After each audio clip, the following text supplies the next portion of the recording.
Part 1. Cliff Grimoire, the grandson of the Millis Church's reigning Pope, was a highly gifted young man with a particular talent for magic. Unfortunately, Cliff was also hot-tempered, egotistical, and a pompous braggart. As a result, he had no friends whatsoever. Cliff was 16 years old at present. In other words, he'd come of age a little more than a year ago, but no one had celebrated that milestone with him. Still, the young man did have his virtues. For all his boastful talk, he worked very hard to succeed, rather than leaning on his natural talents. There were some, at least, who noticed this and respected him for it. Cliff had come to the Renoa University of Magic for a simple reason. He'd gotten mixed up in an ugly power struggle back home, following the attempted assassination of a blessed child near the city of Millishan several years ago. An internal conflict within the Millis Church had grown increasingly intense and violent. Cliff's grandfather, who happened to be the Pope, had shipped him off to the far side of the world for his own safety. Cliff remembered his grandfather's parting words to him perfectly. "You have the potential to be a great man someday, Cliff. Don't let yourself grow self-satisfied, know your flaws, and work to overcome them." The young man knew that much was expected of him, and at the time, he found that reasonable enough. He was a prodigy after all, perhaps not as talented as the brilliant young swordswoman Eris, whom he'd seen defeat a group of trained assassins in the blink of an eye, but a prodigy nonetheless. He'd always believed himself to possess special gifts. The kingdom of Renoa, which Cliff reached following a long and difficult journey, proved to be a harsh land. The food didn't agree with him, the climate was severe, and many of the locals behaved in ways he found strange and off-putting. Still, he trusted that his sheer talent would see him through any challenge. He was a special student, the grandson of the Pope, and the man who'd one day take charge of the entire Millis Church. Surely that meant he was a cut above the rest. To Cliff's surprise, however, he was embarrassed twice in his first year at the university. The first humiliation came at the hands of a young man named Zenoba Chiron. Zenoba was a blessed child, bestowed with certain divine gifts at birth. He was a somewhat unstable individual, true, but his physical strength was genuinely astonishing. Cliff had once seen Zenoba seize a man 3 times his weight by the head, lift him off the ground, and effortlessly toss him to one side. Despite his fearsome capabilities, Zenoba had enrolled at the University of Magic, where he studied spellcraft like all the others. By Cliff's standards, his progress was painfully slow, but it wasn't like a blessed child had much need of magic. In fact, some scholars theorized that magic had originally been developed by the ancients as a means to help common people imitate the divine powers. And, of course, a blessed child was a human manifestation of those very powers. There was hardly any reason for one of God's elected to trifle with casting spells. Eventually, Cliff had approached Zenoba and pressed him for an explanation. "Why are you even bothering to learn magic, Zenoba?" "That's simple enough," the young man had responded. "I'm pursuing a goal that means everything to me." Reaching into a box he carried with him, Zenoba retrieved a single figurine, which he then proceeded to speak about at great length. The majority of this monologue meant nothing to Cliff, but it was clear that Zenoba had nothing but praise for the quality of the little figure's design and manufacture. "I wish to apprentice myself to the man who made this figurine, and to spread such wondrous figurines across the world. For this to happen, I'll have to learn to make figurines myself. Before I'm reunited with my master, I must master at least the basic spells necessary for this purpose. I'd be too ashamed to face him otherwise. And of course, I have a few figurines I'm dying to create with my own 2 hands." The man had a dream. This was something that Cliff himself lacked. He had given up on his own dream some time ago. Given his position in the world, there'd been no other choice but to do so. Still, Zenoba, too, was a person of some importance. As a blessed child, he carried the hopes of his countrymen on his shoulders. Once he returned to Chiron, he would surely have no real leeway to choose his own path in life. And yet, he still clung to some thread of hope, planning for the possibility that someday he might be free. If he ever had the chance, he wouldn't hesitate to choose his own destiny. Such were Cliff's impressions. At any rate, they were based on assumptions that were not entirely accurate. He knew nothing of the events that had taken place back in Chiron, or of Zenoba's actual standing there. Still, his interpretation left a deep impression on him. He found himself looking at Zenoba with real respect, even admiration. "Who is this master you keep talking about, anyway?" "He is a magician known as Rudius Greyrat." Cliff found himself at a loss for words. Rudius Greyrat. It was a name he'd filed away in a dark corner of his mind, ever since the day Eris had rejected him. He'd never expected to hear it again in this place, spoken by a man he'd just come to respect. It was a harsh blow to his ego. The second of Cliff's humiliations came at the hands of 2 older students. As one might expect, Cliff believed himself to be the single most powerful mage enrolled in the university. There were plenty of people who could overwhelm him in a close-range brawl, of course, but he thought himself clearly superior as a magician at the very least. He was a genuine prodigy, while the others were merely students. Even the professors were often no match for his skills. In short, he thought himself essentially invincible. It took all of 2 months for him to be rudely disabused of that notion. His defeat came at the hands of 2 beastfolk girls, said to be among the strongest students in the university. Their names were Linnea and Priscina. It was hard to say who exactly provoked the fight. Cliff was a sharp-tongued young man, and he'd spoken to them with open arrogance. Linnea and Priscina were less aggressive than they'd once been, but they weren't about to let a cocky first year talk down to them. Cliff didn't even recall exactly what he'd said to finally set them off, but the fight itself he remembered very clearly. He'd attempted to cast an advanced spell, Persina had quickly fired off beginner-level magic, interrupting his incantation and restricting his movements.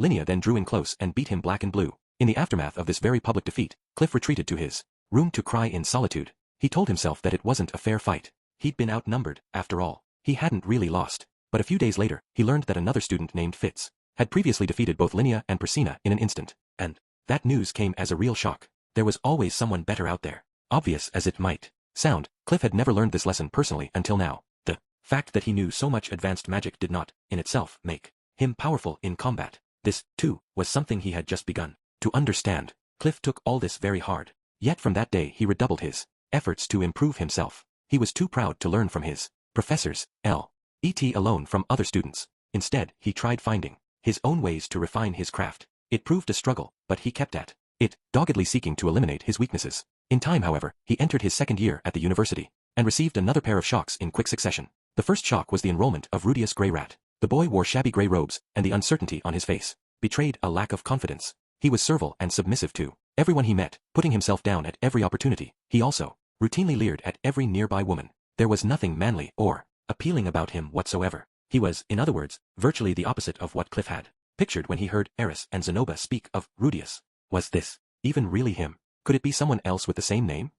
Seemed like a legitimate possibility. But Zenoba acknowledged Rudius as his master, and the boy knew about Eris as well, and so, Cliff concluded that he simply had to be a fraud. Somehow, he had deceived both Zenoba and Eris with a pack of lies and a few devious tricks. The evidence seemed to support this theory. When challenged by Linnea and Persina, the boy instantly bent and scraped to avoid a conflict. If he was a truly powerful magician, he surely wouldn't have hesitated to put them in their place. In conclusion, Cliff reasoned that Rudius would be exposed as the fraud he was soon enough. Linnea and Persina were fearsome fighters, and Zenoba was a diligent young man with divine powers at his disposal. Bluffing and trickery would only get you so far in an environment like this one. There were rumors flying around that Rudius had defeated Fitz, but this was presumably either a misunderstanding of some sort, or a lie that Rudius himself was spreading. If he had won somehow, he must have resorted to some underhanded trick. Cliff felt quite confident of this. However, Rudius soon demonstrated that his skills were real. He could cast magic freely without the need for incantations. In no time at all, he made Linnea and Persina his loyal subordinates, and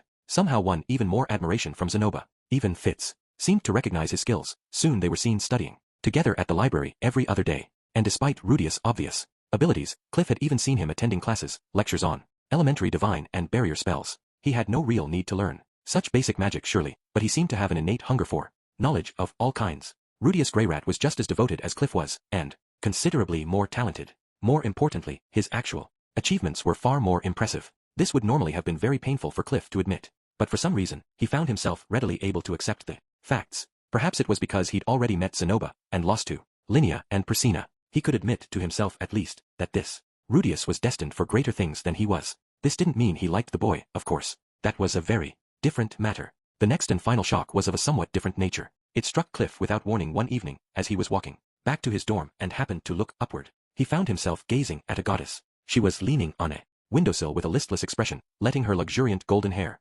flutter in the breeze. The setting sun cast a red glow on her shapely face. Cliff was instantly smitten. He'd fallen in love at first sight. He had always been drawn to beauty of this sort. Back in his more childish days, when he dreamed of living as an adventurer, he'd also pictured himself marrying a gorgeous woman. In fact, a pretty young healer who sometimes paid visits to the orphanage where she grew up had been a big part of the reason Cliff developed such a strong interest in adventuring. All of a sudden, the woman in the window glanced down at Cliff. With a small smile, she waved her hand. It was all so picturesque, so perfect. Cliff was deeply, deeply moved. I was born to meet this woman, he thought, and she was born to meet me. In that instant, his first love Eris was demoted in his mind to the status of an acquaintance. Rudius. The time had come for my monthly appearance at homeroom. I was sitting at my desk, closely surrounded by Zenoba, Julie, Linnea, and Persina. It felt kind of nice to be at the center of my own little group for once. As usual, Linnea was leaning back in her chair with her feet on the desk, flaunting her shapely thighs without a hint of shame. Another nice perk of my new position was getting to see those up close and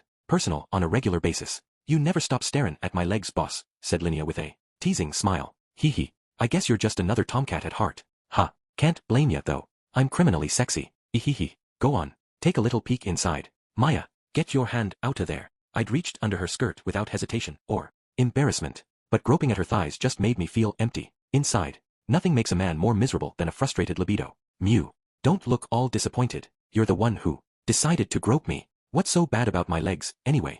To be perfectly honest, I found more pleasure in touching her ears or tail lately. At least petting something fuzzy was relaxing. You're such a moron, Linnea, muttered Priscilla, munching away on a slab of something just outside the range of my hands. That girl never seemed to stop eating meat. Sometimes it was jerky, sometimes it was grilled, and sometimes it was raw, but she was always eating in some form or another. She herself was a tough, cool-headed girl, but if you waved a little meat in her direction she'd come trotting over to you with her tail wagging wildly. Her fur was softer than Linnea's and felt really nice under your hand, but unlike Linnea, she wouldn't let me pet her unless I offered her some food first. On the other hand, if I did bring her some meat she'd let me do basically anything I wanted. She seemed to have some fairly old-fashioned views about chastity, but I was a little worried someone might take advantage of her. Master, look here, said Zenoba. I've made the angle of this ankle worse, haven't I? Let me fix that for you, sir, offered Julie, looking over at the figurine. I would rather that you called me Master, Julie. Take care to address Rudius as Grandmaster, also. Okay, Master. Our resident prince seemed to be carrying on about the same as ever. Still, it did feel like he'd fallen to the bottom of our little group's hierarchy. He'd tagged along for my fight with Linnea and Priscilla, but I basically ended up defeating them single-handedly. Linnea had compared him scornfully to a hyena skulking around in the shadow of a lion. For his part, though, Zenoba seemed more concerned with his status as my first student. Of course, he was technically the fourth person I'd taught after Sylphie, Eris, and Ghislaine. With Ghislaine, there'd been a mutual exchange of information, so you could probably take her off the list, but that would still leave Zenoba at number 3. When I mentioned this to him, however, he looked so heartbroken that I instantly regretted it. To soften the blow a little, I told him he was my first student when it came to making figurines. Julie, my second figurine-making student, always listened intently to Zenoba's lengthy diatribes about his beloved Roxy figurine. He'd communicated enough of his passion to her that she sort of understood what he was talking about. I'd noticed her growing interest in making figurines on her own initiative. Still, it would be some time before she could discuss the finer points of design and technique the way Zenoba and I did. Just as importantly though, she'd started to take her first clumsy steps as a silent spellcaster. Master Fitz was right on the money when he suggested that learning magic at an early age was the best way to master that skill. I couldn't do it, Grandmaster. That's okay. For all of Julie's progress, she was still young and made many mistakes. This time, the figurine's legs had come out swollen like water balloons. She didn't have the control necessary to use earth magic precisely on such a small scale. I never got angry or frustrated with her, of course. I encouraged her to keep trying, telling her not to worry about her mistakes. Success never comes easily, and giving up after one failure is a good way to turn yourself into a sulky shut-in loser. I guess you're not quite ready to be fixing dolls yet, huh? I'm sorry. No matter how kindly I spoke to Julie, there was always fear in her eyes when she looked at me. Apparently, I intimidated her. Mew. I'm so sleepy. Yeah, it's getting warmer out and all. Hey, boss. We've got a great spot for midday naps, you know? How about we show you sometime? Can I do naughty things to you while you sleep, Linnea? Do you ever think about anything but sex, boss? Don't be absurd. Figurines are always first in my master's thoughts. Ah, pipe down, Zenoba. No one asked you. But I put a sock in it. How's about you go buy us some meat? Ain't much time till the teacher gets here, Mew. Guess he better run, then. Master Zenoba, I can go instead. I'm not going to let a little girl run errands for you. Why don't I go instead? Mew? Don't be stupid, boss. I'd rather go myself. Oh yeah, well, knock yourself out, then. Meow. The 5 of us were chattering pretty loudly. I imagine it was pretty annoying. We weren't the only people in this room, after all. There was one other student in the classroom, namely, Cliff Grimoire, who'd been studying all by himself up front during our entire conversation. All of a sudden, he jumped to his feet and turned back to us, his shoulders trembling with fury. Will you people please shut up?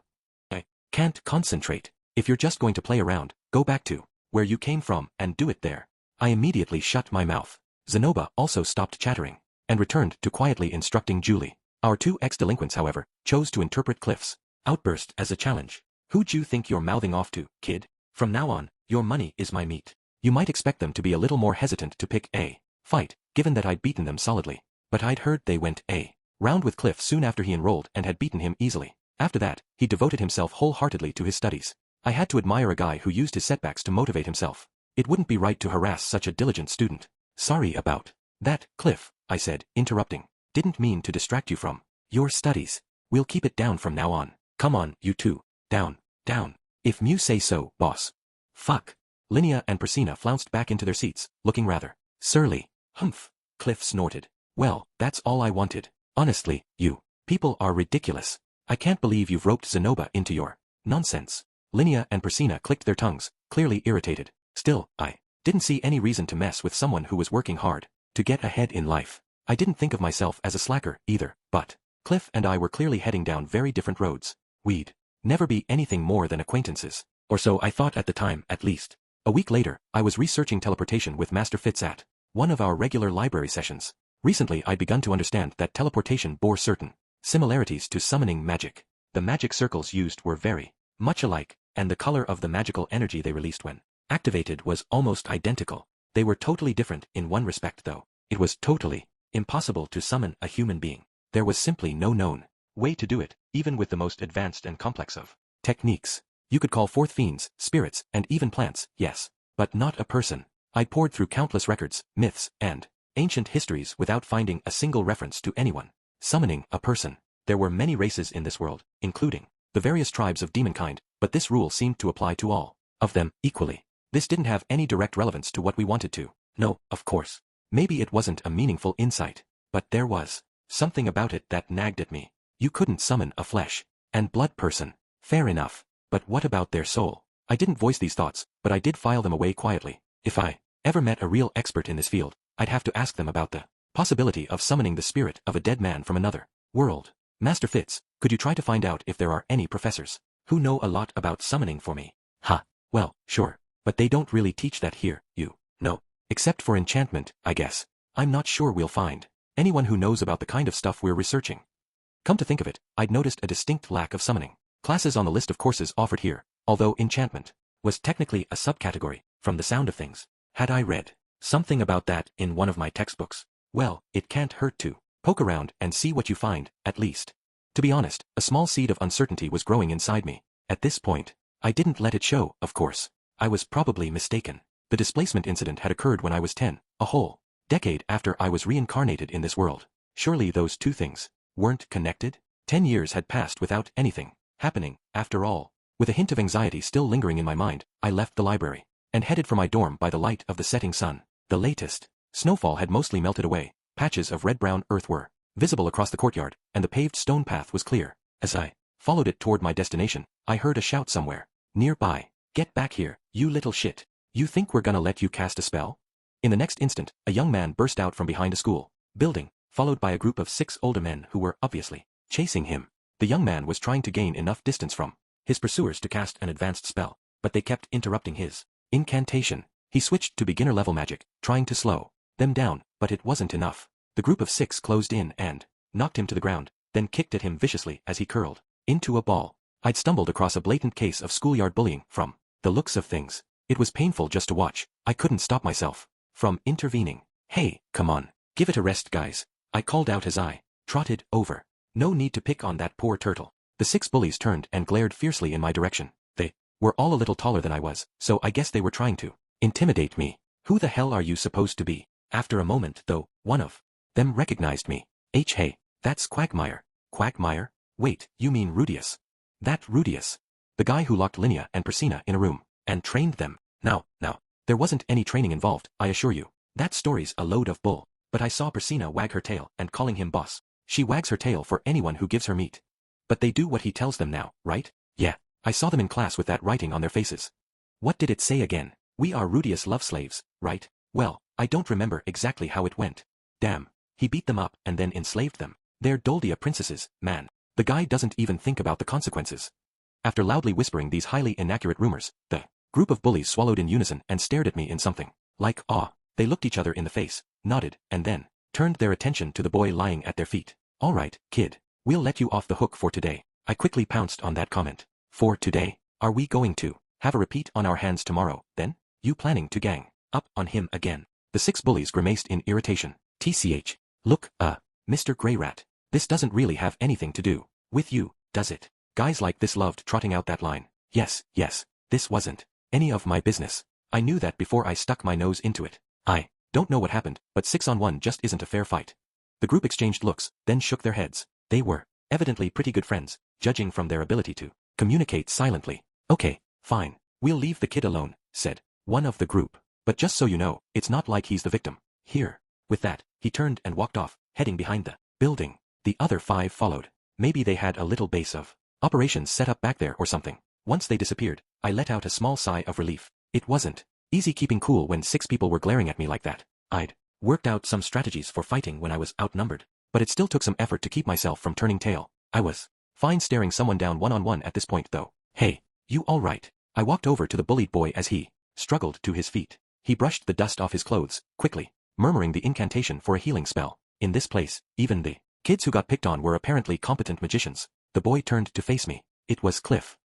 Honestly, most of my interactions with this guy had been pretty unpleasant. Whenever we bumped into each other, he was openly hostile toward me. He was probably going to say something like, "I didn't ask for your help," and then stalk off angrily. I didn't ask. Halfway through the sentence, Cliff paused and frowned in thought. After a moment, he let out a small sigh. "Sorry. I appreciate the help, Rudius." "Oh, you're welcome." The young mage bowed to me just a little, then walked briskly off. I stood there and watched him go, feeling a little startled. It was true that I'd come to his rescue, but that sudden change in attitude seemed very weird. It almost made me think he was plotting something. Still, it was probably best to take things at face value for the moment. Cliff had been hostile to me for some time, but I'd never snapped back at him. Maybe he'd finally figured out that I wasn't his enemy. Honestly, I didn't understand why he decided to hate me in the first place, but, well, whatever. I shrugged and walked off toward my dorm. The next day, Cliff asked me to speak with him behind our school building. He was angry. I didn't have the first idea why, but it was written all over his face. It seemed like this might come to violence, so I'd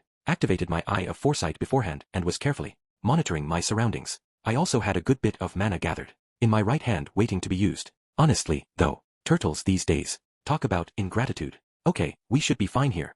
After checking that there was no one else in the area, Cliff turned to face me. His face was flushed an interesting shade of red. I quickly realized that I'd misinterpreted the situation. He hadn't called me here to fight me. If anything, this looked more like a classic love confession scene. This was a little awkward. True, I hadn't been able to perform with the ladies lately, but that didn't mean I was ready to start studying male anatomy 101. It's tough being so sexy, heh.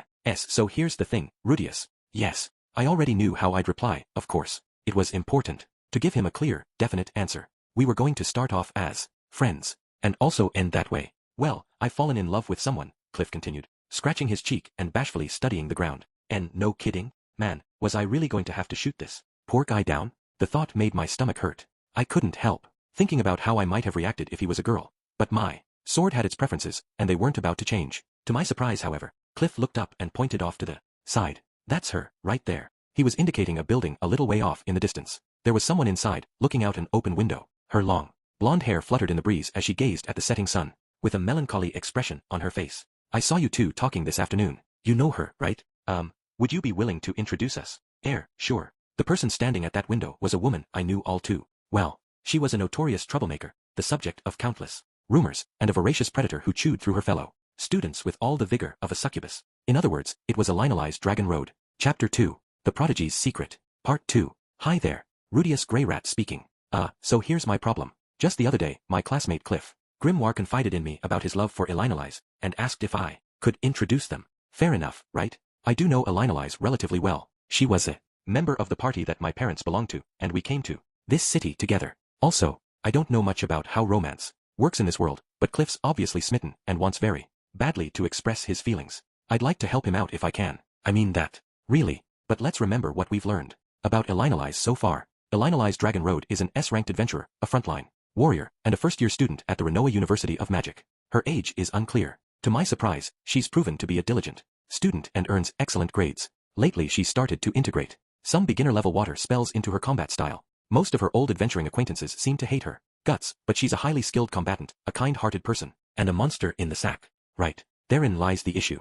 Elinalize is afflicted with a specific curse. It forces her to procure a regular daily dosage of male bodily fluids. Because of this, she avoids settling down with any one specific man, preferring to get by on a steady diet of one-night stands and casual flings. She says she's given birth to multiple children as well, although she's never told me much about where they are now. To be honest, I used to wonder if she just abandoned them by the roadside or sold them off to slave traders. But she later explained that she raises them hers elf until they're ready to be independent, whatever that means. It's apparently relatively rare for her to get pregnant. Anyway, let's get back to the main point here though. Is it really a good idea for me to introduce this woman to Cliff as a potential romantic partner? He obviously has no idea that Elinalize is anything like this. Just listening to him talk about her makes me want to groan in despair. That vision of chaste beauty in the window is named Elinalize. Dragon Road, correct? A strong and lovely name, well suited to its bearer. I've heard she's an excellent student, but that's hardly a surprise. And since she was an adventurer until recently, she knows how to use magic effectively in real combat. Until this bit, the only thing that's made me want to roll my eyes was that whole vision of chaste beauty in the window thing. For Elinalize, a window is just a convenient place to place her hands, while offering her rear end to someone else. But Cliff clearly doesn't believe that his goddess is even sexually active. There are scurrilous rumors circulating about her taking countless male students as her lovers. I imagine some jealous rival of hers has been spreading this slander for some time now. That is his interpretation of the situation, and he's sticking to it firmly. That fight he got into the other day was a direct result of this. Actually, those 6 students were bantering on about Elinalize, calling her a slut who'd put out for anyone who asked, and encouraging each other to take a turn. Cliff overheard this and got very upset. He chastised the older men for speaking ill of someone they didn't know based on nothing but rumors. Of course, those men probably had it on pretty good authority that Elinalize slept around, but Cliff has no way of knowing that. All 6 of them were upperclassmen with some muscle on their bodies. They were also borderline delinquents who didn't like being lectured by some scrawny little pipsqueak. One of them harshly snapped back at him. Look man, I know someone who did her with 2 other guys the other day, like all at once. How about you just accept reality, huh? Maybe she'll take your virginity if you ask her. Really nicely. Outraged by this vulgar, sneering comment, Cliff charged forward in a blind rage, swinging his fists at the group of larger men. He considers himself a decent fighter, but this was a 6-on-1 fight against people well outside his weight class. He might have stood a chance in a magical duel, but not in a close-range scrap. Fortunately for him, this was when I happened to appear. It's a nice little story, in a sense. Really makes you appreciate the importance of doing your research up front, and with an open mind. Still, what am I supposed to do now? It's not like I owe Cliff a warning, really. I could just introduce him to Elinalize, and let her shatter his delusions. It isn't my problem. But is it really right for me to just shrug my shoulders and walk away? Elinalize might actually thank me. She tends to be very appreciative whenever I introduce her to a man. Lately she's been particularly hooked on hunting down virgins, too. The awkward, uncertain freshmen are apparently kind of charming, and the ones with lots of false bravado are just adorable. She also loves watching how they learn new things and grow over time. I guess I can understand the appeal. I played plenty of porn games with a training theme back in the day. Not to jump to any assumptions, but Cliff is almost certainly a virgin. Elinalize would probably be all too happy to pull him into bed. What about Cliff, though? He's operating with a seriously inaccurate image of Elinalize. If they start dating, he'll realize the truth soon enough. What if he blames me? What if he decides I set him up to get hurt? From my perspective, he's got no one but himself to blame, no matter what. But if I just introduce them, knowing what I know, I feel like I might be at least slightly responsible for the consequences. Refusing him outright doesn't seem like a great option either. Though, Cliff might draw some ridiculous conclusions from that. He might even decide that I'm a rival for Elinalize's love. Honestly, I wouldn't mind having a fling with a woman like that if my illness was ever cured, but I'm definitely not pursuing her. And I definitely don't want him thinking that I am. What the heck am I supposed to do here? I couldn't think of any clever solutions to my dilemma. I was hoping to get your advice on something, Master Fitz, if you don't mind. And so, during one of our regular after-school library visits, I turned to my trusty friend Fitz. Okay, what kind of advice? Well, I guess it's a relationship advice thing, actually. What? Fitz spun around and leaned over the table. There was something like a grimace on his face. Are you in love with someone, Rudius? I was a little surprised by how interested he was. Despite his large, dark sunglasses, I felt like I could see his eyes gleaming with curiosity. Maybe it wasn't that strange, though. Most people Fitz's age were relatively interested in romance. No, this is actually about a friend of mine. A friend? That's right. Okay. Gee, go ahead, then. Basically, this friend of mine fell deeply in love with someone at first sight, and at first sight? And you're coming to me? Wait, don't tell me. It's Princess Ariel. Hitch, that won't work, Rudius. I mean, I know she's really pretty, but Fitz seemed kind of flustered about this, for whatever reason. People probably fell head over heels for the princess on a regular basis. As her bodyguard, it made sense that he'd want to discourage that. Don't worry, Princess Ariel isn't involved. Oh, okay, well, that's good. Actually, I know this person my friend fell in love with, and they have some issues that make me reluctant to introduce them to my friend as a romantic option. I'm not sure if I should go ahead with this or not. There was a peculiar expression on Fitz's face now. He had one hand to his mouth, and watching me intently from behind his sunglasses. Does your friend know about this woman's issues? No, I'm pretty sure he doesn't. Did I say it was a woman? Maybe the Princess Ariel thing had just gotten Fitz thinking along those lines? It didn't really matter, since Elinalize really was a woman, but wait, did he still think this was about me? Sorry to repeat myself, but the friend in this story isn't me. I'm only saying this because I trust you, but it's Cliff from the special class. Oh, really? Sorry, I guess I got the wrong idea. Looking a bit embarrassed, Fitz scratched lightly at the back of his ears. You couldn't really blame him. Asking about advice for your friend when you're too bashful to admit the truth is kind of a cliché, after all. Anyway, how do you think I should approach this? Well, I guess you should probably tell him about this. Woman's issues, right? Unless there's some reason that you can't. Fitz sounded oddly uncertain about this advice. Then again, he was a virgin himself, wasn't he? Maybe he didn't have much experience in this particular field. I wouldn't hesitate to do that, but Cliff tends to get these ideas fixed in his head, you know. I really don't think he'd believe me. He might even decide that I'm lying to him because I'm in love with this woman myself. Oh, yeah, I guess that might happen. Right. So, I was thinking I might not be the best messenger to deliver this news, maybe. This was actually help. A little. My thoughts were starting to come together. Maybe I could have a girl deliver the news. Someone Cliff trusted? It would probably be even better for Elinalize to tell him herself, honestly. So you don't actually love this woman, Rudius? Nah, she's a friend, but I can't imagine ever dating her. Of course, Elinalize was apparently amazing in bed, so I wouldn't turn down a night of fun with her, but starting a serious relationship with her wasn't too appealing. For one thing, I had the feeling she'd cheat on me within a day or two. I see, but that might just be you, Rudius. Cliff might end up loving her, warts and all. That seemed a bit unlikely. A guy who fantasized about marrying a pure, innocent angel didn't strike me as a good match for Elinalize. Of all people. Was introducing them even a good idea? I couldn't seem to make up my mind. After a few moments of silence, Fitz spoke up again, his voice a low murmur. I'm in love with someone too, so I can understand how he feels. From what I hear, most people can't imagine dating the person I'm interested in, either, but I still love them.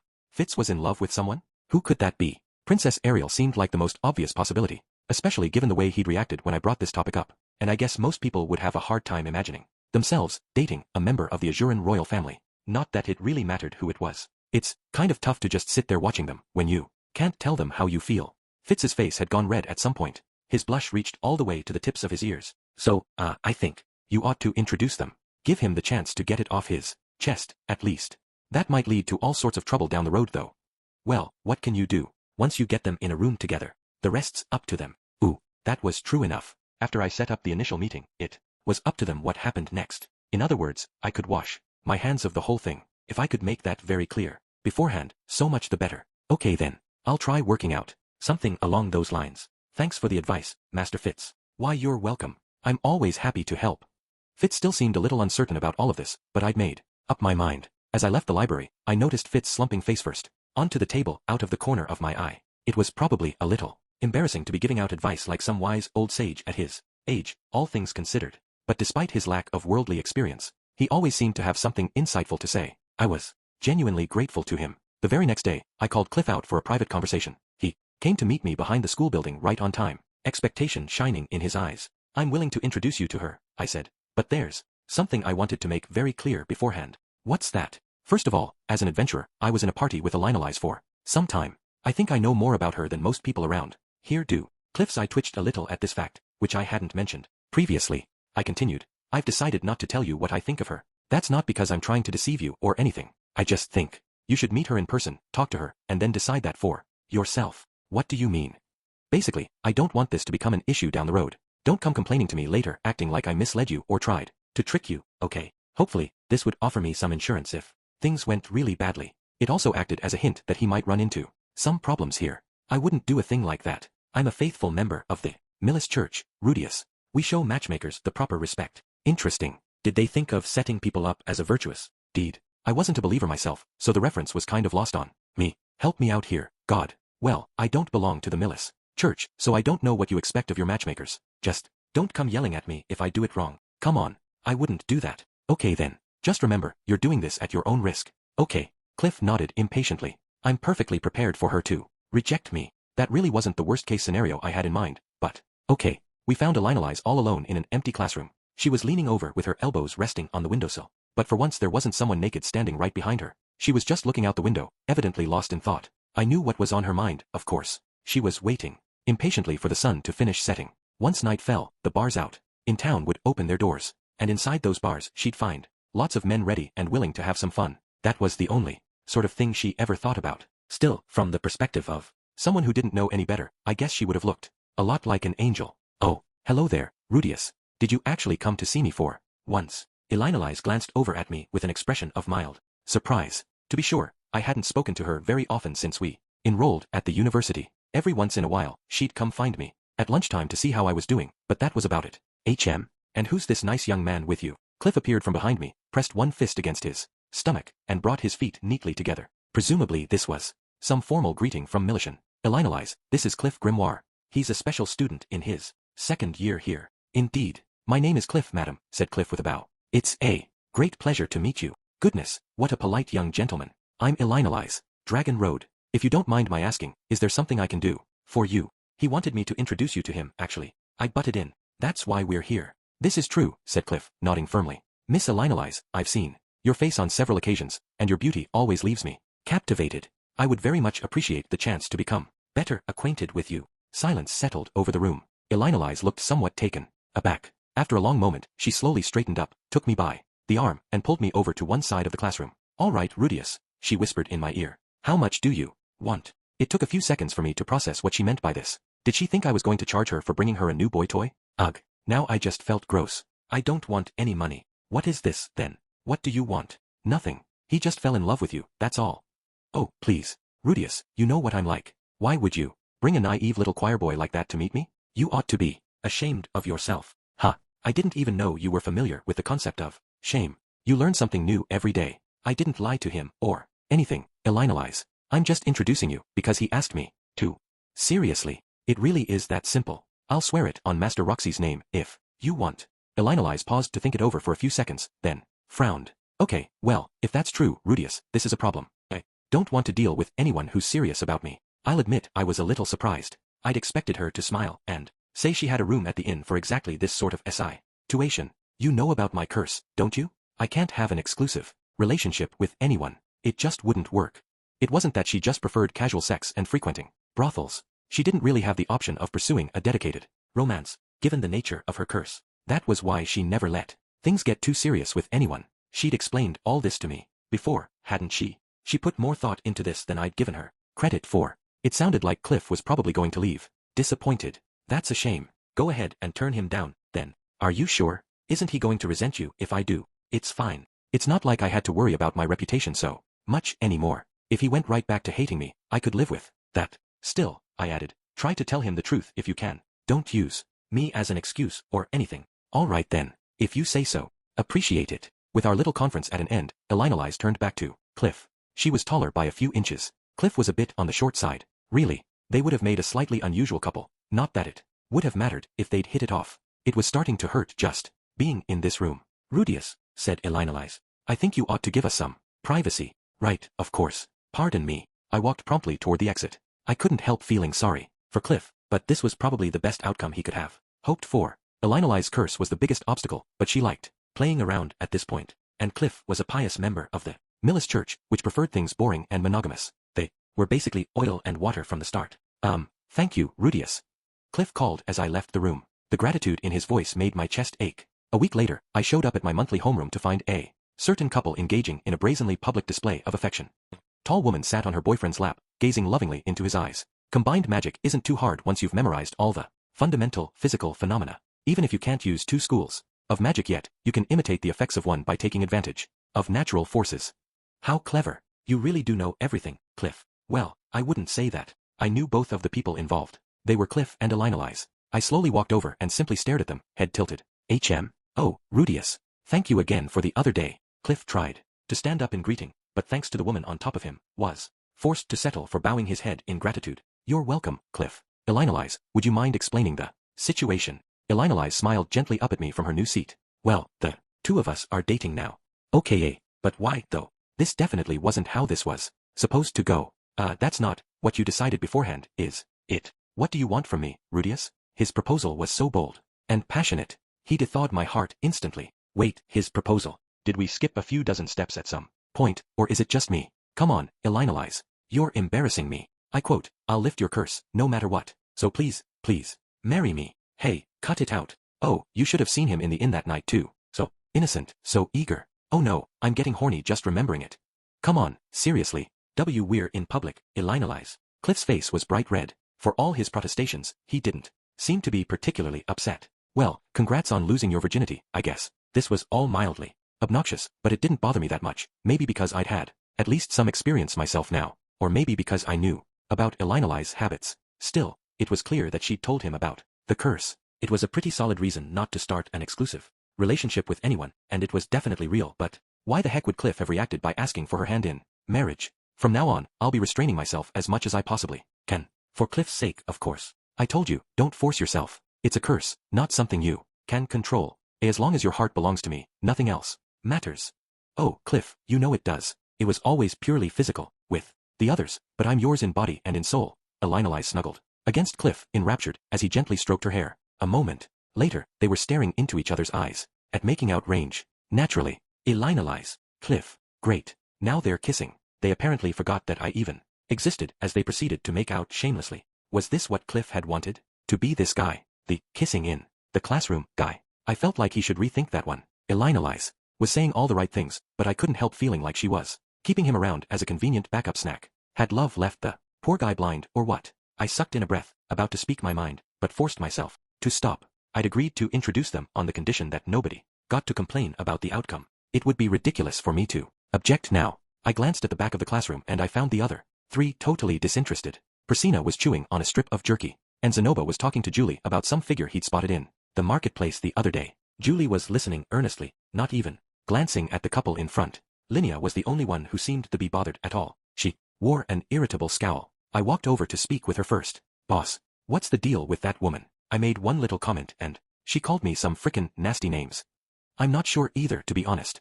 This was definitely a weird situation, but I gave myself a moment to try make some sense of it. When I left the other day, Elena was determined to reject Cliff firmly and completely, and, from the sound of things, she'd started off the conversation on that note. Whatever else you could say about her, she was an honest person. She'd probably given Cliff all the details about her curse, and explained that the rumors about her were in fact true, and yet, he'd responded by proposing to her, by vowing to lift her curse and asking for her hand in marriage. He'd apparently won her over, somehow. I had no idea how this plan had even popped into Cliff's head. His thought process here was seriously a mystery. If I looked at it from Elena perspective, though, this young man had promised to devote his life to her, and to helping her escape her curse. If someone just threw a fastball like that at you out of nowhere, might it actually work? Would you really fall in love with them, just like that? I could see that line hitting hard, at least. This curse had afflicted Elena for many, many years. There was no telling if Cliff could really lift it, but he'd promised to do his best to make that happen. That probably meant a lot to her. Even if she mostly enjoyed her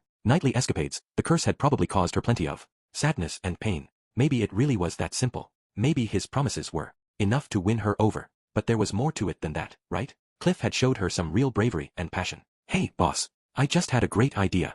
What's that, Linnea? We should start dating, too. Mew. Let's give those dorks a taste of their own medicine. This was clearly not an idea Linnea had given any serious thought to, but I found myself tempted to try a small experiment. I might be willing to give it a shot, I said slowly. Tell me something, though. If I took you up on that, would you help find me a cure for my impotence? Ha! Said Linnea, and everyone else in the room with the exception of Elena. Every head turned in my direction. 5 very confused-looking people stared at me in silence for a few long seconds. What? Would it be that weird for me to date Linnea? BB boss. Did you, overhear us earlier, or something? Asked Linnea, her voice hesitant and nervous. What are you talking about? Well, at lunch, me and Priscilla were talking about the way you tied us up and stripped us down, but didn't even mate with us. You know, Mew. We were saying that your sausage probs don't even work right. Little jerks. I ought to teach them both a lesson. When I glanced over at Priscilla, she averted her eyes. Immediately. We weren't making fun of you or nothing, boss. It's just, you didn't smell that interested when you were touching us. Yeah, no. We sort of figured there might be something wrong. All of a sudden, everyone in the classroom was looking at me with pity instead of confusion. Apparently, they'd reacted to the impotence thing, not the part about me dating Linnea. Was a little erectile dysfunction really that unusual around here? We weren't gonna spread it around, boss. Honest. Linnea's the one who made the sausage joke. She's a moron sometimes. Shut up, Priscilla. You said he's just a harmless wimp who doesn't have the guts to make a move on us. That was a compliment, stupid. Mew. I shook my head as the two of them broke into their usual back and forth, and walked over to take my seat. It's fine, really. I'm not trying to keep it a secret or anything. Why yeah, who cares if you're impotent, boss? It's not like we're gonna think any less of you. Mew. Right. You might be impotent, but you're still the boss.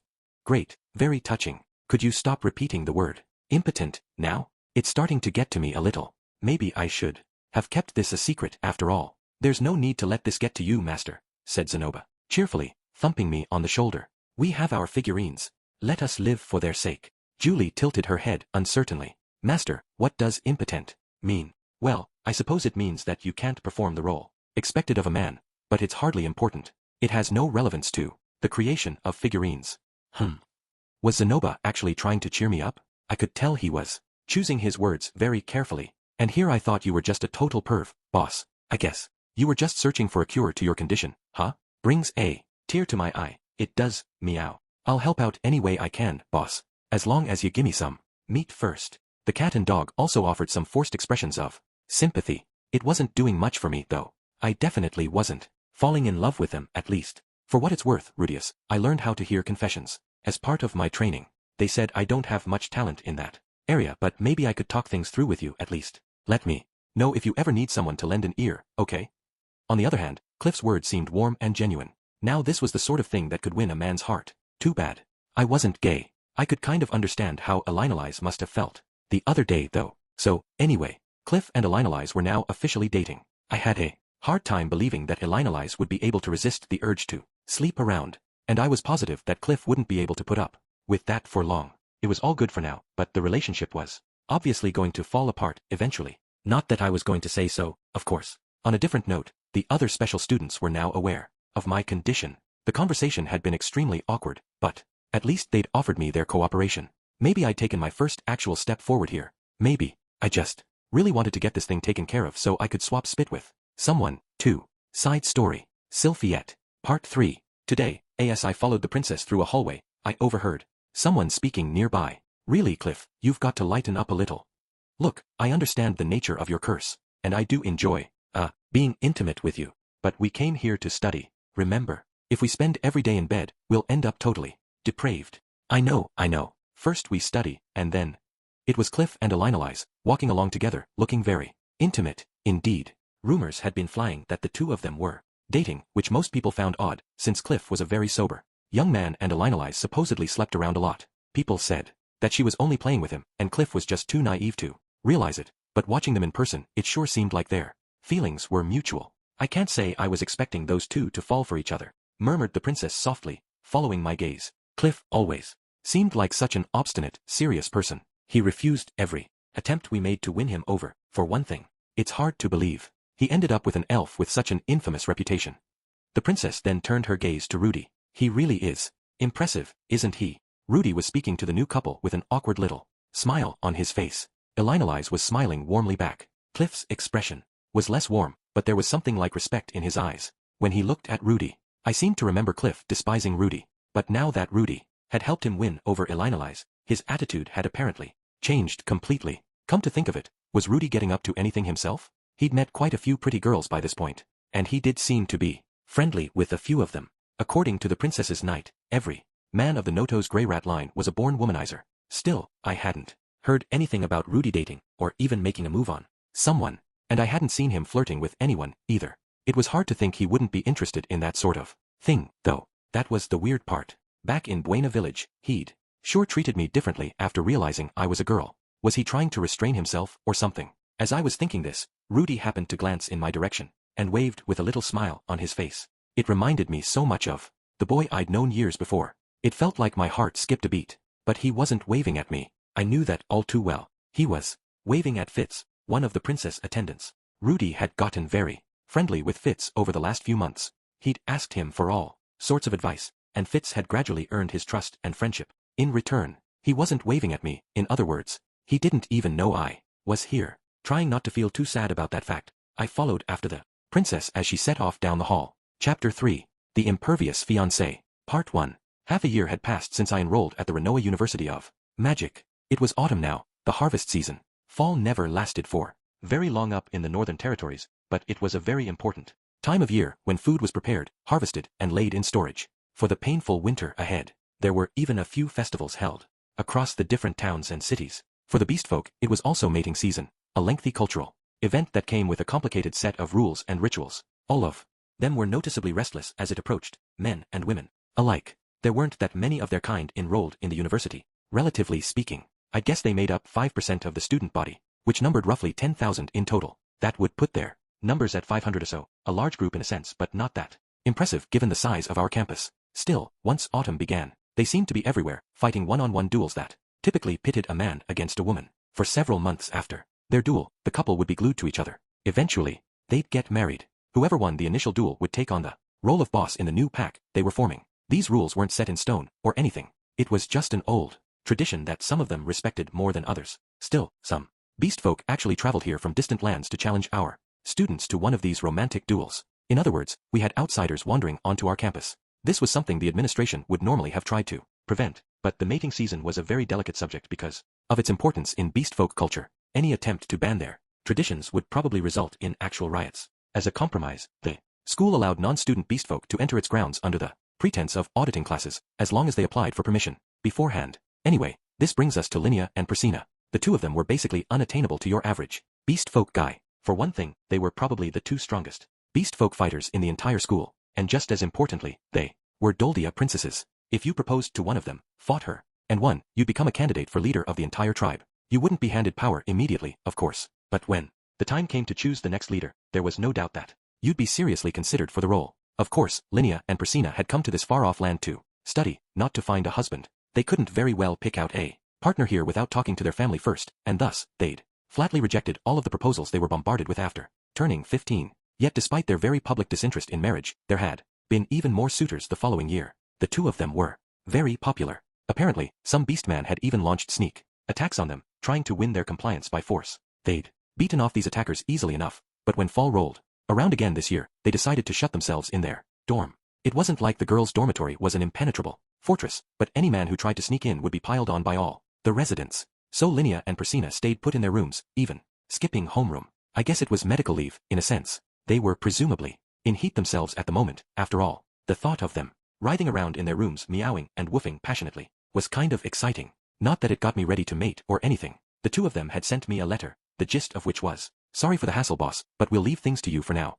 I wasn't sure exactly how I was supposed to be helping out, though. Maybe they just wanted me to answer for them when the professor did roll call or something. In any case, it wasn't just the beast folk who were in heat. Around this time of year, fall coincided with a rise in sexual assault cases around campus, as some people took advantage of all the chaos. Those strict rules about who could enter what dorm made a little more sense to me now. When it was two beast folk in heat, you could sort of write off some aggression as a natural or cultural phenomenon. But apparently, some of the victims were human first years who didn't even know what the hell was going on. The school rules strictly forbid this sort of thing, of course. To keep things under control, the administration had security guards patrolling the campus. Consensual duels were permitted, but you couldn't just attack someone who refused to fight you. That was the line they drew. Our homeroom professor even gave us an explicit warning about the situation, telling us not to casually accept any duels this time of year. He also encouraged those who weren't confident in their self-defense skills to travel in groups at all times. Master Fitz also told me to be careful. Actually, he seemed to think some girls might challenge me to a duel under false pretenses, claiming that they just wanted to practice against a powerful magician. His advice was to turn them down flatly, ignore their attempts to provoke me, and leave the area quickly without letting down my guard for a second. Girls in heat, huh? Back in the old days, I might have been tempted to duel every single one of them and make myself a harem. But in my current condition, I'd basically just be rubbing salt in my own wounds. Mating season was one event I wouldn't be participating in any time soon. I'll leave it to those youngsters over there. See, the human boy, and his elf girlfriend, who's studying while sitting in his lap. That woman's in heat all year long. Honestly, those two never gave it a rest. I could practically see the hearts floating over their heads. Still, Cliff was obviously a whole new man, but it seemed to me like Elinalise was treating him the same way she treated all her other lovers. I wasn't going to say anything, of course, but this whole thing still kind of looked like a sham to me. Was this actually going to work out for them? At some point while I was watching Cliff and Elinalise enjoy themselves, Zenoba had walked up to my desk. "Master, don't you think it's about time to start in on a new creation?" A new creation, huh? Up until a few days ago, I'd been working on a 1/8 scale figurine of Eris as sort of a therapy exercise, but I ended up blubbering so much that I had to quit halfway through. Since then, I hadn't been able to motivate myself to make anything. I'd fallen into a bit of a slump without even noticing. Yeah, I guess you're right. Any ideas? Perhaps making some sort of an animal or monster would be a nice change of pace. Sure. I think a red WYRM might be fun then. Oh, indeed. The very monster that you once slew single-handedly, yes. Yeah, that wasn't easy, by the way. I thought I was dead for sure. Ha ha ha, you're far too modest. Master Zenoba, what are you talking about? Julie seemed to be a little curious, so I told her the story of my battle against a red WYRM straggler from back in my adventuring days. Before long, her eyes were sparkling and her face flushed with excitement. Kids in this world seemed to love stories like these. Was easy to forget sometimes, but she was still only 6. Okay then. Why don't I make a red WYRM figurine for you? Julie. What? Master, what about me? Won't you make anything for me? Zenoba, you're supposed to be my student, right? How about you offer to help me make this? Oh, of course, Master. I'll assist you in any way that I can. This life wasn't so bad, really. I wasn't in peak condition lately, but at least I'd settled into a decent routine here. My beginner level, divine and barrier magic classes would be wrapping up soon, and I had to decide what to take next. Perhaps intermediate detoxification. I'd gotten by just fine with only the beginner level spells so far though. It didn't seem like there was a need to learn anything more advanced than that. I could always try advanced healing instead, but again, I felt relatively satisfied with my current level of expertise there. The intermediate spells were enough to deal with most situations. There was always enchantment, which I'd never dabbled in before. It was technically a form of summoning magic, so maybe it would be more relevant to my research. From what I heard, though, it mainly involved learning how to create various magical implements. I still wasn't sure what that had to with summoning, but at least it would be something new. Of course, I was free to not take any new classes at all. I could just spend more time in the library instead. I started to feel like I'd hit a dead end researching the displacement incident, but it might be interesting to try and teach myself more languages. If I did go that route, I could try asking Cliff to tutor me in divine magic on the side. He'd been spending all his time with Alinalize lately though. It was probably smart to leave them alone for a while. Didn't want to make a nuisance of myself. Maybe I could try going in a completely different direction and learning something unrelated to magic. It might be fun to learn how to ride a horse, for one thing. The days slipped by peacefully as I tried to make up my mind, and then, things suddenly weren't so peaceful anymore. I take you to be Quagmire Rudius, the A-ranked adventurer, who cut down a stray WYRM single-handedly. I challenge you to a matrimonial duel, sir. On my way to the library, I found myself on the receiving end of a challenge. I turned around and found myself looking at a beautiful girl. Her skin was tanned, and her silky dark blue hair was tied in a neat ponytail. She looked maybe 17 or 18. She had a strong, dignified face, and her lips were pursed tightly together. You could tell at a glance that she was the lady warrior type. Instead of a school uniform, she wore a light swordfighter's outfit in a striking shade of deep blue. She had a modest bust, but her muscles were impressive. She didn't look like a bodybuilder or anything, but she was clearly in very good shape. By her side was a long, curved sword, the kind commonly used by swordfighters of the sword god style. The girl was staring in my direction. To be more precise, she was staring in surprise at the person standing just in front of me, the big, hairy beastman who just loudly challenged me to a duel. Yeah, I neglected to mention the muscular, canine beastman, but that was him who'd shouted at me. He didn't look the slightest bit like a magician, either. The girl with the sword had probably just been passing by. Given the time of year, she might have thought he was talking to her. Well, anyway, let's forget the pretty girl for now. There was a pretty fundamental problem here. I was a guy, and this guy was also a guy, and he just challenged me to a duel. That was slightly awkward. A matrimonial duel? Like, one of those things where you get married later. Indeed. I'm sorry. I don't know if there are rumors going around or something, but I'm actually straight. Not really interested in experimenting, either. I'm going to have to decline your offer. The beastman's ears twitched. You seem to be misunderstanding the situation. Oh no, is it this late already? You know, I've actually got piano practice today. I'm going to have to leave now, sorry. Now that I'd declined his offer, I turned around and started to walk away, totally ignoring his attempt to continue the conversation. Following Fitz's advice to the letter, in other words, hold on there. But to my surprise, my hairy new friend leapt up, soared several feet over my head, and landed with a loud thump right in front of me. The guy jumped like a reverse joint mech. He would have made a solid dragoon. You have no right to refuse me. My name is Brooke Adoldia. I've come to duel for Miss Persina's hand in marriage, so that I might one day become the leader of my tribe. Persina's resting up in her dorm room until this whole mating season thing blows over. Maybe you could head over there instead. I sent Miss Persina a letter in advance, informing her of my intentions. She explained that you are now the boss of her pack. I learned of your prowess as a warrior from Sir Guy's, and I've heard that you cut down a stray dragon by yourself. Clearly, you are the strongest man in this university. You ought to make a worthy opponent for me. Okay, I didn't really cut down anything, though. I'm a magician, not a swordsman. What happens if I refuse? As leader of the pack, you are obligated to fight me. I took a moment to try and piece all of this together. After I managed to beat Linnea and Persina in a fight some time ago, they started calling me their boss. Apparently, you had to defeat the boss of a pack if you wanted to marry someone who belonged to it. So if this guy beat me in a fight, he'd be able to claim Persina as a prize. I hadn't intended to become the leader of any packs, but I felt like this guy wasn't going to care about that. This was some primal Animal Kingdom stuff. If I threw this fight, I'd be removed from my position as the boss, and Persina would get married off to this random hairy guy. Now then, to battle. Brooke didn't wait for me to say anything in response. Howling Ferociously, he charged forward at me. Quagmire. Since he was coming at me in a straight line, he promptly ran. Right into my swamp. Stone cannon. And one well-placed stone projectile knocked him out. Slightly anticlimactic. It seemed his bark was worse than his bite. I'd basically taken him out on reflex rather than thinking it through, but in retrospect, it wasn't like I had much reason to let him win. Persina didn't seem interested in getting married to anyone at the moment, for one thing. This did explain that letter they'd sent me, at least. I wasn't super happy about them dumping this whole thing on my shoulders, but I could deal with a few guys like this, no sweat. It probably wasn't that big a deal. My feelings on the subject changed over the course of the next few minutes, as I came under attack 5 different times on my way over to the library. It felt like half of the Doldia tribe had been waiting eagerly for this day to come.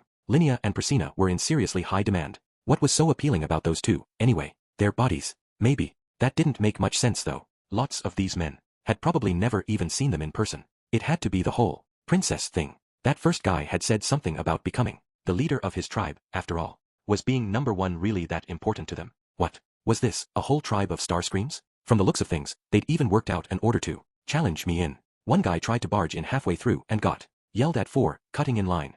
Maybe it was another one of those beast folk traditions or something. Fortunately, they didn't go so far as to pursue me inside the library itself. I guess the administration had made it clear to them that they weren't allowed to barge into any of the school's facilities, or the beast folk had some ancient rule about that, too. I didn't care either way. At least I could take refuge here for a little while. A few hours later, in the early evening, Fitz showed up at the library as well. His gaze was a little bit reproachful. It's quite a scene out there, Rudius. What did you do to upset all those people? Nothing. They just want to beat me in a fight so they can marry Linnea or Persina. Wait, what? As Fitz blinked in confusion, I proceeded to explain all the ugly details about my status as the boss and the way the beast folk traditions apparently worked. By the time I was done, Fitz was frowning sourly. That makes no sense at all. You're not the leader of the Doldia tribe or anything. Who cares if you beat them in a fight once? That doesn't mean you have any right to hand them out as prizes to random strangers.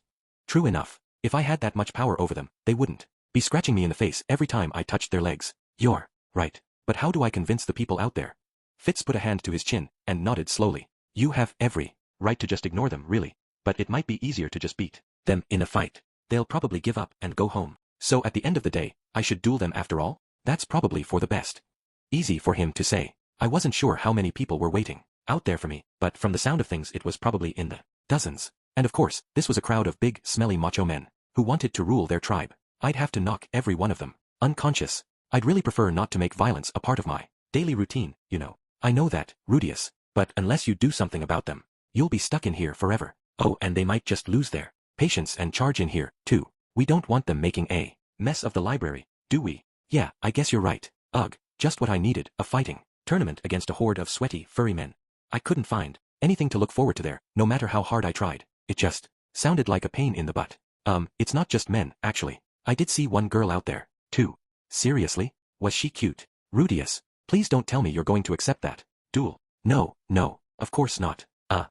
I shook my head, mainly so that Fitz would stop glaring at me. Still, I was a little intrigued. I wanted to know what she looked like, at least, and where she'd even heard about me. I'm just curious, that's all. When someone expresses interest in you, it's perfectly natural to be a little intrigued in return. Not that things could move too far forward until my condition was cured, of course. Oh, you're curious, huh? For some reason, Fitz sounded displeased with me. He had warned me against dueling girls at great length just the other day, to be fair. Oh, maybe Luke had gotten himself into trouble that way at some point. Yeah, that made sense. Fitz had probably been forced to clean up the mess afterward, so he was irritated to see me treating the situation so casually. Well, never mind that, I said. It sounds like this causes a lot of chaos every year, huh?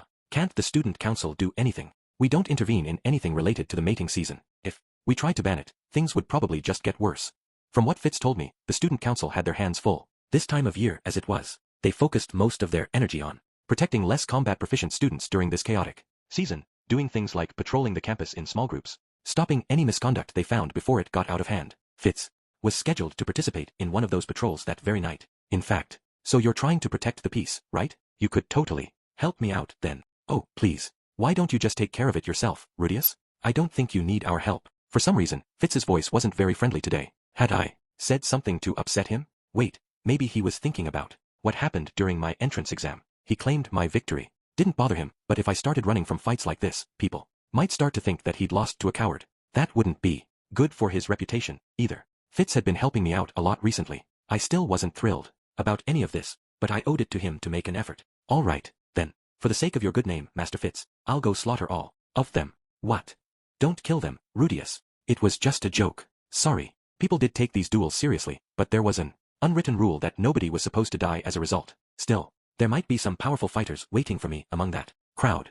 I couldn't let myself get careless. Finally resigned to my fate, I stepped outside the library for the first time in hours. What the hell? I was greeted by a mildly surprising scene. Dozens of bodies lay scattered across the ground, limp and motionless. It felt like I'd wandered onto a battlefield or something. All of them were male beastfolk of various races, shapes, and sizes. Some of them wore school uniforms, but many didn't. Oh, wait, there's one girl, too. It was the swordswoman I'd seen earlier. Had she gotten mixed up in his somehow? Or maybe she was in love with me all along? As I pondered this extremely important question, a burst of laughter boomed through the air. Bwahahaha.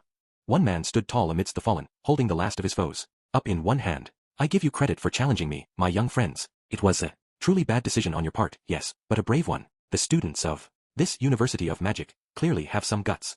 Fitz and I stood frozen in place, gawking in astonishment. After a few seconds, I finally managed to offer a tentative, Tossing aside the last beastman warrior, the man turned to face us. Oh ho, those young men told me to beat them if I didn't want to. Wait my turn, and so I did. And now you've come out to meet me. Right on schedule. Excellent, excellent. I like a man who keeps his promises. It was obvious at a glance that this man was a demon. His skin was as black as obsidian, and he had 6 arms. The top set was folded, the middle pair were pointing at us and the bottom 2 were resting on his hips. His long hair, which reached all the way down to his waist, was an interesting shade of purple. I am the immortal demon king Badagati. Did he just call himself a demon king? Were we talking about the same kind of demon king here? Like the guy who kidnaps young ladies from the nearest village to satisfy his wicked appetites? The guy who gets to do anything he wants, as long as he fights off the occasional hero who comes around to slay him? Yeah, probably not. The more important question right now was, what the hell was a demon king doing here? I see you have the eye of foresight, boy. You must be Rudius. Grey Rat, then. I've heard tell of you from my fiancée, the demon Empress Kishirika. Well, at the moment he was stomping up to me. I challenge you to a duel. Okay, well, he knew how to get to the point, at least. Unfortunately, I still had no idea what the hell was going on here. Maybe he'd let me off the hook if I offered him 2 slightly furry young maidens as a sacrifice. Chapter 4. The Impervious Fiancé. Part 2. Word spread throughout the countries near the Renoa University of Magic with remarkable speed. A demon king had appeared. Normally, news of a demon king would have reached them well before his actual arrival. But this particular demon king had moved so quickly that they only found out in the moment he was crossing through their territory. The rulers of these nations were thrown into a state of confusion and panic.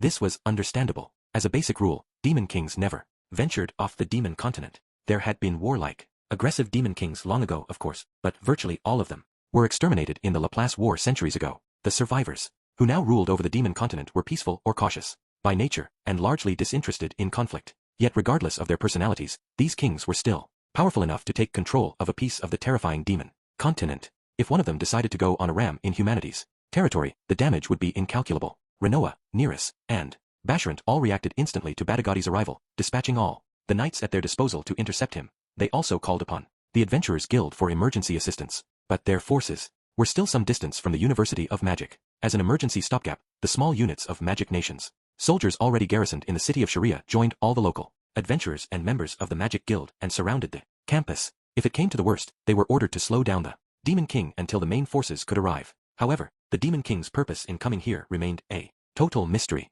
It wasn't difficulty to identify him. There was only one Demon King with jet black skin and 6 arms, Badagati the Immortal. He was one of the ancient kings who'd lived since before the Laplace War. His most notable power, as his name suggested, was literal indestructibility. Thanks to his peaceful nature, little was known of his capabilities in battle, but some historians believed he'd once fought against Laplace himself. That would mean even the fearsome demon god had failed to totally destroy him. Why had such a person suddenly appeared in the Renoa University of Magic? And why had he wandered around its campus, knocking both innocent students and visiting beastfolk unconscious as he went? It would be a while before anyone learned the answers to these questions. Rudius. At the moment, I was standing at the center of the university's advanced magical training ground, which was their fancy name for this flat, empty courtyard. Facing me was the Demon King Badagati. I held my head high and folded my arms in an attempt to project some confidence, but to be perfectly honest, I was freaking out a little. Can you really blame me, though? How calm would you be if you had a massive 6-armed tank of a demon glaring at you like that? Okay, fine.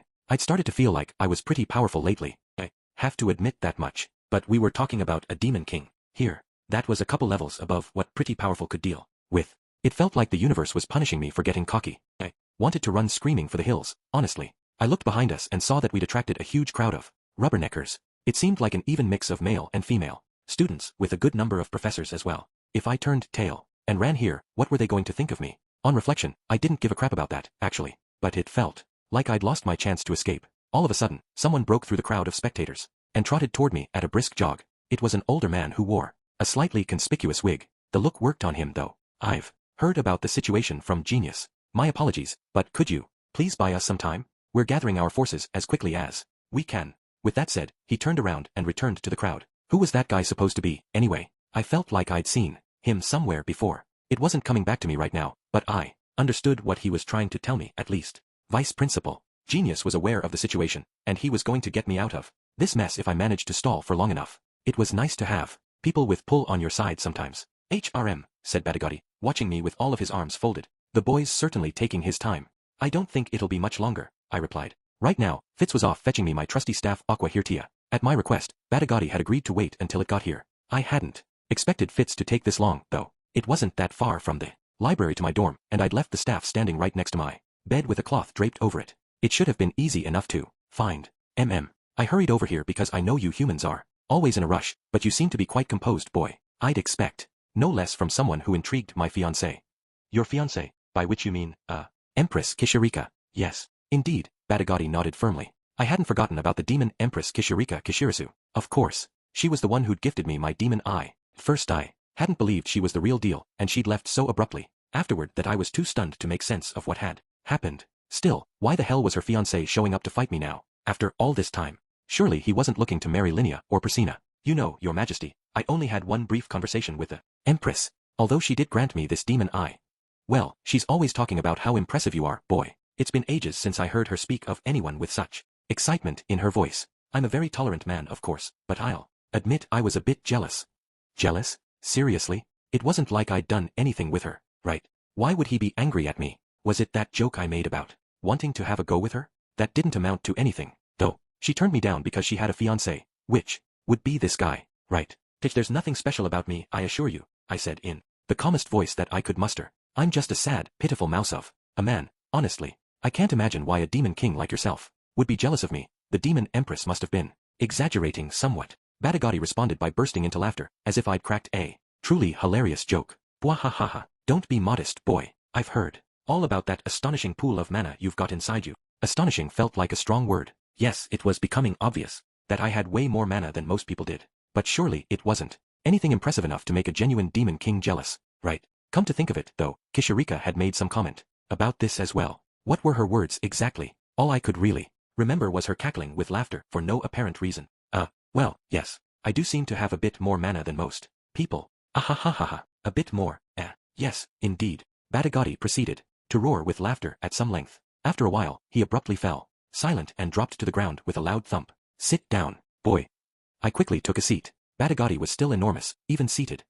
Felt like I was conversing with a mountain of muscle. It was a pity I hadn't been blessed with that kind of a physique. It seems you don't understand what it means to be called astonishing by the demon empress Kishirika Kishirisu.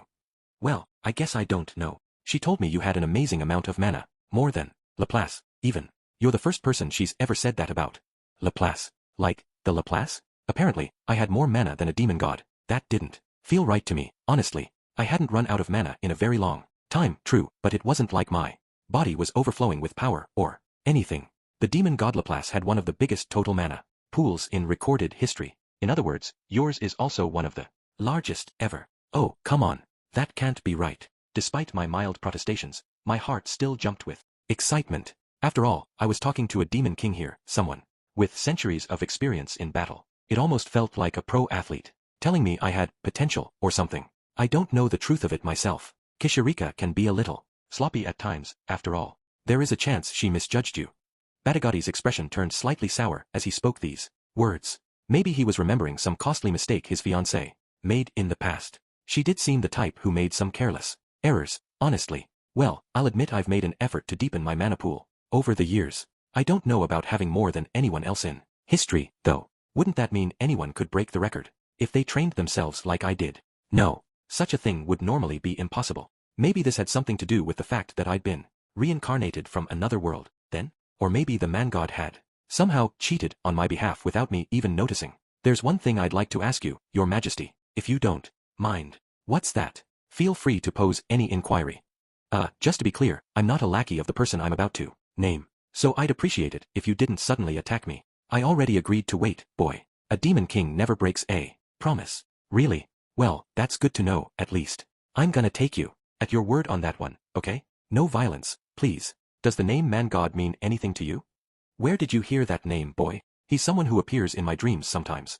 Folding his upper set of arms, Batagati began to stroke his chin. Thoughtfully. I see. Your dreams, Do you know something about him, Your Majesty? Batagati paused for a moment, apparently deep in thought, then shook his head. I can't say. I think I've heard the name before, but I can't recall where. It's been a few centuries since anyone spoke of him to me, at the very least. Is that so? Well, thank you anyway.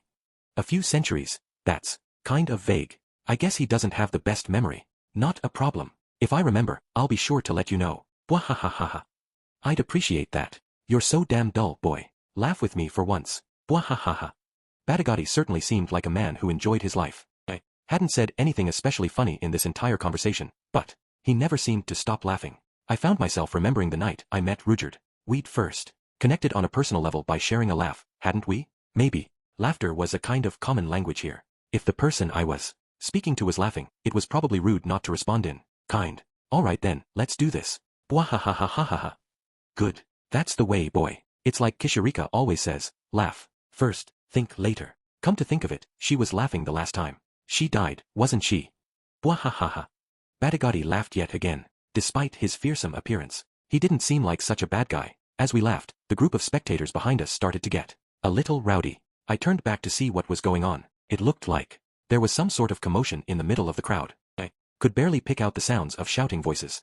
Let me go. I need to give him his staff. Stop it. If you give it to him, he'll have to start the duel. But what if the duel starts anyway? Are you just going to stand here and let him die? Tich, that's not what I'm. Leave this to me. Zenoba. Zenoba Chiron. Unhand me. Unhand. Ow. Ow, ow, ow.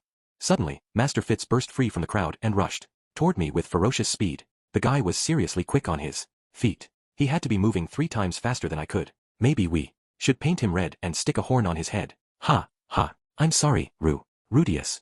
The professors tried to stop me. Gasping for air, Fitz came to a stop in front of me. He had my staff cradled in his arms. You're, one hell of a runner, Fitz. Ha. Ha, no. My shoes are magic items, that's all. I looked down at the boots that Fitz always seemed to be wearing. I hadn't even realized they were magical in nature. His cloak was probably enchanted too, wasn't it? He never took it off, even when it was hot outside. No kidding. Are those sunglasses magical, too? Ha, ha. Oh, these. Yeah, they're, wait. Sorry, that's a secret. Fitz laughed softly and smiled in embarrassment. Why did this guy have to look so damn cute when he laughed? Anyway, he was doing weird things to my heartbeat. Ha. Anyway, here you go. Good luck, Rudius. Just don't push yourself, okay? If you realize you can't win, then just apologize and run for it. You're up against a demon king here. No one's going to blame you. Your life's more important than your pride. Nodding, I took Aqua Hirtia from Fitz. It had been a while since I fought a real battle with this thing in my hands. Let's do what we can, partner. If we make it through this in one piece, I'm going to head straight home and marry my beloved pineapple salad. Throwing up a lazy death flag just for the hell of it, I pulled the cloth off Aqua Hirtia. Fitz drew a sharp breath of surprise. Mischievous thought popped into my head, and I found myself unable to resist. Fitz, take a look at the magic stone on my staff. What do you think? It's really big. Oh wow. I think something downstairs just twitched. Whatever could that be? Well, enough playing around. Batagati had already risen to his feet and was happily flexing all 6 of his shoulders. Had I managed to buy enough time? It seemed unlikely, but I had no idea how I was supposed to talk his ear off long enough for all the soldiers in town to gather, honestly. Fitz trotted back toward the crowd, looking a little reluctant to leave me. I wouldn't have minded if he stuck around, personally. Some backup might be nice right now. Seriously, help, please. Are you ready, boy? To be honest, I'd rather spend a bit more time chit-chatting. Bwahahaha, time enough for that later. Did that mean he wasn't going to kill me? No, it wasn't safe to assume anything. This guy seemed careless enough he might accidentally knock my head off, assuming anyone with lots of mana could take a hit or two. I considered saying something. Could it hurt to ask him for a non-lethal duel? Batagati stood there casually, hands on his hips. He wasn't going to come charging at me, from the looks of things. Maybe he was waiting for me to signal that the fight was underway. Just as an initial precaution, I activated my eye of foresight. Ha! To my surprise, it showed me nothing. There was literally nothing standing where I knew Batagati was. What's got you looking so astonished, boy? Ah, I see. You already tried the demon eye Kishirika gave you, right? Sorry, but those things don't work on me. Batagati let out a snort of pride as he announced this offhandedly. Wait, seriously? The demon eye's completely useless against him. I guess I should have expected as much from a demon king. This was definitely a problem.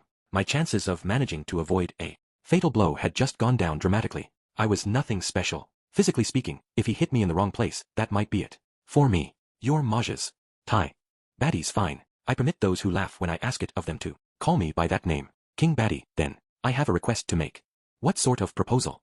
I'd like to ask that you spare my life, even if I lose this duel. Batagati burst into laughter once again. Bwahahaha. Begging for your life before we've even started? You never cease to amuse me. Well, a life's a tragic thing to waste, don't you think? I said. Ah, yes. You humans die so quickly as it is. I hear many of you feel that way. The Demon King replied with a cackle. But why are you so sure you'll lose? One would think such a massive pool of mana would lend a man some confidence. I was nearly killed by someone called the Dragon God not too long ago. That probably has something to do with it. Batagati's laughter came to an abrupt halt. The Dragon God? You mean Orsted? You fought him and lived. By the skin of my teeth. If he hadn't spared me on a whim, I wouldn't be standing here today. The Demon King's face was suddenly very serious. This seemed less than ideal. I'd let down my guard when he didn't react to the name man god. What if Orsted was the one I shouldn't have mentioned? Talk about careless. Tell me, boy, were you able to wound the Dragon God in that fight, even slightly? Ha, yeah, I guess. I managed to tear a little skin off the palm of his hand. That's it, though. Batagati pulled his mouth tightly shut and stared at me fiercely. The effect was slightly intimidating. See, come on, why don't we start laughing again? Bwahahaha. In that case, I'd like to make a request of my own. Oh, really? I said as meekly as I could, watching Batagati's expression. What would that be? You get one shot. Hit me with your very strongest magic. I'll give you one chance. No more. Use the spell that hurt the Dragon God, perhaps. Should it manage to pierce my battle aura and do me harm, then you win. If I am undamaged, then I win. How does that strike you? Ooh, sounds good to me. I couldn't have asked for a better offer, really. I wouldn't even have to get my face punched in, though. Sure, but isn't that a little one-sided? One-sided? One-sided, you say? True enough. Very well, then. If you can't scathe me with your magic, then I'll hit you with a counterattack. It will be a single blow, no more. Damn it. I just dug my own grave. One attack from this monster would probably be enough to pulverize my heart. I should probably stop talking right now before I manage to dig myself even deeper. I understand. Let's go with those terms, then. Very well. At long last, I held Aqua Hirtia forward and began to concentrate. I drew in a long, deep breath, and began to gather as much magic power as I possibly could into my staff. I was casting Stone Cannon, one of the spells I was most familiar with, but I made sure this projectile was far harder than the one I'd fired off at Orsted. I'd cast that spell quickly, out of sheer desperation. I hadn't been holding my staff, and I'd only used one hand. This time, there was no rush at all. Once I gathered enough mana, I should be able to make my spell several times more powerful. Projectile, solid and incredibly hard. Creating the bullet wasn't fundamentally any different from how I made a figurine, but I focused entirely on its hardness, ignoring properties like toughness and resilience. I shaped it like a spindle, tapering to a fine point, and added a pattern of grooves, modifications, rapid rotation. The faster it spun, the better. I focused until my bullet was just a blur. I had no idea how many rotations per second I was even looking at. Velocity, maximum. This was the most critical part, so I devoted as much mana as I possibly could to it. I'd never used so much mana on a single stone cannon before. Given the amount of time it took to prepare, this version of the spell wouldn't be much use in real combat, and for most monsters, it would probably be overkill. But this man was a demon king. He might very well just shrug it off. At the very least, I hoped I could put a scratch on him. I really didn't want those massive arms smacking me in the face. Okay then, here goes. Excellent. Have at me. I fired off the spell. My bullet tore through the air with a high-pitched whine. There wasn't any recoil. For whatever reason, there never was with magic. But that didn't make its power any less real. The stone slammed into Batagati with an enormous bang. His entire upper body was blown apart. His 6 arms disintegrated. Instantly, his lower half, still intact, soared dozens of meters backward and plopped limply to the ground. Ha! What was left of Batagati didn't even twitch. I'd been expecting my attack to just bounce off him with a twang or something. What was this? Slowly, fearfully, I walked over to Batagati's body and looked down at him. The intact part of his body wasn't bleeding for some reason. Was that just how it worked with a demon king? Given how much he laughed, I'd figured he didn't have much use for tears, but maybe there wasn't any liquid in his body whatsoever. Ha! Wait, really though, this isn't happening. Is he dead? I still didn't understand what had just happened. When I turned Around, I found the crowd of spectators staring at me in total silence. Their gazes made me cringe. Nobody was even moving. I swallowed reflexively. The sound my throat made seemed weirdly loud. Had I actually killed him? That can't be right. I mean, come on. He seemed so totally confident. He said he was immortal, right? He told me to give him his best shot. He didn't seem worried at all. What the hell? I needed to calm down and make sure I understand exactly what I'd done. Slowly, fearfully, I turned around to look at Batagati once again. Bwahahaha, I am revived. I very nearly fired off another stone cannon immediately. Batagati was standing right in front of me, alive once again, and about half as big as before. He was roughly my height now, but his head wasn't any smaller than before. The effect was a bit bizarre. That wasn't really important right now though. Oh, you're alive. That was definitely a relief. I'd convinced myself that I'd killed a man without even meaning to. Good thing I wasn't up against a normal human being. Bwahahaha. I thought I was done for, boy. In any case, now it all makes sense. It was wise of you to prevent a real battle. Had we fought in earnest, this whole area would have been reduced to a barren wasteland. Batagati let out a sustained burst of laughter. I guess he found the idea amusing. Over the next few moments, all 6 of his arms came crawling to him across the dirt and rejoined his body. He was growing steadily larger, although he wasn't quite back to normal yet. You certainly sent me flying quite a distance, boy. Looks like it'll take some time before I'm my old self again. Batagati seemed inexplicably excited about this. You win this one, Rudius, he continued gleefully. Feel free to call yourself a hero. I don't think I will, but thanks anyway. At least give the crowd a victory cry, then. Bwahahaha. Batagati seized my right hand, still holding my staff, and pulled it up into the air like a referee announcing the winner of a boxing match. Well, whatever. If he says I win, I guess I win. I won. The spectators responded to my cry with total silence. For whatever reason, nobody made a sound. After a long moment, Batagati nodded to himself. They aren't much fun, are they? Well, alright then. Time for you to take my punch. What? That wasn't the deal. Before I could object, he smacked me straight in the face. With 3 fists at once. He was still holding my arm, of course, so I had no chance to defend myself. The blow knocked me unconscious. You big liar. Following this, Batagati apparently went off somewhere with that toupee guy, a handsome middle-aged man in armor, and an old guy in a robe. It sounded like the big shots had a few things to discuss in private. As for me, I lay in the infirmary for a while before regaining consciousness. Once I came to, Vice Principal Genius took me to a room in the teacher's building and offered me some tea and snacks. While I recuperated, he didn't have much to tell me. It sounded like he wasn't entirely clear on what was going on himself. The Demon King had shown up out of nowhere, wandered around knocking out both students and beast folk alike, challenged me to a duel, allowed me to claim victory, and then knocked me unconscious. That was all we had to go on, and it wasn't enough to make sense of the situation. Still, it seemed no one Batagati knocked out had actually died from their injuries. He was supposedly a peaceful guy by nature, so that probably made sense. A number of very important people were trying to figure out his objectives as we spoke. The guy with the toupee was actually the principal of this school. It took me a minute to recall his name was George, a king-tier wind magician. I'd seen him once before, back at the entrance ceremony. Joining him in his talks with Batagati were the leader of the Magic Guild and the captain of the Magic Nation, knights stationed in this city. But I must say, Rudius, that was a truly remarkable effort. You struck down a demon king with a single preemptive strike, and he even acknowledged you as the victor. The principal believed a lone adventurer like yourself could only buy us a little time, but surely no one could have expected this. Why, you got my blood pumping for the first time in years. There was genuine excitement in the vice principal's voice.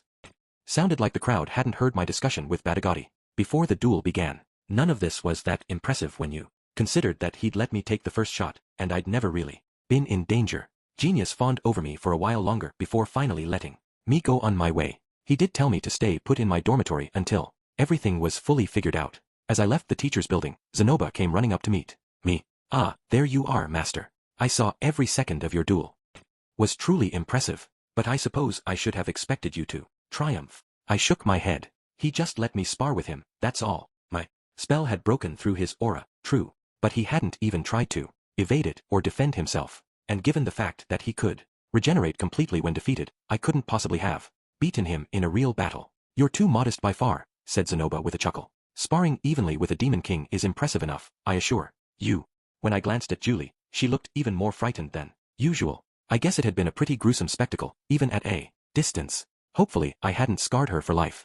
On the way back to my dorm, I ran into Cliff and a very pleased-looking Elinalise. Hello there, Rudius. What was all that commotion about earlier? What were you two up to for the last few hours? Oh, you know, this and that. Hee hee hee hee.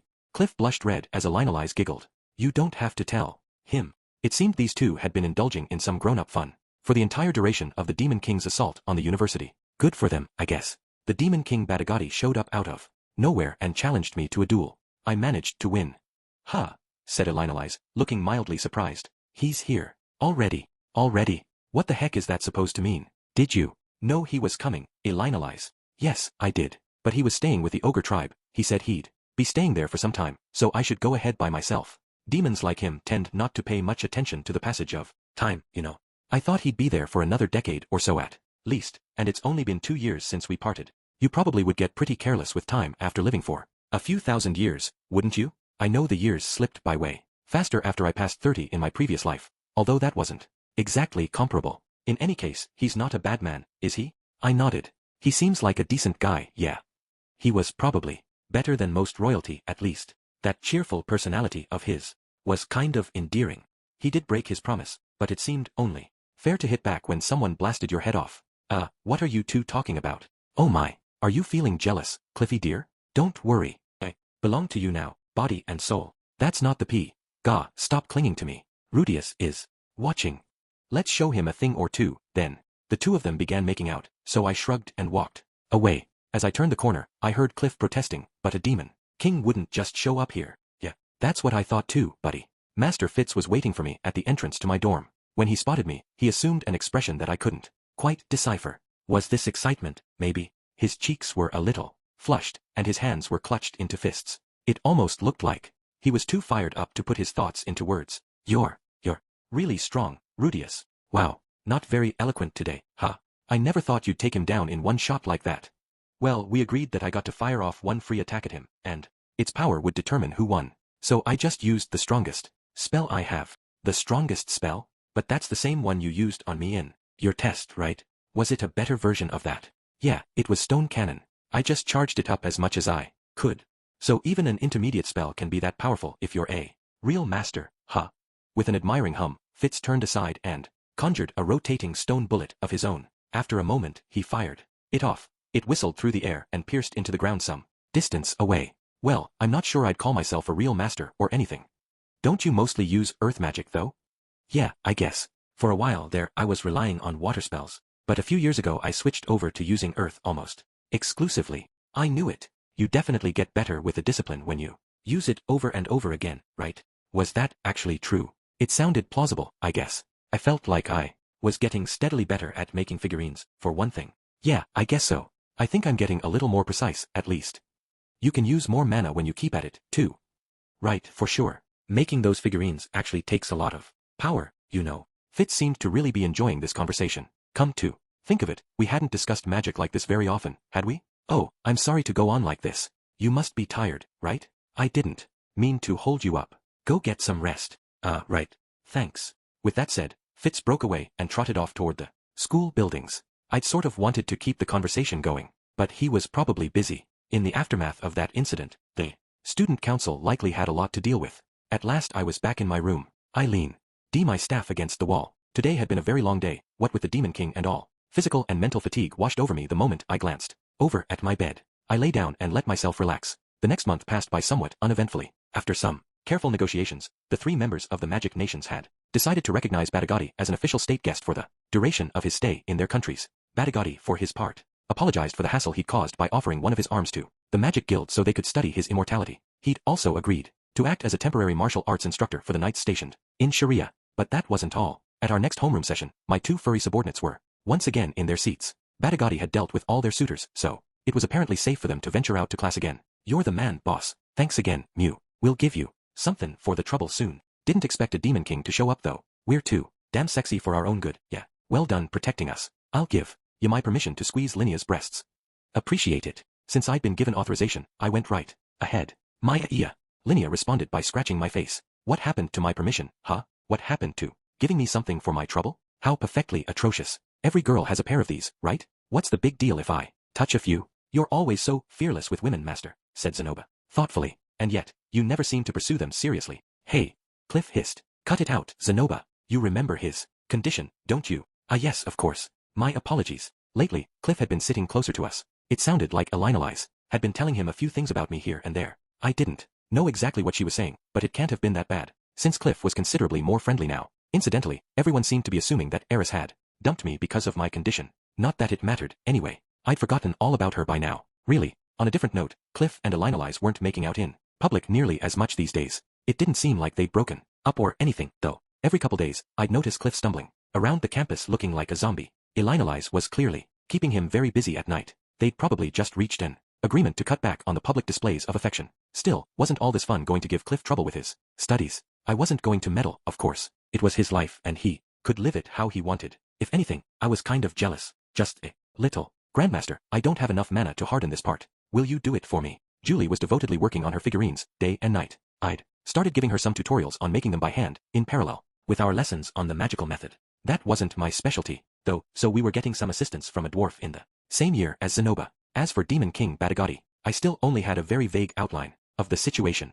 He'd said that he came all this way because he was jealous of me. Would that mean I'd be held partially responsible for all the damage he'd caused? I wanted to think that genius wouldn't have that. He was the one who'd recruited me, after all. My train of thought was derailed by the sound of the classroom door swinging open. With the exception of Silent, all of the special students were already in their seats, and it was too early for the professor to arrive. Had Silent actually showed up for once? Bwahahaha. A booming laughing echoed through the classroom. An instant later, he strode inside. Without a moment's hesitation, he marched up to the podium and gazed down at us like an emperor surveying his domain. Behold, it is I, Batagati, the immortal Demon King. Is this seriously happening? Is he seriously wearing a school uniform?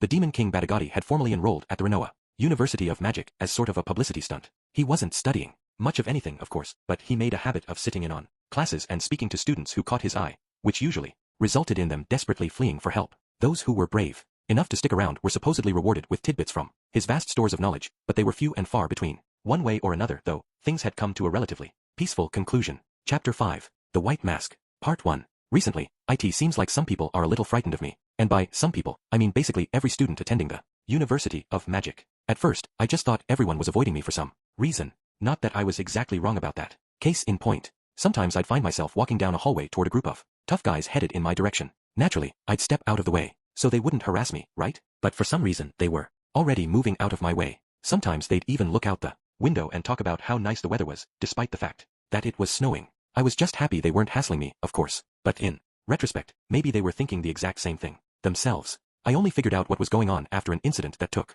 place when I was heading back from my intermediate detoxification. Class 1 afternoon. When I stepped out of our classroom following the lecture, I spotted Goliath in the hallway just outside. Yes, that Goliath, the human wrecking ball who'd falsely accused me of stealing underwear on my very first day here. She noticed me the same moment that I noticed her. Our eyes met. The two of us were technically acquainted, and she'd been here longer than I had. It seemed like it might be rude to just walk off without even saying hello, and I felt like I should probably apologize for our last encounter, too. As I walked over, though, Goliath twitched and averted her eyes. She squeezed in her broad shoulders to make herself as small as possible, and looked into the distance with a fearful expression, consciously trying not to see me. Hi, Goliath. I've been meaning to talk to you about what happened on my first day here. When I actually spoke to her, she immediately started trembling, like a newborn fawn. I'm sorry about that, she squeaked out, weakly. Really sorry. Please, I didn't know. Her attitude seemed slightly different from the last time we'd met. I was actually a little taken aback. This almost made me feel like I was threatening her or something.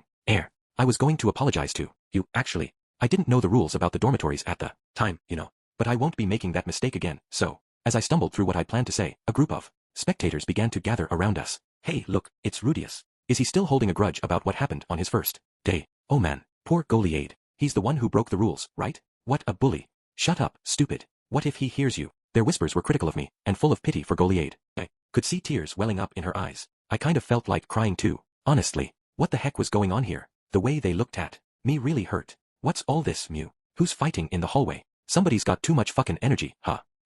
At this exact moment, Linnea and Priscina happened to show up. They pushed through the crowd, and spotted me and Goliath. After studying her tearful face for a moment, they smiled and nodded to each other, then pushed their way confidently in between us. Hey, boss. Why don't you leave it at that, Mew? Goliath didn't mean to tick you off, really. Could you cut her a break for us? We gotta look out for the other beastfolk girls. Go on, Goliath, you're fine. Just don't get on the boss bad side. Again, got it. You were lucky his right-hand girl was passing by. If it weren't for me, he might have chopped you into mincemeat. Oh okay, thanks. Goliath gratefully bowed to the two of them, spun around and walked off quickly, looking considerably smaller than she really was. The rest of you get lost too, Mew. Linnea shouted. This ain't a show. The crowd of onlookers promptly scattered like a nest of baby spiders. I let out a small sigh of relief, but when I turned to Linnea and Persina, hoping for some sort of explanation, I found they'd already started one of their trademark banter sessions. Okay, Persina. So what was that supposed to mean? What are you talking about, Linnea? I'm the boss right-hand girl, obviously. He's been picking up lots of new flunkies lately. You're too dumb to keep things running smoothly. Mew. Your grades are just as bad as mine. Come on you two, I finally interrupted. You can both be my right-hand girl, okay? Mew, just don't get it, boss. We gotta have a pecking order. That's right. It's fucking important. I could understand that beast folk liked hierarchies, but I didn't remember establishing any kind of gang, and I didn't care which of them was which hand. That aside, they just bailed me out of trouble. I should get them something to express my gratitude. Would raw fish and a slab of meat do the trick? Anyway, that Goliath sure was stupid to tick you off, boss. What did she do to you, Mew? She mistook me for an underwear thief on my first day here, but... Ha, I remember that. Wait, so that phantom panty thief was you all along, boss? That's so messed up, man. Suddenly, the two of them were looking at me with scorn in their eyes. How about you let me finish my sentence? I was falsely accused. Maybe I should gift them a second helping of despair and humiliation rather than meat and fish. Now that I think about it, Goliath was boasting about that for a while. She said she caught some cowardly first-year red-handed, but Fitz protected him. I guess she's the coward now, huh? Hilarious. She was talking trash about you, and you let her off the hook? That's real big of you, boss, but we ought to send a message here. We'll take care of it, Mew. That sounded kind of ominous. Hadn't these two moved past their delinquent phase by now? Don't do anything to her, please. I don't want to go around making enemies over nothing. Pfft. You really gotta get more ambitious, boss. Who cares about Mew enemies? We could rule every dorm in this school if we teamed up to take down Ariel. She's right, you know. You beat Fitz, boss, so you could conquer this school in no time. What was it with beast folk and wanting to seize power? Anyway, seriously, they were all a bunch of fuzzy Decepticons. Let's say I did seize power over the dorms and everything. What would I even do with that authority? I couldn't care less about being at the top of things. I was fundamentally trying to avoid conflict where possible, and taking on a leadership position basically guarantees somebody's going to hate your guts. In this world, walking down the wrong road at the wrong time was enough to get you stabbed through the heart. It was just safer to be friendly and respectful to everyone you met. You could do anything you want, Mew. Well, I guess you couldn't do much with the girls, actually. Ooh, I know. We could bring you a pair of panties from all the girls in the dorms at the start of every year. Good idea. Boss loves panties so much he has them on display in his room, right? He'd be super happy. And no, I wouldn't. It wasn't like I had those there because I loved panties. I mean, I kind of liked them, sure, but that didn't mean I wanted a bunch of underwear from girls I didn't even know, right? I did know Goliath, and I knew I didn't want her underwear, either. Then again, you did see some really cute girls walking around campus sometimes, although most of them weren't really my type. Honestly, I wouldn't have turned down a pair from Linnea and Persina. Those two did have a slightly musky smell, but at the end of the day, they were still sexy girls, and the scent of their fur wasn't half bad at close range. Still, right, Fitz wouldn't like me doing that sort of thing. That means it's out of the question. There we go. The matter's been settled at last. I won't be tempted again. Get behind me, Satan. I'm not at all interested in the panties of some random girls. If you want to steal their underwear, do it yourselves. But if you cause Master Fitz any trouble, I won't be taking your side. Phew, there we go. That was a close one, girls of the university. If it wasn't for my condition, you might have ended up in some serious trouble. GUHW, well, if you want to keep things calm, that's your call, boss. Yeah, we'll do what you tell us. In any case, this incident finally made the nature of my situation clear to me. I was evidently feared by quite a lot of people. It wasn't hard to understand why, once I'd picked up on it. I'd beaten Fitz, who was the most powerful student in this school. I'd won dominion over all the infamous special students, and then I defeated a demon king with one spell in a very public duel. It wasn't remotely surprising that the other students found me intimidating. From what Badagati told me after the fact, his battle aura couldn't be penetrated by anything less than king-level spells or sword techniques, which meant you'd need to be on the level of a Ruijerd or a Ghislaine to even stand a chance against him. Since he relied on this to protect himself in combat, though he apparently had a hard time beating people above that level. Anyway, assuming he was telling me the truth, my fully charged stone cannon was now as powerful as a king-tier spell. That was definitely nothing to sneeze at. Of course, I was also a complete glass cannon. The sword fighters of this world could sheath themselves in the protective veil of a battle aura without even thinking about it. But no matter how hard I trained, my body never gained that superhuman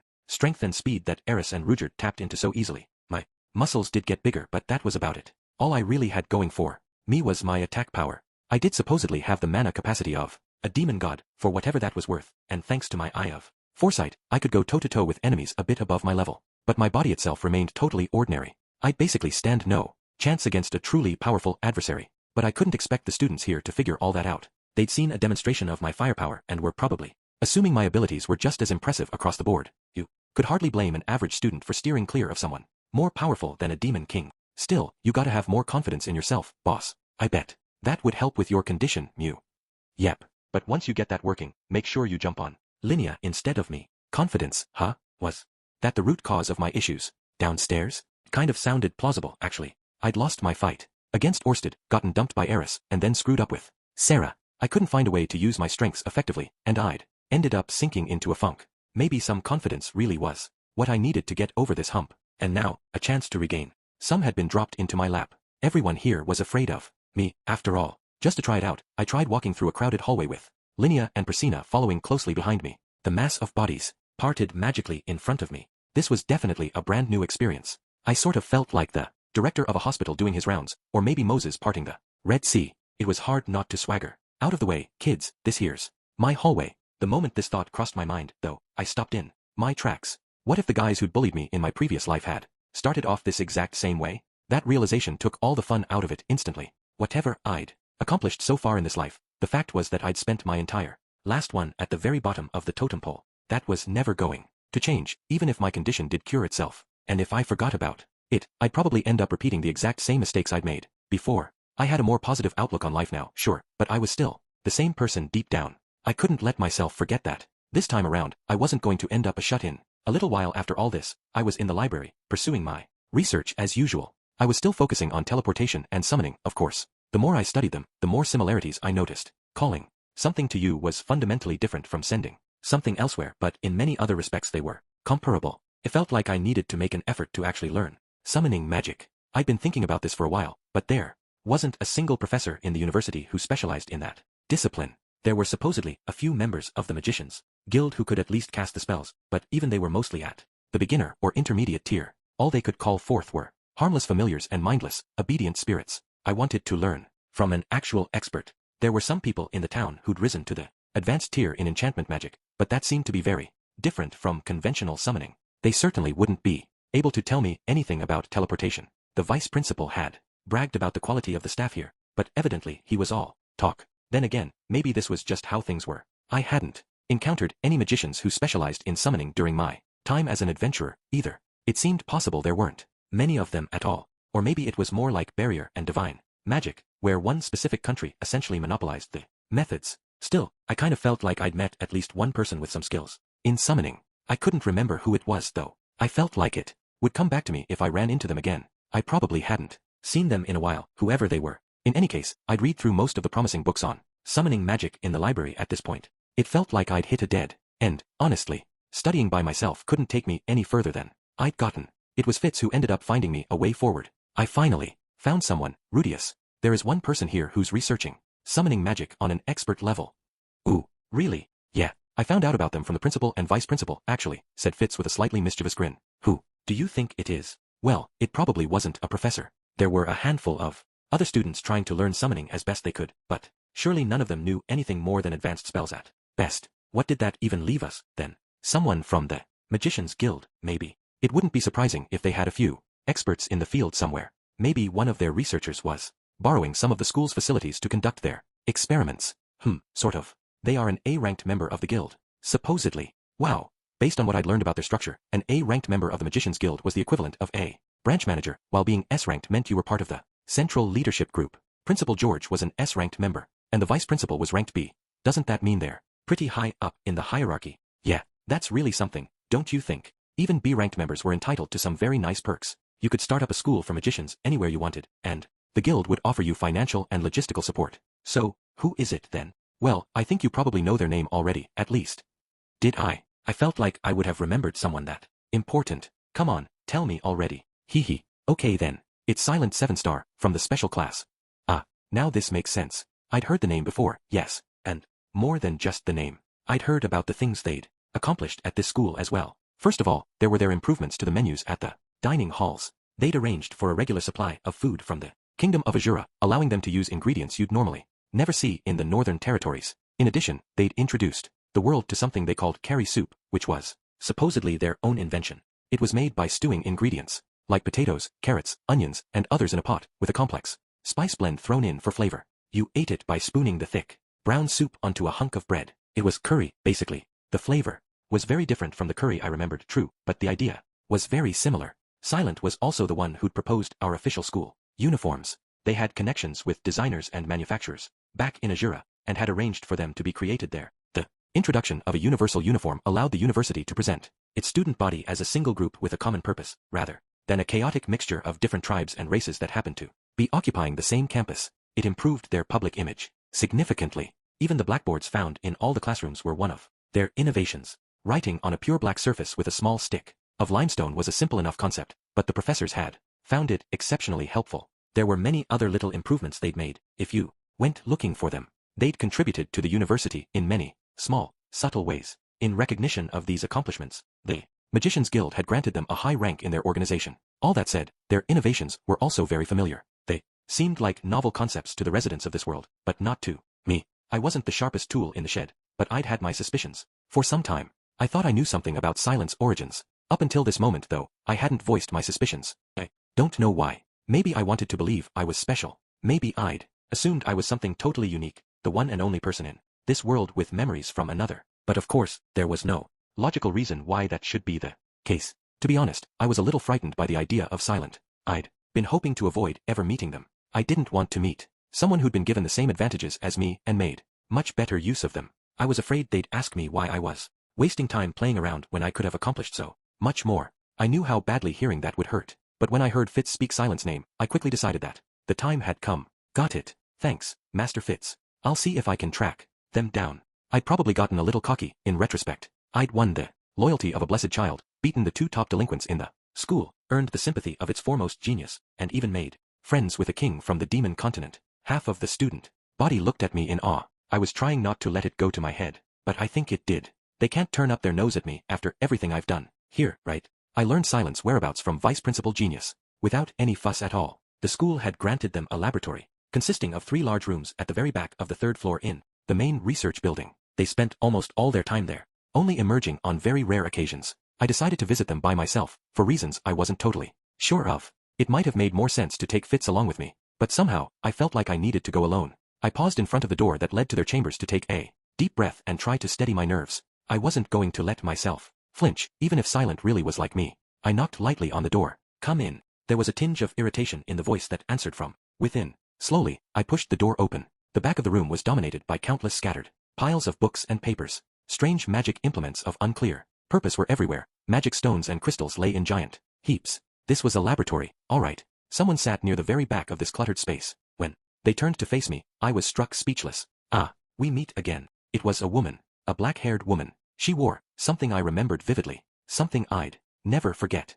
A smooth, nearly featureless white mask. Jaya. I fled the room, screaming in terror. It was the girl in the mask, the one who'd been with Orsted. I couldn't remember her name, but I remembered Orsted just fine. Orsted? Why Orsted? I'd been ready to meet another reincarnated person, but not Orsted. The terror I'd felt when he killed me flooded back into my mind. The fear I'd been almost numb with in those final instants overwhelmed me. I felt the pain from when he'd crushed my lungs. I felt the helplessness of watching him brush aside all my attacks. I felt the shock of him piercing my heart, and I felt the terror of staring death in the face. All I could do was run. I ran and I ran and I ran. I didn't have the first idea where I was going. When I turned around, though, I found the girl following me. I didn't understand why. Why hadn't I gotten away from her by now? Was she that fast? That wasn't it, of course. I was just slow. I'd barely gotten anywhere, despite what my mind was telling me. It was just my heart, dashing along at 100 miles an hour. I ran even further, desperate and clumsy. I tripped and fell. I stumbled like a drunkard. I'd worked so hard on my legs in case something like this ever happened, but they weren't cooperating with me at all. It almost felt like I was dreaming. My legs wobbled weakly underneath me with every step I managed to take. Silent was still following me closely. I'd faced down a demon king without trembling, and yet I looked down the flight of stairs in front of me. Fitz was standing at the bottom. He'd help me. He'd get me out of here. I felt myself relaxing slightly. You shouldn't scream at the sight of someone's face, you know. It's a little rude. Someone tapped me on the shoulder. When I turned around, I was face to face with her. He. With a weird little shriek, I twitched backward in terror, and fell down the stairs, knocking myself unconscious in a slightly embarrassing fashion. Someone was stroking my head gently. It was deeply comforting for some reason. It almost felt like their hand was emitting some sort of healing energy. I glanced upward to investigate, and found the face of Master Fitz. His hands were warmer than I would have expected. They were also oddly slender, soft, and feminine. For no particular reason, I reached up to grab one. Oh, you're awake, Rudius? You really worried me there, falling down a whole flight of stairs all of a sudden. I was having a terrible dream. A woman in a white mask was just about to murder me. Fitz responded to this with an awkward little smile. I wasn't sure why. I wasn't sure where I was, for that matter. This clearly wasn't my room in the dorms, or even the dorms at all, for that matter. I'd been here before, though. There were beds lined up in a row behind Fitz. Oh, right. It's the infirmary. I sat up and slowly looked around the room. The place looked almost empty, except for Fitz, myself, and the resident healer. I turned my head a little further. Gah! She was here as well. The woman in the white mask was sitting on the other side of my bed. I tumbled out of my bed and hit the floor with a painful thump. The woman responded by letting out an irritated sigh. So very rude. Why are you so terrified of me, anyway? I saved your life last time, didn't I? Wait. You were nearly dead, weren't you? I guess you wouldn't remember, then. That settled it. It was definitely her. This was definitely the girl who'd been traveling with Orsted. Where's Orsted? He's not here, she replied casually. He's a very busy man, you know. He isn't here? Really? Really? It wasn't like she had any reason to lie about that, right? I wouldn't worry about him, anyway. He won't be coming after you anytime soon. Anytime soon? Does that mean he'll get around to killing me eventually, or what? I don't think he has any plans to do so, but the possibility does exist. It all depends on you. At the very least, I wasn't going to get murdered right now. Soon as this fact registered, a huge wave of relief washed over me. I've always been a pretty short-term thinker, I guess. I don't quite understand what's going on here. Would you mind explaining? Said Fitz, scratching his ears uncertainly as he turned from me to the masked girl. First of all, who are you two? Rudius. We're perfect strangers, said the masked girl bluntly. Fitz puffed out his cheeks in irritation. I've never seen Rudius this upset about anything before. You obviously did something to him, didn't you? His tone was unusually hostile. He sounded very much like a protective upperclassman stepping in to protect his helpless first-year friend. Honestly, the support was much appreciated. The last time we met, he was beaten rather badly by the Dragon God. I imagine he was remembering all of that. The Dragon God? One of the 7 great powers. That's right. Are you the Dragon God? Of course not. We just traveled together for a while. Answering Fitz's questions in a disinterested tone, the masked girl pushed back her hair with one hand. I'd only just noticed, but she was wearing the University of Magic uniform. Still, I must admit I didn't expect to meet you here. She turned back to me. Even with the mask, I could tell she was watching me closely. But maybe that's just the nature of this route. That encounter at the Red WYRM's lower jaw set the flag for us to find each other at this school. Before I could even try to respond, the masked girl reached into her cloak and pulled out a piece of paper. I'm going to ask you 3 questions. Answer them honestly, please. Her tone was suddenly so commanding that I just swallowed and nodded. First of all, do these look familiar to you? I took the paper she handed me. Someone had written the words Shinohara Akito and Kuroki Satoshi on it. In Japanese. I instantly recognized them as names, and at the same time I realized my initial hunch had been correct. Second, can you understand what I'm saying? Third, which of these 2 are you? Her final 2 questions were spoken in Japanese as well. There was no longer any doubt about it whatsoever. She was just like me. As for the names on that piece of paper, though, they meant nothing to me. I hesitated for a moment, but I'd braced myself for this by now. Slowly, I replied in Japanese. I'm neither of them. I don't recognize these names. I see, but you do speak Japanese, at least. Huh, said Fitz, peering down at the paper in confusion. What language are you 2 speaking? Rudius. The 2 of us share a homeland, that's all, said Silent calmly. What? That can't be right. I wasn't sure why Fitz felt so confident about this, but that was hardly important at the moment. Slowly, anxiously, I asked the crucial question. So you're like me, then? Silent nodded. That's right. I was tossed into this world out of nowhere, without any warning. As she spoke, she reached up and took off her mask, and at the sight of her face, something clicked inside my head. It was the girl. The one from the last moments of my old life. The high school kid who'd been fighting with some boy, and nearly got run over by that truck. Or at the very least, it was someone who looked exactly like her. I was sure of this, but something felt a little strange about it. Took me a moment to figure out why. Then I realized her face was exactly the same. 15 years had passed since that day, but she didn't look any different at all. That was just bizarre. Wouldn't she have changed at least a little in all that time? No, hold on. Why does she look anything like she used to? If she'd been reincarnated here, she should have been reborn into an entirely new body, just like me. Before I could ask her anything, though, she answered my questions preemptively. I don't know how I was transported to this nightmare of a world, but I'm stuck here for now. If she'd been transported, our situations were actually rather different. I'd been reincarnated into a new body, with only my memories intact. But unless I was misunderstanding her, she'd basically been warped here just as she was, in the same body at the same age. My name is Nanahoshi Shizuka, and I'm Japanese. I've been using the name Silent 7-star lately, though. Confusion and doubt swirled through my mind, tangling in my thoughts until I couldn't think of a single word to say. But my silence didn't seem to discourage her. Where were you from, anyway? America. Or maybe Europe. You're obviously Caucasian, but you speak Japanese. Is one of your parents Japanese? Or maybe you're a foreigner who lived there. I felt like she'd gone well past the 3 questions she asked for at this point, but I wasn't in any shape to object. My tongue was thoroughly tied. In any case, this is clearly an important step forward. I was right to let you live. I suspected something like this the moment Orsted said he didn't recognize you. The girl was speaking rapidly now, with a hint of excitement in her voice. She didn't even seem to notice the fact that I was bewildered. Well, let's see if we can find a way to work together. What's your name? Rudius. I'm Rudius Grey Rat. That's just the false name you're using in this world, right? I mean your actual name. I didn't want to speak the name I'd used in my previous life. I really didn't. When I clammed up, Nanahoshi nodded agreeably. That's all right. I understand. You're wary of me, right? I can certainly understand that, especially after what happened at our last meeting. Don't worry though, we're on the same side. Still, I wasn't even sure there were others like me here until now. You're the first other person from Earth I've met in this world. You know, it's kind of comforting. Nanahoshi reached out to grasp me by the hand. Fitz frowned, but she didn't even seem to notice. Let's find a way back home. Together, okay. Somehow, those words cut through all the confusion and uncertainty in my mind. A clear, definite answer came to mind. Instantly, hell no. I knocked her hand aside. I never want to go back to that world again. Ha. For the first time in a while, Nanahoshi was speechless. Rudius, Silent, would you two please talk in a language I can understand? Fitz, of course, was even more lost than before. The mood in the infirmary was suddenly extremely awkward. Chapter 6. The White Mask. Part 2. Nanahoshi Shizuka, whose names literally meant 7 stars, and Silent in Japanese, wasn't like me. Instead of reincarnating in this world as a baby, she'd simply appeared here in her original body. Since she'd openly revealed all this to me, I told her my story as well, explaining that I'd been reborn here rather than transported. I did tell her I'd died in a sudden accident, but I chose not to give her all the details. I'd been pretty hideous in my previous life. If she remembered what I looked like, it definitely wouldn't help her opinion of me. Appearances do matter, you know? Also, there was a chance it was somehow my fault she'd ended up here in the first place. I didn't want her going after me because of that. I talked with Nanahoshi for some time, speaking Japanese again. For the first time in many years, we didn't know each other very well at this point, so we had Master Fitz sit in with us as an observer, but the conversation itself was entirely in Japanese. I felt a little bad about that. He must have been bored stiff. At the very start of our talk, Nanahoshi made something of a declaration.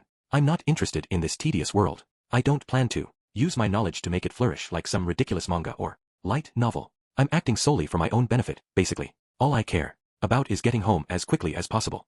Her priorities, in other words, were the exact opposite of my own. I wanted to live out the rest of my life in this world. I didn't enjoy hearing her talk about how tedious and ridiculous she found it, but I could understand how she felt. She just didn't fit in, basically. She'd never found a place in this world. I knew how it felt to be in that position, and I understood the temptation to look at everything around you with boredom and contempt. I wasn't planning to try and correct her point of view. Still, Nanahoshi was already wary of me. My initial refusal to cooperate had been a mistake. I could tell she was hiding some things from me, which made perfect sense, of course. It would be stupid to put your trust in someone who might turn out to be an enemy. I was still a little wary of her myself, honestly. That said, it did feel like I could have handled this better if I hadn't run away screaming at first, and maybe told her something like, I'm going to stay here, but I'll help you find a way back home. Sage. He might have let down her guard at least a little. Oh well, no point crying over spilt milk. Nanahoshi told me she'd originally appeared somewhere in the kingdom of Azura. Specifically, she'd landed in the middle of an empty field. She only learned later that it was in Azura. There was nothing around her, and no one in sight. She had no idea what to do, but fortunately, Orsted had shown up and taken her under his protection. Why was Orsted there? I don't know, but it doesn't seem like he's the one who brought me here. In the kingdom of Azura, Nanahoshi learned about this world, starting with the local language, then moving on to the basics of magic, the economic system, and the lifestyles of its people. She was pretty similar to me in that respect. Amazingly, it had only taken her a year to master the human tongue. Orsted was cursed to be hated by everyone who saw him, so I guess she needed to learn how to do her own talking as quickly as possible. Necessity can be a great motivator. In total, Nanahoshi spent 2 years in Azura. In that time she earned money with her knowledge of our world's cuisine and clothing, spent that money to obtain power, and then used that power to secure reliable streams of passive income. She also made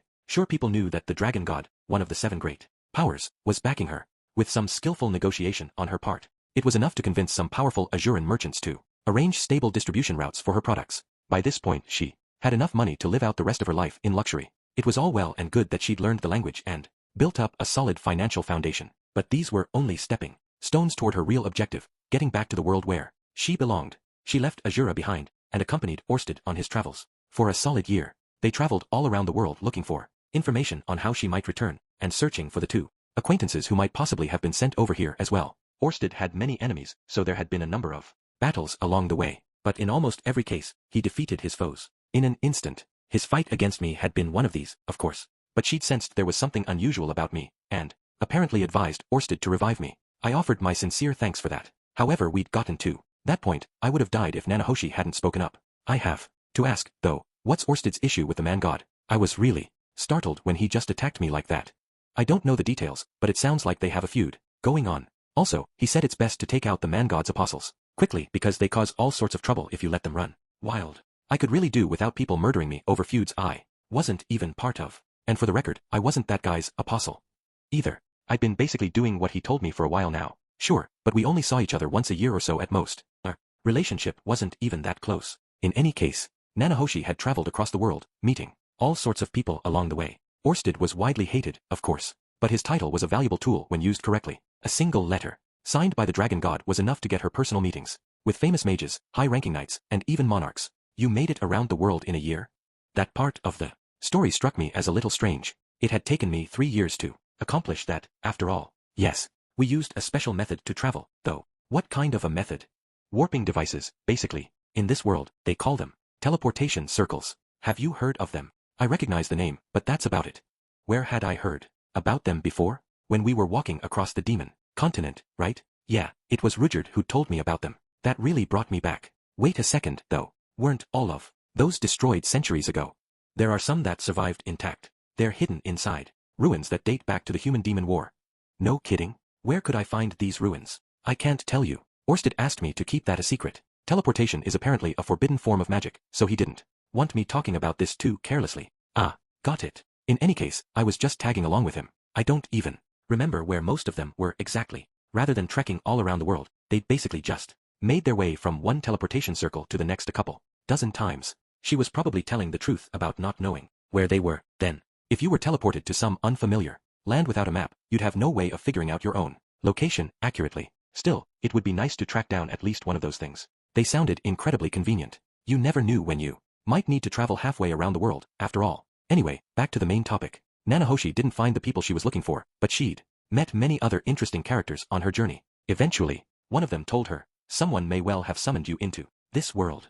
Who told you that, exactly? I can't say. They asked me not to tell anyone I'd met them. Why's that? It's for my own safety. Should people learn that you met me, you'll find yourself plagued by swarms of greedy, power-hungry jackals. You'd be wise not to mention my name to anyone if you'd prefer to avoid that. In their words. Apparently, this mysterious unnamed individual was a world-class authority on summoning magic, but even they didn't have any idea how a living person from another world could be summoned into this one. Even putting aside the another world bit, it was theoretically impossible to summon a human being from anywhere. Still, Nanahoshi finally had something to work off. She decided to set up a new base of operations at the Renoa University of Magic, where she could thoroughly research summoning at her leisure. An enormous donation from her savings was enough to earn her a B-ranked membership at the Magician's Guild and her position as a special student. Once she was on campus, she used her connections in the Kingdom of Azura to introduce the new uniforms and various other improvements. She even arranged a long-overdue reform of the general curriculum and upgrades to the professor's teaching tools. In the blink of an eye, she'd earned herself A-ranked status at the guild. They'd even gone so far as to offer her an S rank if she was willing to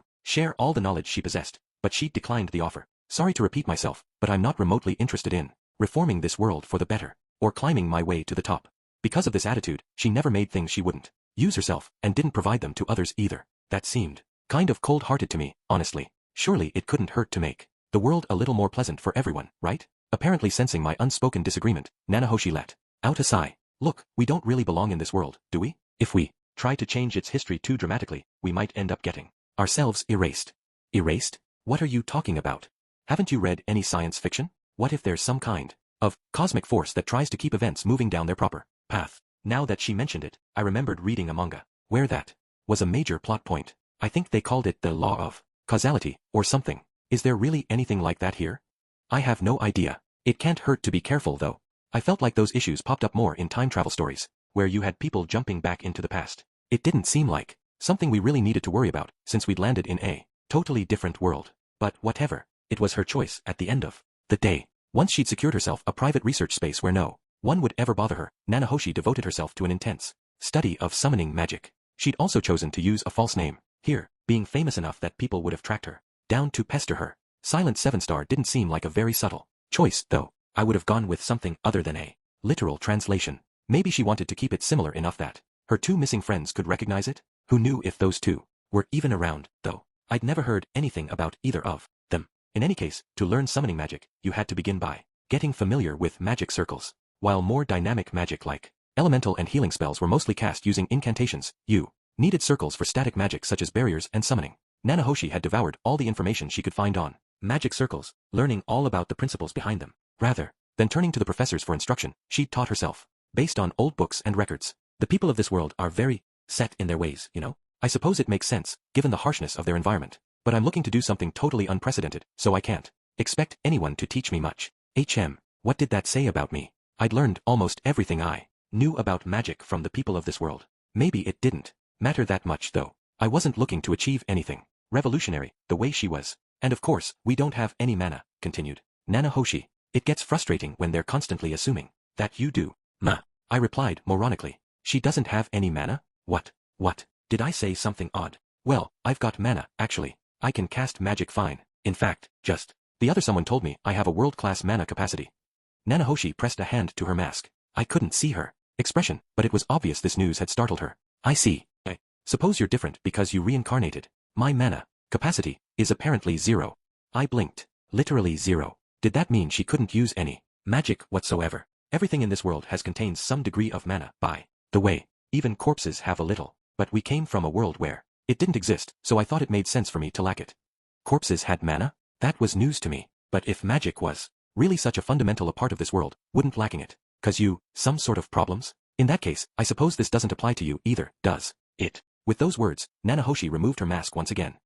Was strange seeing such a recognizably Japanese face again, after all. This time, she was no supermodel, but she was still pretty cute. I'd seen a lot of gorgeous people since coming to this world, so my standards were probably too high. I could see her being one of the cutest girls in her class back in Japan. It's been about 5 years since I arrived in this world, but I haven't aged at all. 5 years should have changed her at least slightly, but she still looked 16 or 17. Apparently, her body really wasn't getting any older. Well, that sounds like a bit of a silver lining, at least. Nanahoshi frowned, then put her mask back on with a small snort of laughter. I suppose it's preferable to growing old in a foreign land, at least. Come to think of it, the version of me that showed up in the manga dreams never seemed to age, either. Maybe that was just how it worked with people who came here from other worlds. I don't have the first idea why I'm not getting older, though. It's just bizarre. Just for the record, I'm aging normally so far. Right. I suppose the cause is something inherent to my body. Then I'll have to look into it if I get the chance. There might be something I can do about it. Nanahoshi opened a small notebook and jotted down a brief note. She was evidently keeping track of things she realized or wanted to follow up on later. Okay then, let's get back on topic. Nanahoshi had learned all about magic circles. Generally, you made them by pulverizing magic crystals and mixing the powder with some specific ingredients to create a special paint, which you then used to draw very specific patterns. Once the paint settled on a suitable surface, it would be absorbed, making it very difficult to erase. Pumping mana into the paint would magnify the power of your magic and produce a specific effect determined by the structure of the circle. As a general rule, the magical paint would evaporate after a single use. You often needed some very specific things to make it, and the list of ingredients varied depending on the nature of the spell. In particular, large-scale spells at the king tier level or above required some very unusual catalysts. You'd usually need the financial backing of a country to get your hands on everything you required. Do those teleportation circles in the ruins vanish after one use, too? No, they work differently. They were carved into place using a special technique. Interesting. Making magic circles from paint was apparently the norm these days, but back in the golden days, there had been a much wider variety of techniques in use. Some of those methods hadn't been completely lost to time. You could carve a magic circle into stone and pump it full of magic directly, for example. Nanahoshi herself couldn't use that method, so she hadn't spent much time studying it, but it was widely used in the creation of magical implements. Isn't that more common than the paint thing, actually? I can't use the technique, so I don't particularly care. Magic circles could be used for almost any sort of spell if you had a good pattern, the right paint, and sufficient mana, but there was one major problem. The patterns had been handed down orally through the generations, and most of them were lost over the centuries. There was no one out there capable of devising new ones anymore, either. If you wanted to discover a new magic circle, your only option was to find some old scroll left forgotten in the back of a royal treasury, or stumble across an engraving in the depths of an ancient ruin. This had been the state of affairs for some time, in fact, until Nanahoshi arrived to shake things up. She'd analyzed the patterns of the known magic circles, drawn up her own attempts, and carried out countless experiments. Eventually, she'd succeeded in creating her own brand new patterns. This was all seriously impressive. The more she talked, the more I wanted to learn from her. But before I could even broach the subject, Nanahoshi shot me down. I can't go handing out my findings to everyone who asks. I wanted to object, but she wasn't done yet. Raising a hand, she looked me calmly in the face. Let's make a deal. This was probably what she'd been building up to for some time. I don't have any mana, or any means to defend myself. I don't get any older, but I'm fairly sure I'm not immortal. Right. I see. Can't stand this world, honestly. None of it feels real to me. The food is just atrocious, their sense of morality is bizarre, and everything is so incredibly inconvenient. They don't even have shampoo here, for crying out loud. And more importantly, everyone I care about is back in our world. I want to go back there very badly. What about you? I like this world a lot, I replied immediately. And I've got more friends here than in our old world, at this point. I don't want to go back. I see. You don't have a family you left behind, or anything. I've got no regrets. I didn't even want to think about my old life. I really didn't. 15 years ago, I decided to do the best I could with my second chance here. All sorts of things had happened since then. Some wonderful, some painful. But I was pretty satisfied with my life right now, all things considered. If someone tried to drag me back home, after all this time, I wouldn't go without a fight. I see. I suppose you must have had a good, long life. Nanahoshi was misinterpreting the situation slightly, but whatever. It wasn't like I'd told her that I was the smelly loser who'd jumped in front of that truck at the last moment. All I'd said was that my death had been accidental. You and I clearly have different goals, then. But we both have something to offer each other, so let's find a way to cooperate. Is there something I have that you want? You said it yourself earlier. You've got a world-class mana capacity, right? She wanted my mana, of all things? I seemed to remember seeing massive piles of magic crystals lying around her room earlier. All of those weren't enough? I'd like you to help me with my experiments. In exchange, I'll teach you what you want to know. If you're looking for answers I don't have, then I'll do my best to find them. I know lots of influential people, and I'm quite a skilled researcher. I'll also help you out in any other way I can, of course. So you're looking for a give-and-take relationship, basically? That's right. Simple enough, really. Nanahoshi seemed like a very smart, resourceful person. I wasn't sure how much help I would really be to her. Maybe she was just showing some compassion for a fellow Earthling though. She did say something about being glad to meet another of her kind. Okay, that sounds good to me. I accept. Glad to hear it. Don't go changing your mind later, alright? A man never goes back on his word. Heh. I have to say, it's kind of nice to hear a Japanese cliché. Again. I know what you mean. Nobody gets any of my references over here. Nanahoshi cleared her throat and resettled herself in her seat. She took 3 rings out of her pocket and slipped them on one by one. Was there some point to all this? Shall we get right to it then? Is there something you want to ask me? I've heard you're looking into the displacement incident. Who told you that? I shot a glance over at Fitz, who was sitting silently off to the side with a vaguely sulky expression on his face. Maybe they'd spoken a little while I was unconscious? Noticing my gaze, Fitz tilted his head uncertainly to one side. What is it, Rudius? Is something wrong? Nanahoshi asked me, still in Japanese. We're going to talk about the displacement incident now. Nanahoshi, would you mind speaking in the human tongue for this? All right then. Fitz moved next to me and turned to face Nanahoshi. From now on, we'd be using a language everyone in the room could understand. I don't know the specifics of why that disaster took place.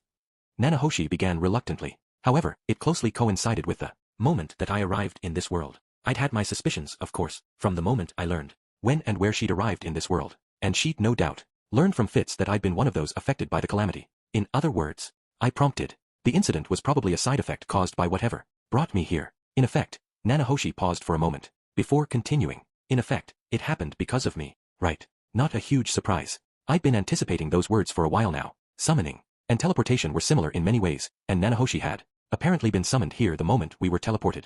It all fit together too neatly for it to be a coincidence. If anything, I was relieved that disaster wasn't related to my arrival here. Fitz, however, reacted very differently. With a strangled shout of, "I'll kill you," he jumped up and swung his arm threateningly. What? You? Yelped Nanahoshi, throwing up one of her hands. One of her rings shone brightly, and Fitz's spell failed. What was that thing? Realizing that his magic wasn't going to work, Fitz leapt toward Nanahoshi and begun throwing punches. But the second of her rings shone, and his fists bounced off some kind of invisible barrier. Do you have any idea how much we suffered? My mother and father died because of you. Those rings had to be magical. None of Fitz's attacks were getting through. Don't just stand there, Rudius Grey Rat, shouted Nanahoshi, clearly flustered. Do something. Stepping forward, I grabbed my panting friend by the arm, before he could slam his fist against the barrier again. Calm down, Master Fitz. Are you serious, Rudius? She just admitted it was her fault. How can you be so calm? You suffered too, didn't you? I'd never seen Fitz this worked up before. He was normally so cool-headed. It was hard to blame him for losing control, of course. He'd lost people he loved in that disaster. After 5 years, he'd probably come to terms with that loss to some degree. But that didn't mean he could stay calm when confronted by the person who was responsible for it. Based on what I'd heard so far, though, the displacement incident wasn't Nanohoshi's fault. Apart from everything else, I was right there with her in the moment both of us were likely summoned to this world, although I had no idea why she'd showed up 10 years after I did. The bottom line was, she didn't choose to be brought over here. Someone else made that decision for her. Oh, right. We were talking in Japanese when we discussed that, weren't we? No wonder Fitz had misunderstood. He didn't have any context at all. I'm sorry, we didn't explain this clearly enough. She didn't come here of her own free will, Master Fitz. She's a victim, too. A victim? Wait, really? Fitz was still breathing rapidly, but he seemed to take my words at face value. With a long sigh, he slumped back into his chair. I'm sorry, said Nanahoshi. I could have phrased that more carefully. It wasn't my intention to upset you. That's all right. I apologize for jumping to conclusions. Fitz didn't seem completely calm yet. There was still a fierce light in his eyes, for one thing. But it seemed like he'd gotten himself under control, at least for now. Had Nanahoshi taken out those rings on the assumption I'd fly into a rage and try to murder her? The girl had some guts, I'd give her that. Those were some nice little trinkets. I wanted a set or two for myself, honestly. Maybe they were her primary means of self-defense. Anyway, I don't know much more about the incident itself. I was summoned here because of it, but I have no idea who made it happen, what their motives were, or why it led to such an enormous disaster. No one does. Orsted didn't have any theories, either? No. He just said it was unprecedented. Well, if a so-called god couldn't figure it we probably weren't going to find any answers, either. I seemed to remember the man god saying it was Orsted's fault. But thanks to that curse, everyone who met Orsted hated him. I felt like the man god might be under its effects as well, and they had some kind of feud going on. Even outside of that, right? He might just have blamed Orsted by default. If Nanahoshi was telling me the truth, at least, it was hard to imagine Orsted actually played a role in causing the incident. Why would he summon her here and then spend all that time helping her return home? That didn't make much sense at all. Why did you say it happened because of you, then? Well, it did in a sense, and I wanted to get that fact out there right away. I didn't want anyone using it as an excuse to turn against me later. I see. Instead of trying to hide something that might turn me against her, she told me the truth bluntly, and then explained herself. That did seem a better approach, when you considered the risk of me figuring it out somewhere down the line. Of course, I still had to keep in mind there was a chance that either Nanahoshi or Orsted was a very skilled liar. That's a shame, though. I was hoping you'd have some idea what happened. I'm afraid not, but I do have a plan to move forward with my research. If your research progresses far enough, do you think you'll figure out the truth about the displacement incident? I should be able to explain what happened on a theoretical level, at least. I nodded thoughtfully. The way she cautiously clarified her promises made her seem more trustworthy, somehow. But to make that happen, I'll need a great deal of mana. I see. I guess I'm the man of your dreams, then.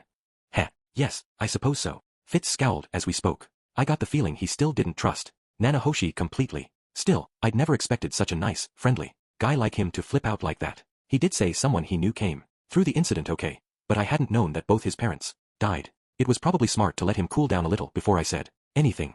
Okay, Nanahoshi, I need a little time to think about all of this. I'll come back to see you in a few days, okay? Let's work out the specifics then. All right, I'll see you then. With that final exchange of words, I left the infirmary with Master Fitz in tow. After I explained Nanahoshi's situation to Fitz in greater detail, he finally seemed to calm down a little. His anger visibly faded when I told him that she'd been brought to this world by force, and was desperate to make her way back home. Once I was finished though, he asked me a slightly odd question. Anyway, Rudius, what do you think of her?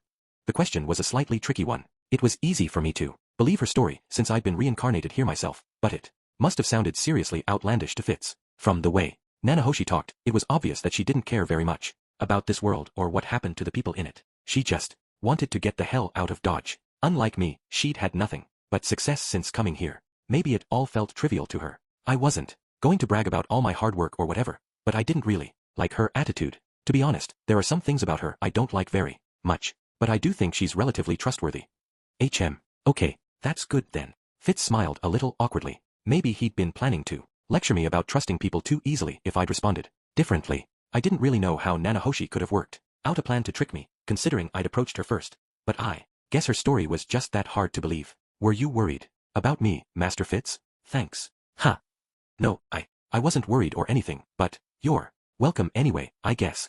Watching the guy fidget like this was always weirdly heartwarming. In any case, Nanahoshi and I had now established a tentative partnership. There were still dozens of questions I wanted to ask her, but there was no need to rush things. I just have to work my way down the list one by one. Side story. Sylphiette. Part 4. Lately, I'd been feeling more and more anxious about the situation. Silent had turned out to be a girl. That was no big surprise in itself. Some of the princess's sources had suggested it might be the case. In fact, in hindsight, lots of her little innovations were things that a woman might appreciate. She'd improved our food, our clothing, and the soap we used to clean our hair. Once you realized that she'd been acting for her own sake, it all made total sense. My anxiety wasn't about her, really. It was more about Rudy. For some reason, he seemed devoted to Silent. There were lots of beautiful women in his life already. Linnea, Persina, Elinalise was dating Cliff now, sure, but she still counted. Rudy had never shown much interest in them. Silent was a different story though. For some reason, she was special to him. She had a complicated problem she was struggling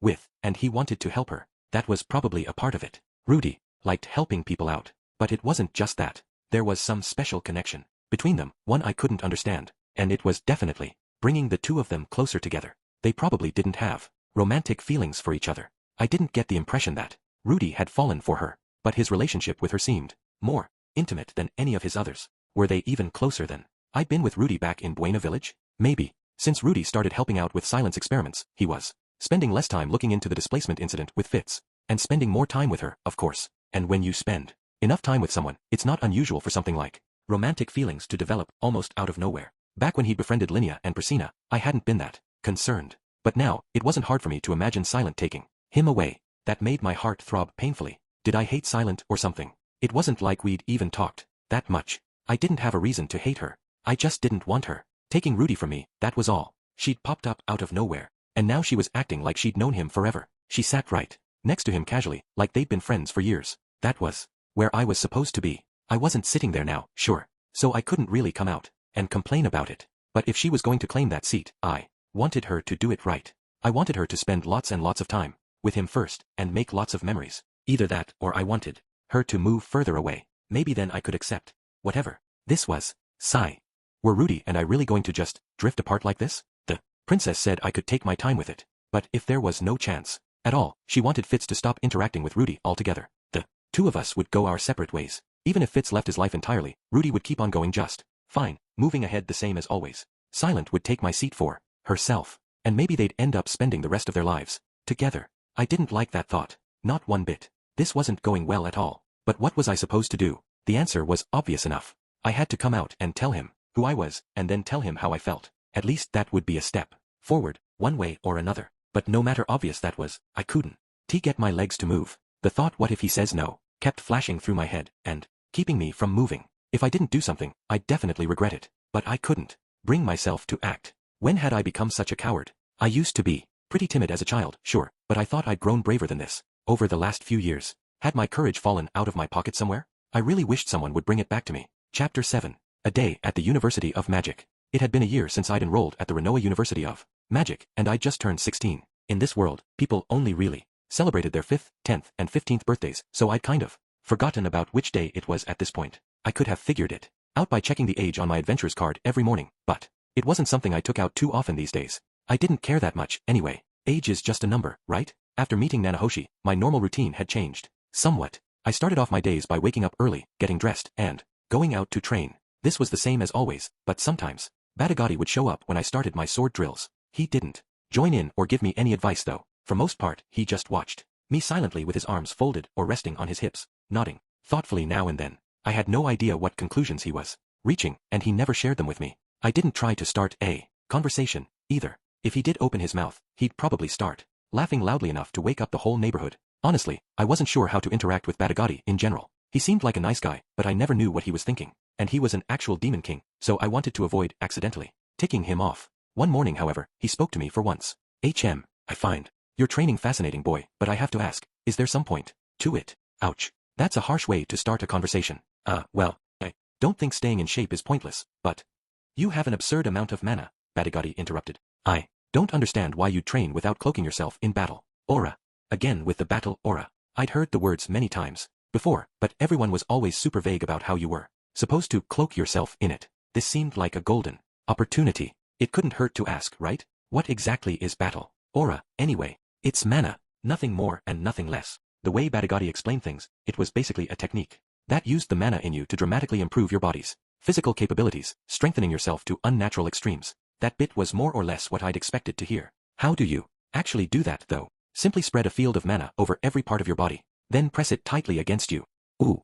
Now that sounded like some useful advice. The university clearly needed to replace its professors with a bunch of demon kings. Once I'd mastered this, maybe I could gain a few power levels. I gave it a shot immediately, doing my best imitations of various super scions and nen users. But no matter how much I manipulated my mana, there was no real change in my physical capabilities. It sort of felt like I might be getting stronger sometimes, but that was probably just the placebo effect at work. Well, that's odd. You've got no talent for this, boy. Batagati went on to bluntly explain the reason for my failure. Normally, battle aura was something people began to automatically generate after spending some time doing physical training. On the other hand, I put in a good amount of effort on that front, but I still couldn't cloak myself in the aura even when I tried. That meant I just didn't have the knack for it. This did happen now and then. Some people could never generate any battle aura at all, no matter how intense their training regimen.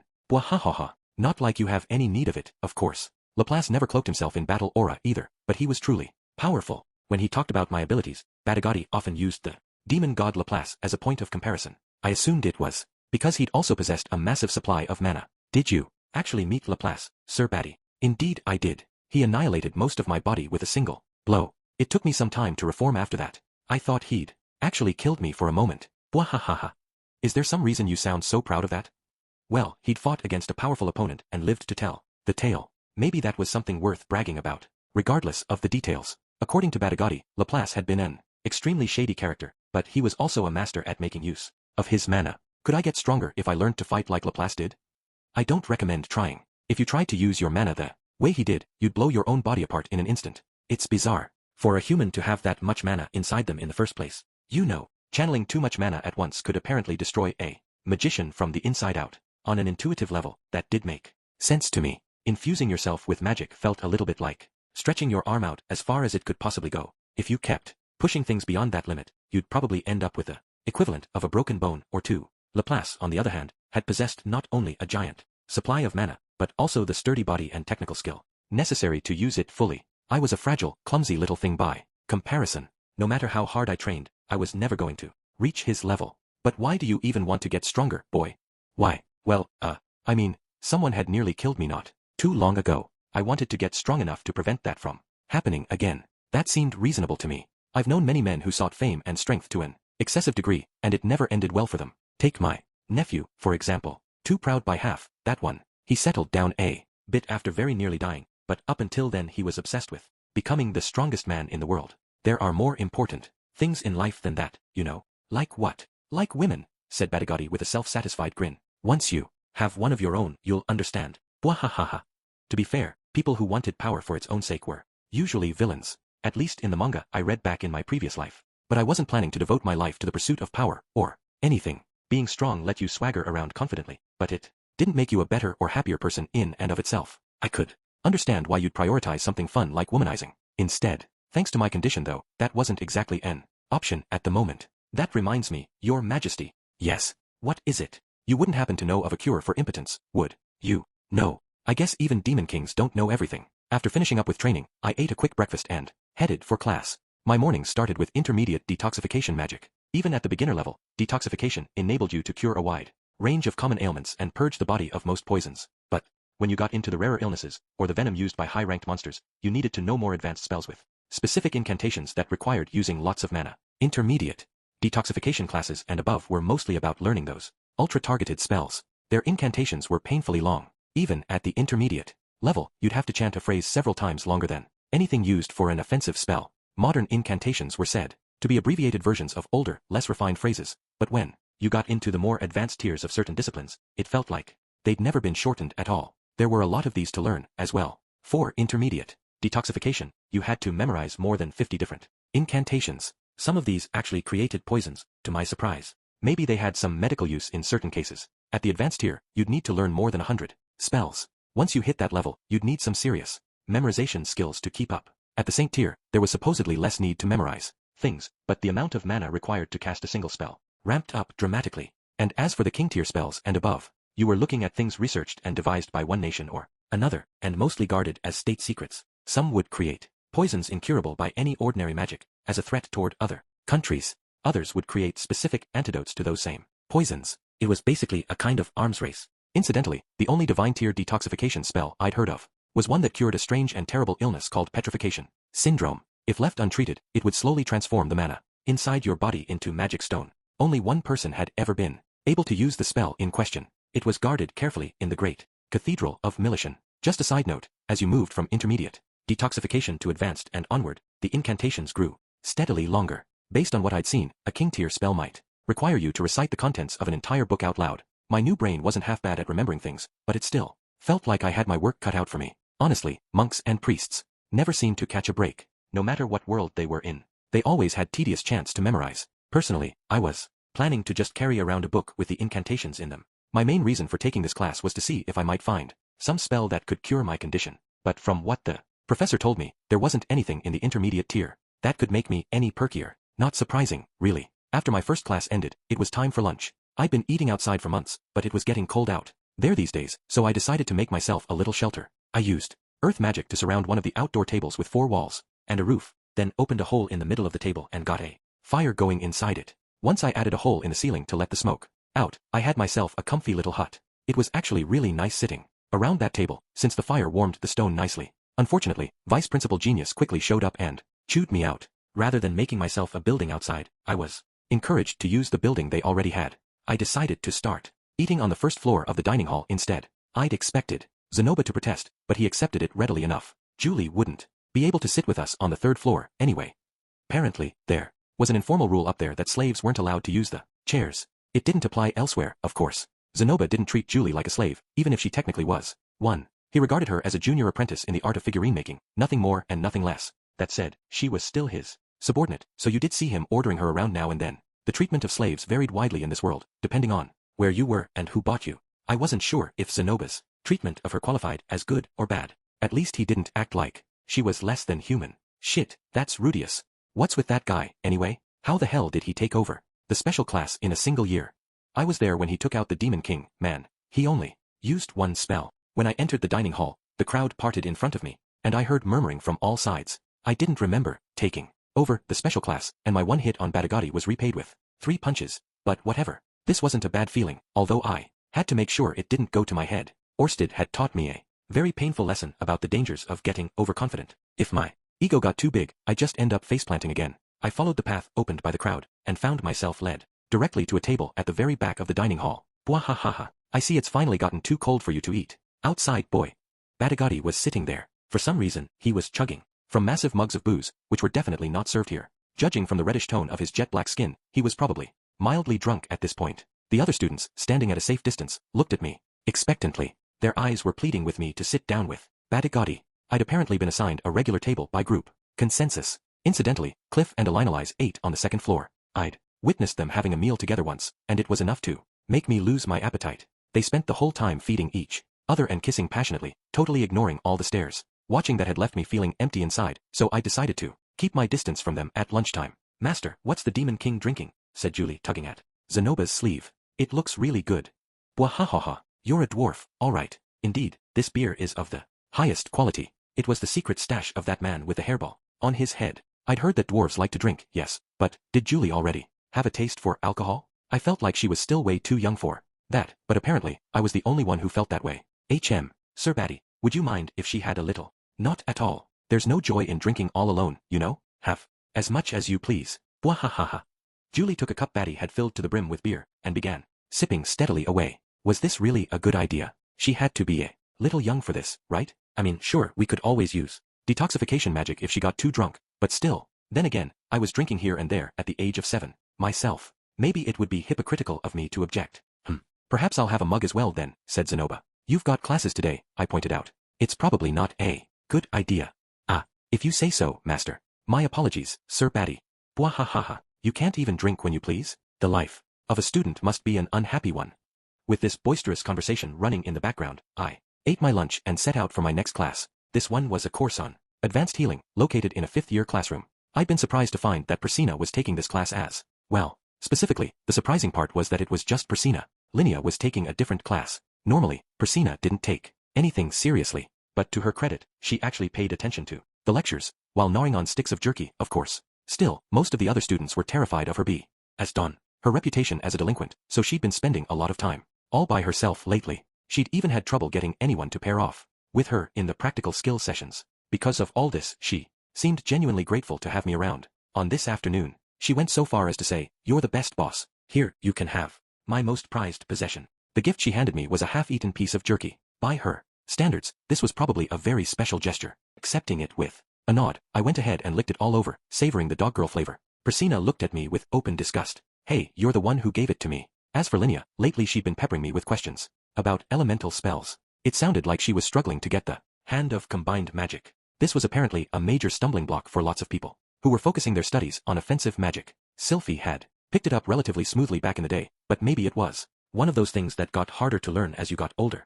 Today, I took some time to try and teach Linnea about combining fire and water magic. It put me in a kind of nostalgic mood, honestly. I started off by trying to explain the cycle of evaporation, condensation, and precipitation, but the concept just seemed to confuse her. Mew? But if the whole ocean turned into rain, wouldn't it just disappear after a while? I mean, the rain just flows back into the ocean after it falls, so there's no net loss. That's not true, Mew, said Rinia, her face shining with triumph. In the great forest, the water soaks right into the ground. Sure, but that water either gets drawn back up by plants or starts flowing along underground. So, eventually, I tried my best to walk her through it one step at a time, but I didn't seem to be getting through to her. All I really wanted her to get was that water from the ocean evaporated, formed rain clouds, and then fell back down. Once you had a good intuitive understanding of that, you could start putting the principles involved to practical use, but we clearly weren't there yet. Still, Linnea wasn't as totally hopeless as Ghislaine when it came to thinking stuff through, so she'd probably understand eventually. Come to think of it, though, there was no real guarantee the rain cycle actually worked the same way in this world, given that you could summon water with magic here. While we're on the topic of elemental magic, I should mention that I'd recently learned my first Saint tier level earth magic spell, Sandstorm. It was basically a more powerful version of the advanced tier spell Dust Storm. That might not sound too impressive on its face, but when I'd actually tried it out, an astonishingly fierce torrent of sand and wind blanketed a wide area around me. Anyone caught inside was essentially rendered blind. It was a struggle just to breathe, and even when the spell's effect finally expired, the entire battlefield would be left covered in massive piles of shifting, unstable sand. Where the water spell Cumulonimbus involved a careful manipulation of rain clouds and wind currents, Sandstorm required you to blow around a massive quantity of tiny particles. It seemed like many spells at this tier involved changing the weather in some dramatic way. The professor who taught me the spell repeatedly cautioned me not to use it inside a town or city unless I absolutely had to, given that it would do serious damage to any crops growing in the area. That was probably a standard warning you were expected to repeat when teaching someone a Saint tier elemental spell. In any case, I now officially qualified as a Saint tier earth magician. I had a vague interest in reaching that level in the two other elements as well, if I had the time to track down professors willing to teach me. Incidentally, the guy who taught me Sandstorm was surprised to learn that I wasn't familiar with it already. My silent spellcasting attacks were on a king tier level at this point, so I guess he assumed that I'd mastered everything at the lower Saint tier already. Batagati recently told me that the stone cannon I'd fired off at him had actually been on the imperial level in terms of pure destructive power. Did that mean I could call myself an emperor tier magician? When I asked the professor, he said I could call myself anything I wanted. Sensing a slight edge to that remark, I decided not to do so. It was hard to imagine any good would come from advertising myself as some master mage. Anyway, in the early afternoon, I often headed over to Nanahoshi's laboratory. The university had given her quite a lot of space to work with, but since she'd filled up the front room with a jumble of junk, it actually felt a little cramped when you stepped inside. Just past this initial storage area was the experimental chamber, with walls made of magic-resistant brick. The room beyond that was Nanahoshi's bedchamber. She seemed to be keeping a sizable stash of food in one corner, which kind of worried me. Why was she sleeping next to her food? What if it attracted mice or roaches? It had become obvious to me fairly quickly that the girl had the makings of a world-class shut-in, and coming from me, that really meant something. I was also strictly forbidden from actually setting foot inside her bedroom. As for the nature of my visits here, for the most part I was just helping out with her summoning magic experiments. My role was a simple one. I channeled mana into the magic circles that she'd drawn up. Simple enough, but there were a ton of them. She was testing out all sorts of things, even patterns she expected to fail, in a trial and error approach. Nanahoshi had lots of money to spare, but that didn't mean she could secure herself an infinite number of magical crystals to throw at these experiments. The supply available was always limited, and if you tried to buy them all, you'd make yourself a lot of enemies very quickly. As a result, she'd previously been hesitant to move forward with these tests. All I did was single-mindedly channel my mana into magic circle after magic circle. Normally, there were no results at all. The magic paint would disappear, leaving only the lines she'd sketched out. underneath. However, sometimes one of them would suck quite a lot of mana out of me, and something strange would appear out of nowhere, typically something like a dirty black birdwing, or the leg of an insect. When I asked Nanahoshi if we'd succeeded, she replied, "Of course not. The idea was that we'd try out tens of thousands of these things, looking for a fluke success or clues to general principles that she could work from. It sure seemed like it was going to take us a while, though. What exactly is the goal of these experiments? I want to learn how to summon a human being from our old world. Right now, we're laying the groundwork for the groundwork of a theory that might get us there. Once she could make a magic circle capable of summoning people from a different world, she could make one that could send them back home too. Possibly, in theory. Either way, we had a lot of preliminary stages to get through before we got anywhere close to that. This definitely wasn't going to be a short-term project. Okay, I understand the general plan, but if we summon someone the same way you were summoned here, aren't we just going to cause another huge disaster? Believe me, I have no intention of creating a second displacement incident, but if I can move a few stages further along in my research, I should be able to nail down a theory regarding why it happened. Sure, I know things go wrong in experiments all the time, though, just be careful, okay? Lots of people died because of that whole mess. It's not just experiments, Rudius. Things always go wrong no matter what we do. I'm very aware of the risks, alright? That's why I'm taking things so cautiously. I couldn't say that I completely followed, but I did understand that she was building up to something slowly and methodically. Maybe it would be best if I learned the basics, at least. You know, I'd like to learn some summoning magic myself. Summoning is my lifeline. I can't go around handing out my knowledge freely. I thought you said you'd teach me anything I want to know? Nanahoshi clicked her tongue in irritation. Alright, fine. Once we're done with this experiment, I'll answer one question for you. One answer for all of these? You pay terribly, Nanahoshi. Once we're really finished and I head back home, you can have all the resources, knowledge, and connections I leave behind, she snapped. So for now, try to be a little patient.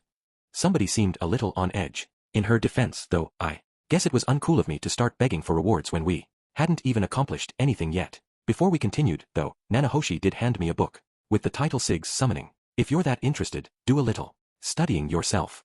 I felt like I'd seen this somewhere before, but I had no memory of reading it. I accepted it with gratitude, and thus my experiments with Nanahoshi had continued along those lines. At this point, I'd stopped dropping by the library for hours at a time, but Master Fitz sometimes showed up to join me when I was visiting Nanahoshi. As I watched him try to help out one day, I realized that these experiments were actually pretty grueling work. He ran out of mana entirely after working through only 20 scrolls or so. This is crazy, Rudius.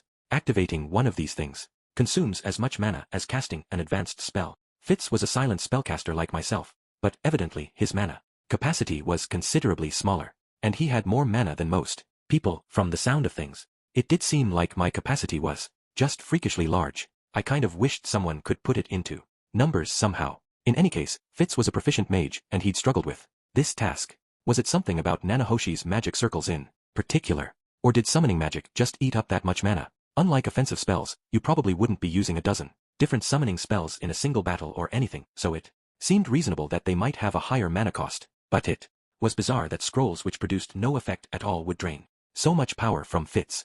Maybe it had something to do with the fact that we were trying to summon things from a different world. I'm sorry, Rudius. I have to protect Princess Ariel, so I don't think I can help with this. I need to keep some mana in reserve just in case. Yeah, of course. That makes total sense. For some reason, Fitz seemed a little gloomy lately. Maybe he was feeling down about all this. He did seem to have some confidence in his talents as a magician. After all, everyone had their pride. It wasn't something I paid that much attention to, but for a young guy like him, it might feel like the most important thing in the world. Nanahoshi didn't really talk to Master Fitz when he came along. Then again, I got the impression Fitz wasn't the biggest fan of Nanahoshi either. I'm not much use here, am I? Fitz's voice sounded downright dejected. I shook my head quickly. That's not true. It isn't. Of course not. It's reassuring just to have you around. Fitz had helped me out in many ways over the last year. Maybe he couldn't contribute much to this particular task, but I didn't want to send him away just because he wasn't being useful to me. If he had something more pressing to deal with, I wasn't going to force him to stay. But if he was thinking about leaving because he couldn't help, I'd encourage him to reconsider. Please keep coming here with me when you have the time, Master Fitz. We've been looking for answers for months now, right? Let's keep pursuing the truth together. Sure. Thanks, Rudius, said Fitz, smiling bashfully. That smile was seriously powerful. Fitz was probably only 13 or so at the moment, but a few years down the line, he'd probably be a real lady killer. To be perfectly honest, he was so cute that, lately, It was hard for me to not instinctively respond to him as I did to girls. Was there something wrong with my eyes, or what? Maybe I was just awakening to a latent interest in men? As the sun set, I headed back toward my dorm with Fitz. We'd be going our separate ways a little before the girls' dormitory, as always. Oh, right. Rudius. Yes. I think you can take this road now, if you want to. Fitz indicated the path in front of him. It led to the place where I'd been accused of stealing underwear shortly after enrolling at this university. Ever since that day, I'd been careful not to wander down into that vicinity. Come on, Master Fitz. Are you trying to get me attacked by a shrieking horde of angry girls again? Hee hee. I'm not sure that's how it would go this time. You've gotten kind of popular in the girls' dorms, you know? Ha. Wait, seriously. Am I the prince from the tennis club? Now, tennis? Fitz seemed totally nonplussed. Understandable. Well, he continued, people are saying that you're actually a gentleman. You beat up on the bad guys, but you never hurt the normal students, right? I mean, you're strong enough to take down the Demon King, and he beat all those beastfolk warriors easily, but when the girls surrounded you and made all sorts of threats, you didn't do anything to them. He had to be making this up, right? I'd heard the way people whispered about me in the dining hall. I definitely didn't have a fan club. Hee hee. They were all scared of you at first, of course, but Linnea and Persina went around telling them, our boss is a nice guy, Mew. He never picks on weaklings. As he imitated Linnea's voice, Fitz put his hands up where her cat ears would be. How can I put this? It was cute. Unfairly cute. Something spooky and mysterious was happening down around my groin. After that, their opinion of you improved really fast. I mean, your clothing's a little shabby, but your face is kind of handsome, and some girls like the gloomy look. Oh, and you're not a pushy jerk. Even though you're really powerful. Those two must have done some seriously good workout. Here. From the way Fitz described it, they hadn't mentioned that whole impotence thing, either. I should treat Persina to a nice steak sometime soon. What about Linnea, though? I don't even know what she wants. Status, honor, cash. Of course, there are some girls who are still afraid of you, like Goliath, for example. Ah, right. That makes sense. She was at the head of that group on my first day, after all, and I sort of accidentally intimidated her just the other day. Really? Well, Linnea and Persina pester her about it every time they see her, too. That might explain why she'd reacted so strongly when I tried to say hello. You don't intervene or anything, Master Fitz? Nope. I mean, it's her own fault, really. She's he one who decided you were the bad guy based on nothing at all. Maybe she'll learn something from this. Wow, Fitz could be harsh when he wanted to. I could understand where he was coming from, but bullying wasn't the answer. I don't think she meant badly. Try not to harass her too much, okay? I'd appreciate it if you passed that message on to Linnea and Persina, also. My voice came out sterner than I'd intended. Fitz held up his hands in a placating gesture, looking a little flustered. Nobody's harassing her, Rudius. It's more like they tease her every so often. I don't think she's scared or anything, just a little exasperated. It was kind of hard to imagine someone as physically intimidating as Goliath being the kid everyone messed with, but in any case, a running joke like that could easily turn into actual bullying, so we still had to be careful here. Okay, as long as it's all in good fun, that's fine. But for the record, I'm not holding a grudge or anything. Could you keep an eye on things and make sure they don't take it too far? You really are a nice guy, Rudius. Sure. I'll let Goliath know, too. That last part might not be necessary. The last thing I needed was her sending me a pair of underwear as a token of her gratitude. Hee hee hee. With another shy smile, Fitz started walking off down the road, while I stayed back at the crossroads. After 3 steps or so, however, he turned around to look at me. Like I said, it really is okay for you to come this way now, if you want to. That's all right, I said, putting on my best cool guy expression. If I've managed to earn myself a decent reputation here, I'd better not ruin it by strutting down the road like I own the place. All right, sure. I guess that sounds like your style.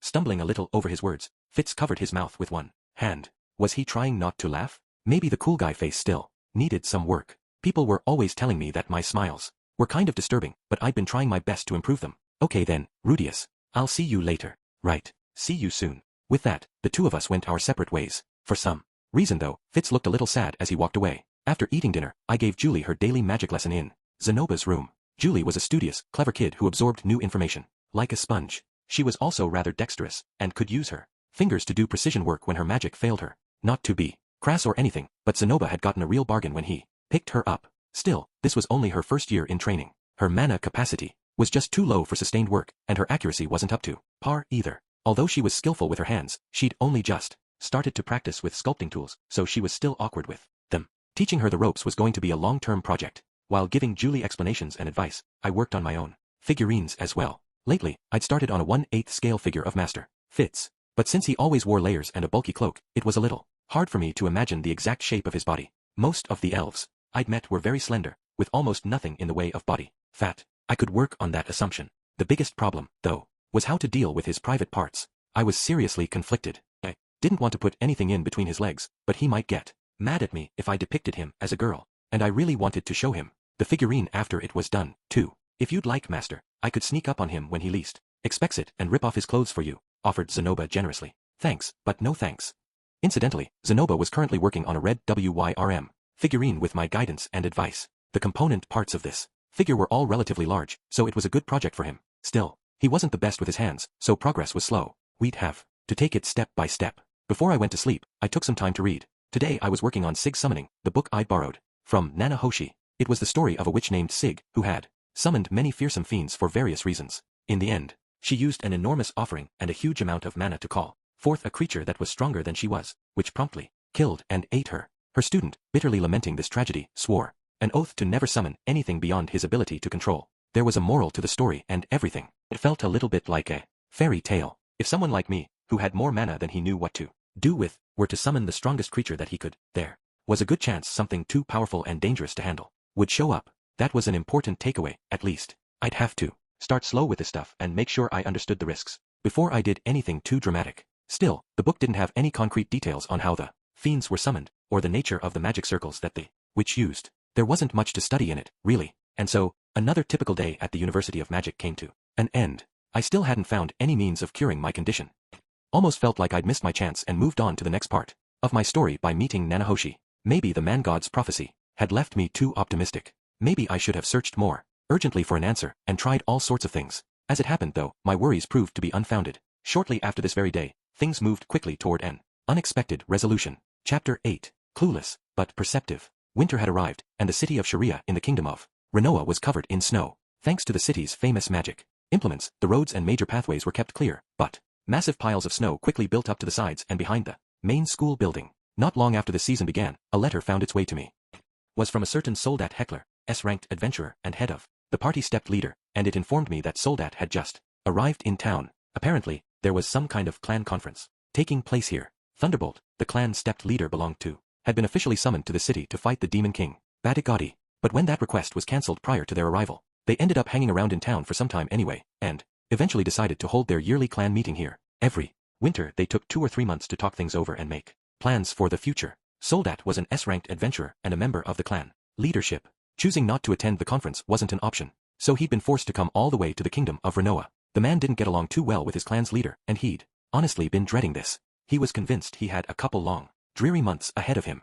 But then, on his way up here, he remembered that his old buddy Quagmire happened to be staying in this city. Since fate had brought us back together, we might as well take the chance to reconnect. Thus, he sent me this letter inviting me to catch up over a meal. The idea appealed to me as well. Soldat was a good guy, and I owed him a lot. He had a past with Elinalize, so I felt like it might be a little awkward introducing him to her devoted new boyfriend, but he was made of tougher stuff than me. He'd probably get over it easily enough. With that decided, I let Nanahoshi know that I'd be taking a break from our experiments on the next day off. I invited Fitz to join me, but he frowned and shook his head. Sorry, I've got something else that afternoon. I'm guarding Princess Ariel. The life of a bodyguard wasn't easy. Everybody else might be off for the day, but he was on duty from dawn to dusk. Talk about a slave to the machine. No, I was being rude to Master Fitz. He was just devoted to his work. In any case, I couldn't ask him to ditch his responsibilities. It was a pity he couldn't make it, but that's just how things went. Sometimes, it seemed only Elinalize, Cliff, and I were going to meet Soldat. When the day came, the 3 of us walked over to the Adventurers Guild together. The roads in town were clear enough, but their surface was still white with a trampled layer of snow. The stuff was removed regularly throughout the day, but often the snowstorms grew more intense at night, and the city's magical snow removal couldn't keep up. Hey, are you even listening to me, Rudius? What? Of course I'm listening. For the last few minutes, Cliff had been boasting about his plans for his own research. He'd been studying curses intensively for some time now, with the ultimate goal of lifting Elinalize. But curses had been around since ancient times, and were the subject of ongoing study throughout history, so lifting one wasn't as easy as you might hope. For all of Cliff's bravado, 6 months of dedicated research hadn't yet brought him any major successes. Isn't it tough, working that hard with nothing to show for it?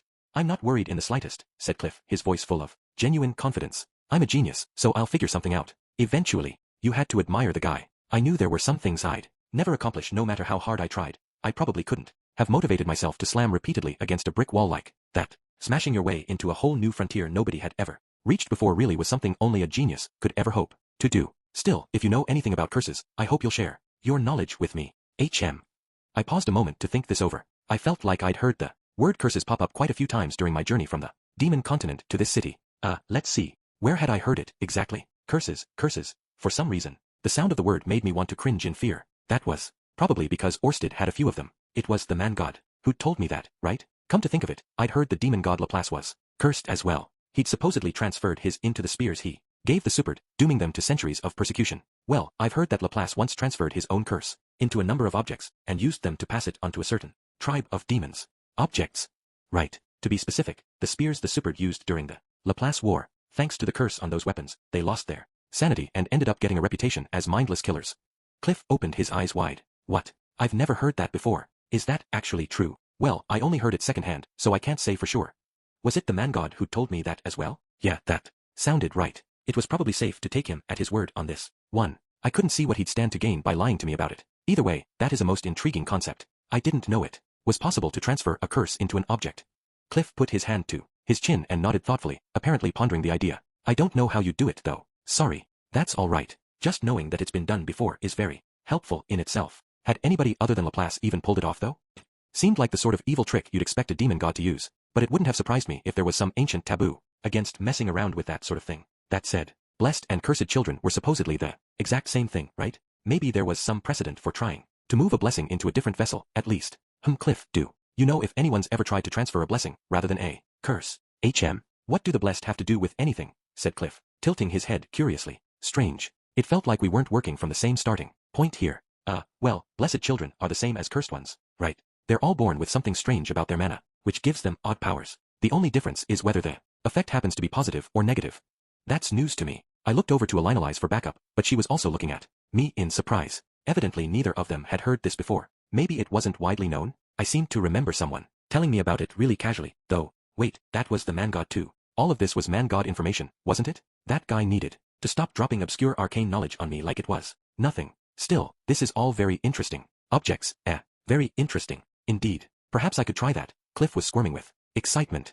He looked convinced that I'd handed him an important clue. To be honest, I think he was swallowing everything I told him a little too readily, but whatever. Either way, it felt like curses had some connection to the so-called gods of this world. The man god, the dragon god, and the demon god all had at least one. And then there were the blessed children, who were supposedly divine somehow. Was there some meaningful connection here, or was it just a coincidence? Thank you, Rudius. I think you've helped me hit on something. Cliff's face was full of optimism and energy. While he was at it, maybe he could find a way to fix the curse afflicting my private parts. Hey, Quagmire. Long time no see. Soldat and his buddies greeted me with easy smiles. Within a few minutes, we'd made our way to a nearby tavern and settled down around a large table. When they heard about Cliff and Elinali's relationship, the members of Stepped Leader were shocked, to put it mildly. What the hell? Someone piped up, stifling a laugh. Are you seriously getting married? And here I thought you were a slut for life. Cliff exploded with anger, obviously, but Soldat and the others just found that hilarious, which drove Cliff to new heights of fury. For a moment, I thought things might come to blows. Fortunately, Elinali somehow talked her boyfriend down while simultaneously changing the subject. The woman was seriously impressive. Sometimes, especially when it came to anger management. Come to think of it, I'd never once seen her get angry or break down in tears. She'd gotten sulky a few times, sure, but never seriously upset. Paul was the only person she'd ever mentioned hating. What the hell had my old man done to her, anyway? While I pondered all of this, the topic somehow shifted to my outfit. I'd worn my school uniform, as usual. It's funny seeing you in that outfit, Quagmire. Makes you look just like another random rookie. Some students from the University of Magic made a habit of coming over to the Adventurers Guild still wearing their uniforms, with at most a cloak thrown on above them. Almost all of them were rookies at rank F or E, so they didn't interact directly with Soldat's party very often, but sometimes the Whitey come up begging for an invitation to Thunderbolt. Well, if I'm a rookie now, why don't I act like it and carry your luggage for you? Ha, nice try, kid. Nobody touches our stuff but us. Right. I seem to remember you hauling back all the goodies from that stray dragon. Oh man, that was one profitable day. It was kind of fun reminiscing about this stuff. When I'd taken down that red WIRM, the whole party had carried its meat and scales all the way back to town to split up equally. Oh right, that reminds me, Quagmire. So we were up in the nearest tundra the other month, and from this point on, the conversation shifted from reminiscing about the past to stories of Stepped Leader's recent adventures. Cliff still looked pretty sulky for a while, but as Soldat and the others went on, his eyes began to sparkle with excitement. Come to think of it, he'd once dreamed of becoming an adventurer, right? I guess he is. Still just a teenager. It's easy to forget, given how he usually acts. So we got out of there in one piece at least. Anyway, it's about time we moved to a new place, right? What's next? We'd all finished our food, and the story was at an end. Seemed like a good time to find ourselves a new tavern and start really drinking, but a messenger from the clan came out of nowhere just as we were leaving. Hey, Soldat, they've just called another meeting. What, again? Are you serious? We just had one this morning. Sorry, but it's happening. The leader's really full of energy. Today, I guess. From the sound of things, Soldat was being called to a sudden gathering of party leaders, and declining to show up wasn't an option. Shit. Sorry, Quagmire. I was looking forward to killing a whole day getting drunk with you, but I guess it ain't happening this time. Let's pick up where we left off another day, okay? No problem, Soldat. Send me a message anytime you're free. With a firm nod, Soldat strode off down the street. In any case, we'd lost the host of our party, so it was probably time to call it a day. It was only early afternoon, though, maybe 2:30, at the latest. If I went home now, I'd be left with a lot of time to kill. What should we do now? I asked, looking around the group. Well, actually, said Elinalise, I was hoping we could teach Cliff a thing or two about adventuring. Oh yeah.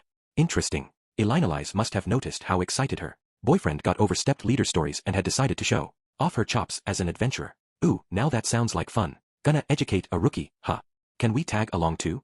The other members of stepped leader seemed to approve of the idea as well. After a little more discussion, everyone was generally on board with giving Cliff a taste of the adventuring life. The idea was to take on a request to slay an A-ranked monster and get him some real experience. Cliff was a little grumpy about the vaguely condescending way everyone was talking about him, but his excitement seemed to override that. What about you, Rudius? Asked Elinalise. Well, I think I'll pass, actually. I could give Cliff some advice on how to contribute in a party with multiple mages, but somehow, I didn't think he'd want to get lectured by someone younger than him. In situations like this, it was easier to swallow your pride when everyone teaching you was older. Also, it wasn't a great idea for me to go spend a couple days hunting down some elusive monster. If I didn't run it by Nanahoshi first, I could imagine her getting very, very cranky. Despite her self-imposed isolation, the girl seemed weirdly hungry for company. She got sulky every time I went a day or two without helping her. If she wanted to be a real shut-in, she needed to learn how to savor the loner lifestyle. Of course, it seemed like she missed Japan a lot, so I could understand her wanting someone to speak her native language with. But as someone who decided to keep living in this world, it was hard to resist telling her to go outside more often. All right then. Will you let everyone know where we're going? Then. Yeah, no problem. You be careful out there, Elinalise. You've got a beginner with you, so don't drag him anywhere too dangerous. Don't worry, Rudius. Unlike a certain someone, we're not planning to go challenge a red WYRM or a Demon King. It wasn't like I'd fought Batagati because I wanted to, but okay, whatever. After saying my goodbyes, I headed back toward the university, alone. From the Adventurers District, that meant walking across Sharia's central commercial plaza. As I entered the area, the tempting scent of grilled meat on sticks wafted through the air to me. I looked toward the scent, and found that a number of merchants had set up outdoor stalls, despite the snow everywhere. Must be rough doing business out here in this cold, man. Still, I had some free time to burn. I could head back to the dorms, but there wasn't much to do there except studying, practicing, and making figurines. Maybe it would have been smarter to just tag along with Cliff and company, instead of overthinking it. Too late now though. Well, I'm out here already. Might as well look around a little. I aimlessly set out down the streets of the Commerce District. I didn't need anything in particular, but maybe I'd spot something interesting. After that discussion with Cliff, I was somewhat interested in the various kinds of magic items. Those cursed spears Laplace gave the Superd were presumably magical implements of some sort. After all, I hadn't given much thought to magic items up until now, since the ones on sale were all incredibly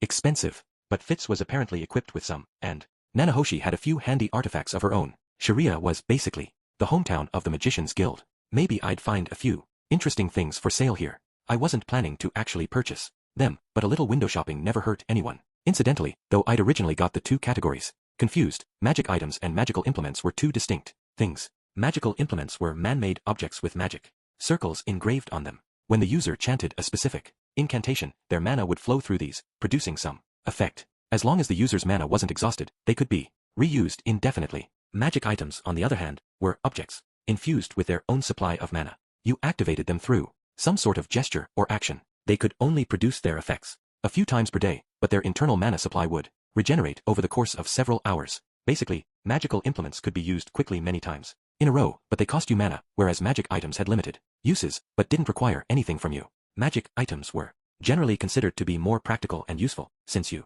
didn't need to expend your precious mana or memorize an incantation to use them. But most of those in existence had been found deep inside various labyrinths, and their capabilities were kind of random. As a result, those with powerful effects tended to fetch astronomical prices. Those boots Fitz wore, for example, were probably worth considerably more than every piece of property I owned combined. As a side note though, some of the weapons, known as magic swords, were man-made but also had the qualities of a magic item. Of course, I had more than enough mana to go around, so magic implements were also alright by me, even ones that had too much mana to be practical for most people might prove useful to me. I was kind of hoping I might stumble across something like that, misclassified as a defective product, if I searched the shops here thoroughly enough. But then, as I was walking down some random street, I noticed two familiar faces. Luke and Fitz were chatting with each other in front of a clothing store of some sort. Fitz was looking at some trinket in the show window with a delighted expression on his face. Luke was smiling too, although he also looked slightly exasperated. He was already carrying a large shopping bag in one hand. It almost looked like they were out on a date. Didn't Fitz say he's guarding Ariel today? Is it okay for them to be hanging out here like this? Well, whatever. Can't hurt to say hello, at least. Good afternoon. I wasn't expecting to run into you two out here. What titch, Rudius? Luke spun around, his face stiffening in shock. As always, the man didn't seem to be especially fond of me. I was doing my best not to tread on their turf or anything, but I guess I'd gotten myself too much attention lately. That was probably a source of some irritation for them. All I really cared about was staying on good terms with Fitz, though. Somehow, Fitz seemed different today. Was he dressed differently, maybe? No, this was something else. I couldn't seem to put my finger on it. Master Fitz, did you change up your look or something? As soon as the words left my mouth, Fitz twitched and looked at me with an expression of pure shock on his face. Was it the way he held himself, maybe? His body also seemed a little more rounded out, somehow. As I continued to study him, Fitz turned his face away from mine. An instant later, Luke slipped himself in between the two of us. Hello there, Rudius. What are you doing here? Did you need something from us? It felt like he was hiding Fitz from me, like an overprotective boyfriend or something. His tone was calm, and although his gaze was sharp, it wasn't openly hostile. Still, there was definitely some tension in his voice. Had I come across them at an inconvenient moment? Were the two of them actually out on a date? Maybe Luke actually swung both ways, and the two of them had an arrangement. It would make sense for them to try and keep that a secret. There might be something of a stir if everyone found out that Ariel's guardians were lovers. I didn't seriously think that was the case, of course, but for some reason, the thought still made me flinch. Not really. I just saw the two of you and thought I'd say hello. Master Fitz. Fitz hadn't even glanced in my direction for a while now. Is he giving me the cold shoulder? But why, though? Was it something I said? I see. Thank you for the greetings. I have to remind you, though, that Fitz isn't supposed to speak while he's guarding the princess. I'm sure you understand, yes. His words were superficially friendly, but Luke was trying to chase me off. One thing was clear, at least. I'd definitely come by at an inconvenient moment. Still, it seemed really harsh of Fitz to ignore me completely like this. Fitz still wasn't looking at me. Well, no, he was shooting me glances now and then, but they weren't exactly friendly. I could tell he was frowning. His body language made it very clear that he was waiting impatiently for me to leave. I can be a bit oblivious at times, but even I could see that he was snubbing me. What's the matter? Asked Luke calmly. It's nothing. Please excuse me. I turned and walked off quietly. I don't think I gave anything away on the surface, but on the inside, this was hitting me hard. Being shunned like that by Fitz hurt so badly that I could hardly even think straight. I'd lost all interest in window shopping. It was time to go home. The road in front of me was covered in a coating of slightly grimy snow. It was coming down again, of course. The wind felt very cold today. Slowly, I made my way back to the university campus. I thought things over at some length as I walked, but I couldn't come up with any explanation for why Fitz had treated me like that. As far as I recalled, I hadn't done anything to upset him recently. I kind of wanted to talk to someone, or maybe just vent. Zenoba was off at the Magician's Guild today, helping them with their research into blessed children. He'd probably taken Julie with him. Linnea and Priscilla were technically an option, but I wasn't too optimistic that they'd take this seriously. It would probably end up with them jumping to conclusions and teasing me ruthlessly. Elise and Cliff weren't an option, of course. Badagati didn't seem to be on campus today, either, and Nanahoshi kind of had her hands full with her own problems. I couldn't think of anyone else to turn to. I didn't have that many friends. In the end, I headed straight over to the library. At times like these, it was best to sit somewhere quiet and lose yourself in a stupid book for a couple hours. A tale of heroism or adventure might be nice right about now. Had any tales about Kishirika and Badagati been turned into a book? That was the sort of thing I wanted right now. The tale of two peerless warriors smacking pitiful magicians around as they cackled with laughter. I stepped into the library, nodding slightly at the guard. We'd never had an actual conversation, but I'd been here often enough that he let me pass automatically. I paused for a moment to brush the snow off my clothes, used a silent spell to quickly dry myself off, and then headed for my usual seat with a small sigh of relief. The building was, as I'd expected, nearly empty. There weren't many students here who spent their days off in the library. In this world, reading wasn't that big a thing in general. The literacy rate wasn't especially high, after all. Ha! Somehow, Fitz was in here. He was sitting at the table we usually shared, reading a book with his head propped in his hands, and a mildly bored expression on his face. Oh, hi there, Rudius. When he noticed me approaching, he looked up with his usual bashful smile. Back already? I thought you'd be staying out later. Did you meet your friend, at least? Yeah. I sat across the table from Fitz and studied his face carefully. He seemed normal. His clothing and his mannerisms were the same as always. There was something very strange about this. I'd run into him outside and then headed straight over to the library. The path I'd followed here was basically the shortest possible route. How the hell was he sitting here right now? What's wrong? Is there something on my face? Said Fitz, running his hand over it anxiously. This was the other thing, right here. Why was he acting like this? He'd snubbed me to my face 5 minutes ago, but now he seemed totally relaxed and trusting. Why did you ignore me like that earlier? The question popped out of my mouth before I could stop myself. Fitz's smile froze in place. After a moment, he carefully assumed a serious expression. Well, you know, I'm actually not supposed to talk to anyone when I'm on guard duty. I'm Silent Fitz. And all, you know, my voice is kind of childish, so people don't take me seriously when I speak. When I'm in public, particularly when I'm guarding Princess Ariel, she wants me to keep quiet as much as possible. Is that right? I didn't see Princess Ariel around though. Oh, she was inside one of the nearby stores. It's a place we know we can trust. Luke and I aren't her on LY guards, either. The others were keeping watch at her side while we kept an eye on things from a distance. Don't tell anyone else about that, though. Fitz's words came out smoothly, without a moment's hesitation, almost as if it was something he'd rehearsed in advance. I see. Well, I'm sorry for getting in your way while you were working, then. Oh, that's okay. I'm sorry, too. I wasn't trying to be rude or anything. I was starting to get an idea about what was actually going on here. I couldn't be completely sure, but it was likely Princess Ariel had somehow taken on Fitz's appearance as a disguise. There was probably a magic item or implement involved somehow. She hadn't spoken to me because her voice wasn't affected by its powers. Maybe the color of her eyes didn't change, either? That would explain why Fitz always kept his eyes hidden. Otherwise, it would be a dangerous giveaway when Ariel needed to disguise herself as him. Yeah, the more I thought about it, the more it seemed to fit. The reason Fitz had shunned me earlier was simple enough. I was friendly enough with the actual person that I would have seen through her attempt to imitate him. Right. I hadn't done anything to make him angry, after all. Seemed like a good explanation to me. I'd take it. That's a relief though. I thought you hated me now, Master Fitz. It got me really worried there for a minute. Ahaha, don't be ridiculous, Rudius. I couldn't hate you if I tried. Fitz scratched at the back of his ears in embarrassment. He made that gesture all the time, but lately it got my heart beating faster every time I saw it. Why did such an adorable person have to be a guy, anyway? Assuming he really was. I still wanted to believe otherwise. Fitz had been on my mind a lot lately. As always, we only ran into each other once every few days, and it wasn't like we had that much to talk about when we did, but even so, I couldn't seem to stop thinking about him. Sometimes I'd catch myself remembering the little gestures he made, the way he scratched his ears, the way he stretched out when he'd finished up some task. At other times, I thought about his scent, the way I'd catch a whiff of it when he walked past me in the hall. Above all else, I thought about his smile. That bashful little grin of his just wouldn't get out of my head. It was no different on the days when I didn't see him. Whenever I saw a crowd of students, I'd find myself searching it for him. In my defense, he was in the middle of a crowd more often than not. Princess Ariel and her retainers were famous in this school. When they went around on student council business, a handful of them often attracted a large crowd of onlookers. And even among that eye-catching group of people, Fitz in particular got a lot of attention. Silent Fitz rarely spoke in public, but he was one the princess' most trusted guards, and one of the most skilled mages in the entire university. It wasn't surprising that people would be interested in him.